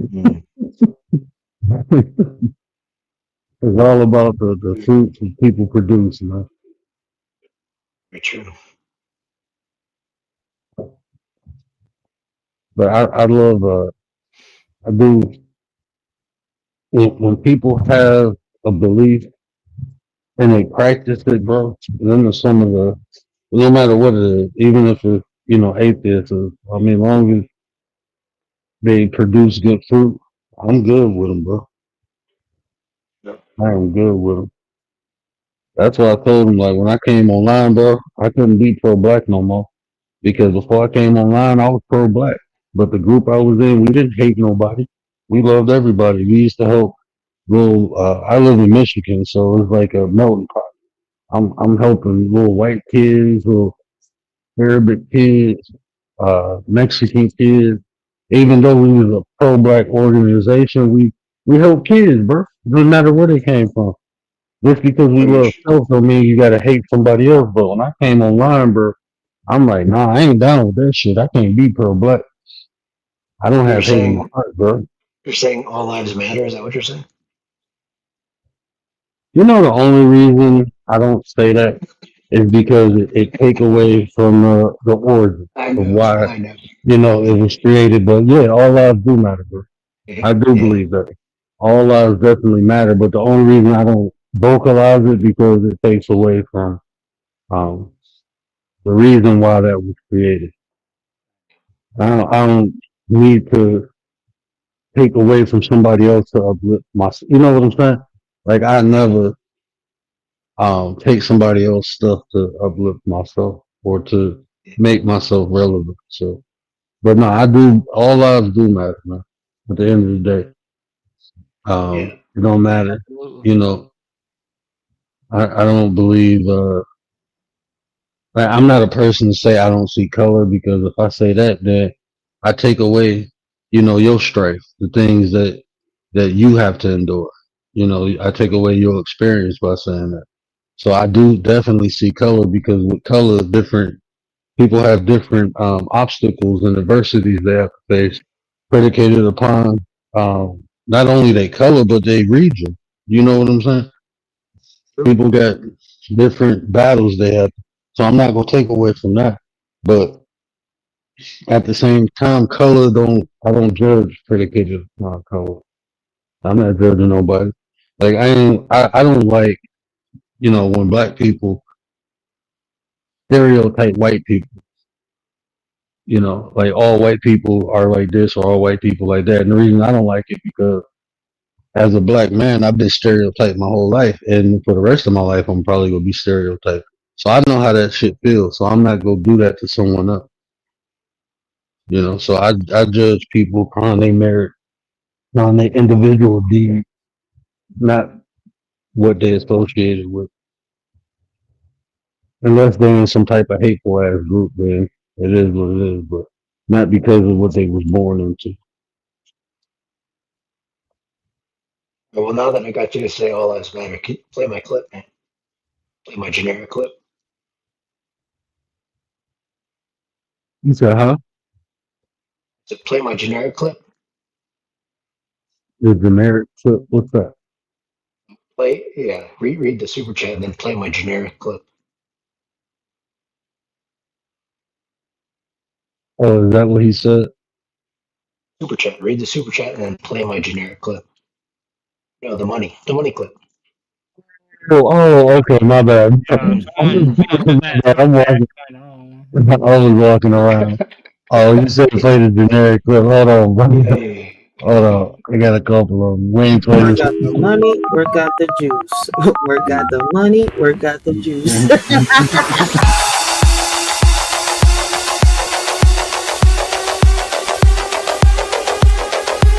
Work out the money, work out the juice. Work out the money, work out the juice. Work out the money, work out the juice. Work out the money, work out the juice.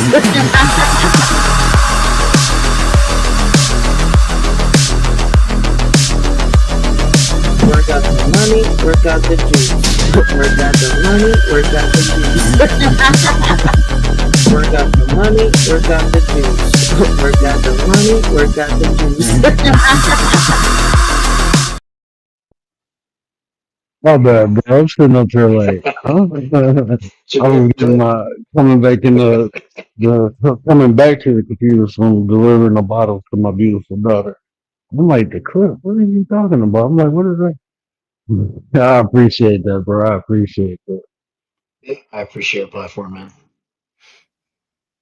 Yeah, man, this was definitely I hate to end it, man. Man, you gotta come on earlier. I know you probably be either sleep or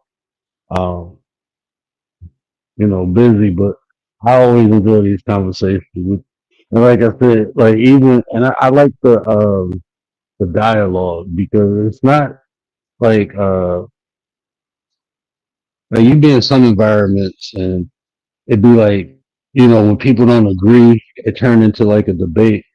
And I like the understanding factor, like, and I can tell like that's the intention. Like, hold on, let me understand this.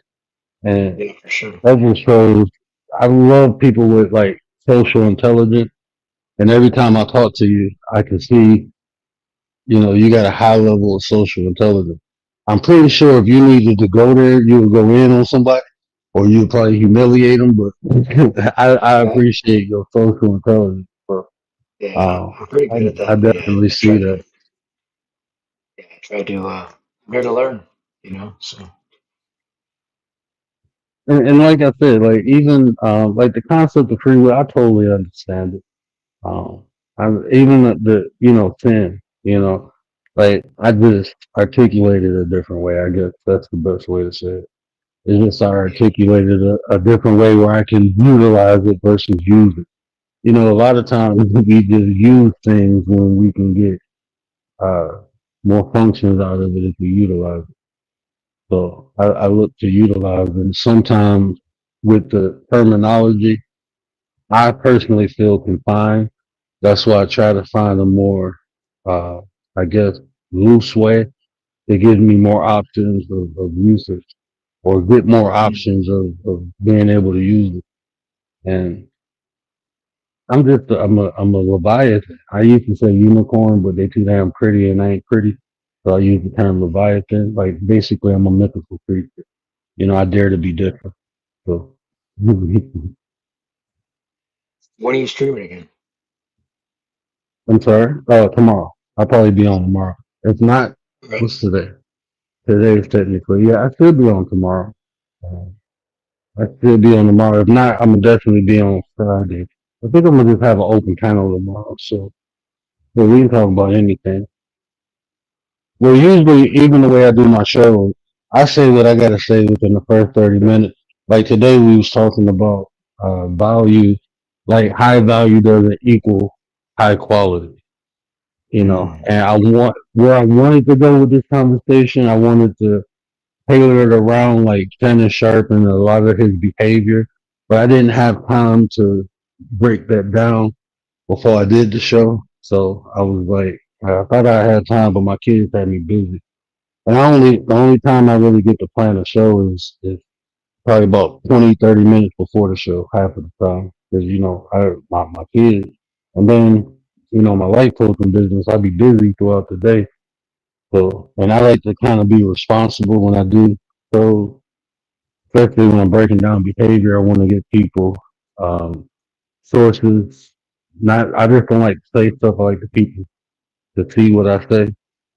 So whatever source I use. So if I use like psychology, I like to bring up different terms or concepts or methodologies, and I didn't have time to do none of that today. So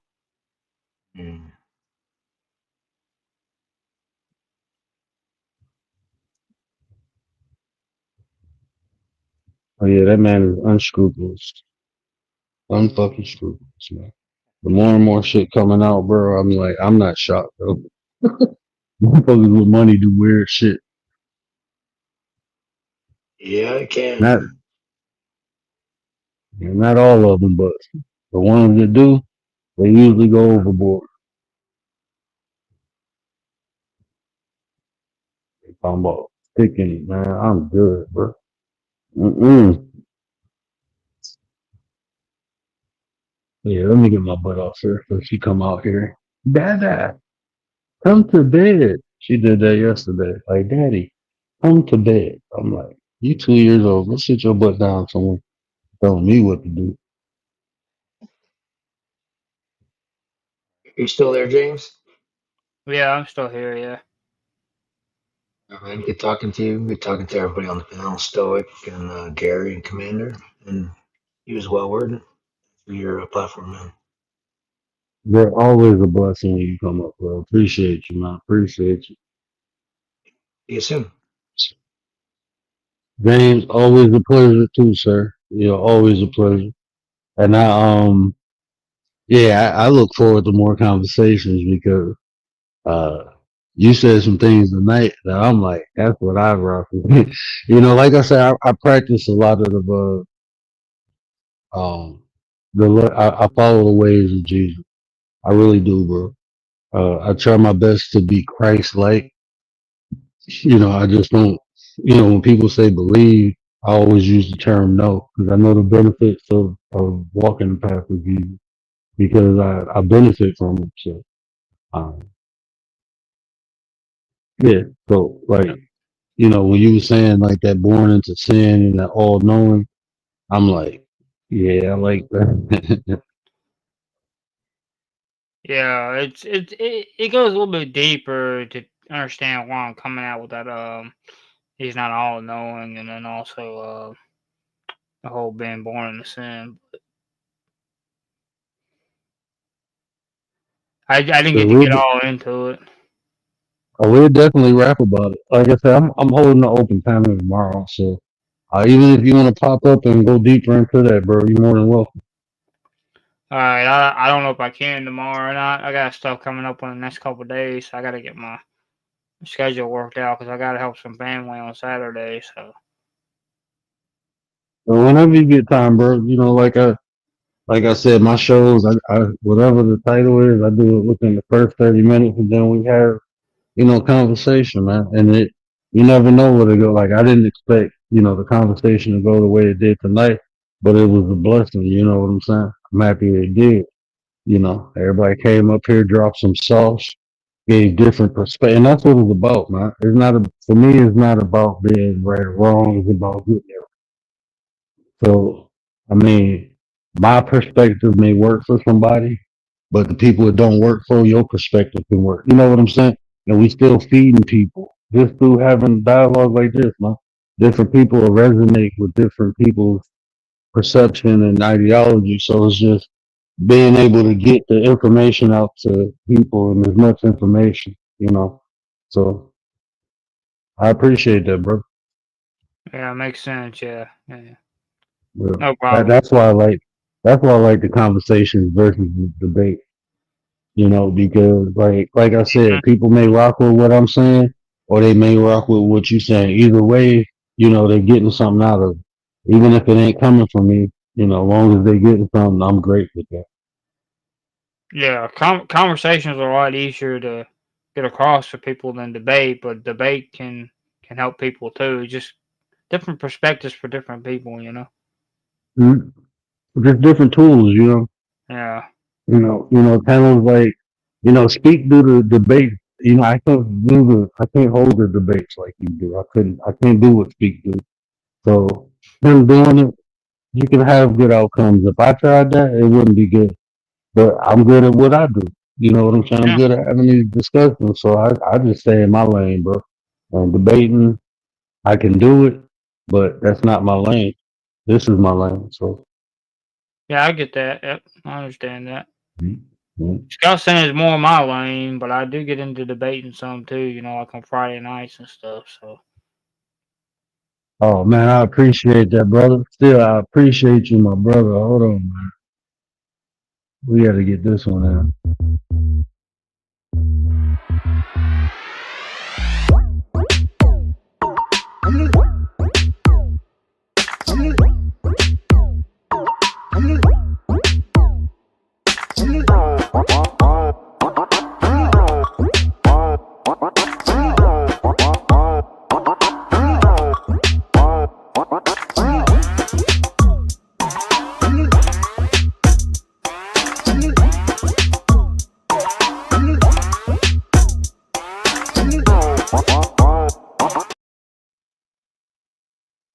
Man, y'all done blessed the boy tonight, man. I appreciate y'all, man. I appreciate all the love.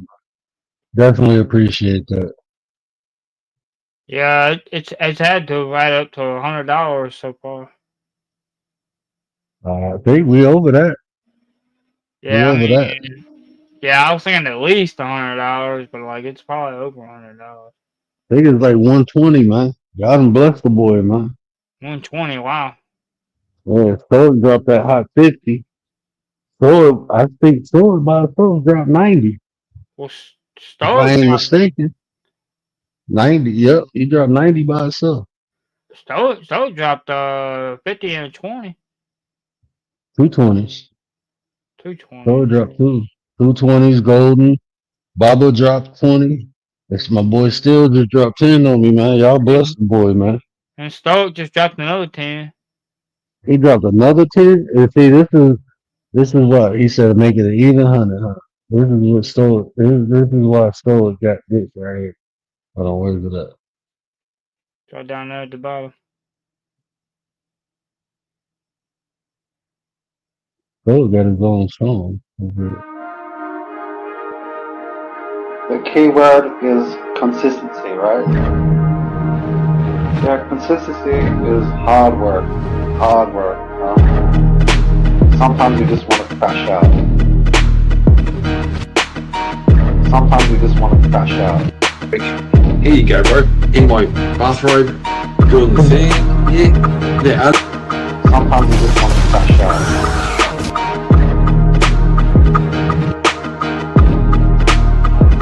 Sometimes you just want to crash out. Sometimes you just want to crash out. The key word is consistency, right? And see, this is why you can't tell me I ain't got the best chat or one of the best chats on YouTube. How can you make $100 in here with less than 10 people in the chat? By having great fucking people in the chat. That's how you do it. Yeah. I appreciate y'all so fucking much, bro. By having some real great ass people in the chat, man. Yep. That's how you do it, bro. And that's why I keep coming on, bro. I mean, I ain't even gonna lie to you, bro. These last couple months has been the best month as far as financially for me for YouTube. I've been doing this and not getting no type of compensation, and that's not why I do it. But when I get the compensation, it just show me that I'm appreciated. So that made me want to work even harder. So I fucking appreciate y'all, man. This is why I come on, man. If y'all donate or not, I'm gonna still be here. But this is support, man. Like this, man. Y'all don't want to know how much I spend on this shit monthly. You know, I pay out my pocket up until the last couple months. I've been paying out my pocket to do this. You know, the StreamYard alone is $50 a month. You know, I do the editing, even the research, the time I take away from my family to put into this. Well, When y'all show the appreciation, man, it's very fucking humbling, bro. I don't even know other way to say it. I've been doing this for this would be working on my 3rd year. And the love, I got love in different ways, right? just people coming in, supporting, watching, rocking out, coming on the panel. That's love. But is in these last couple months, financially, the support has been coming in, and I mean, I appreciate that, man. I cannot lie and say that's not huge. I'm not gonna lie.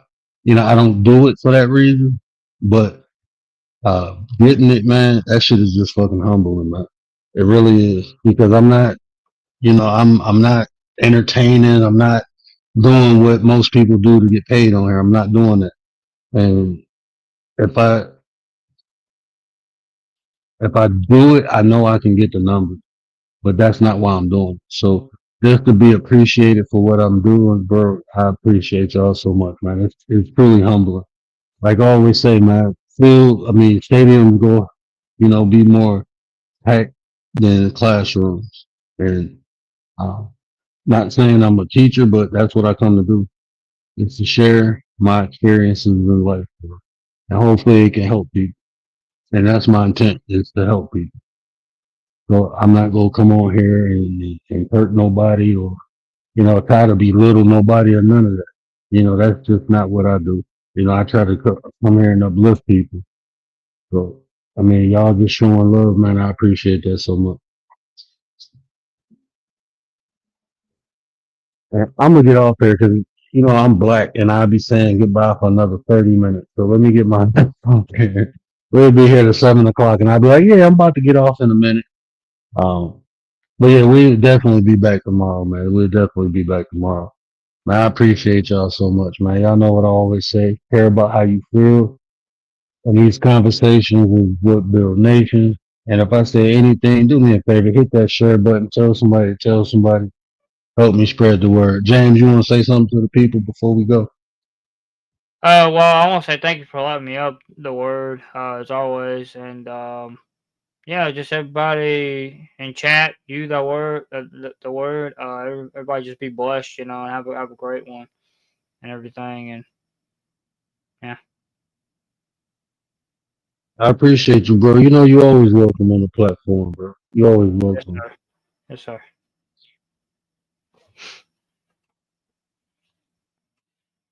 Like together. Yeah, definitely. And still, you know you always welcome over here, bro. You can hit the panel anytime too, bro.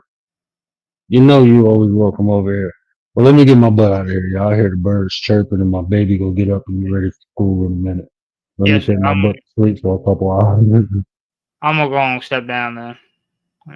All right, brother. Have a good one, man. Appreciate you. You as well. Yes.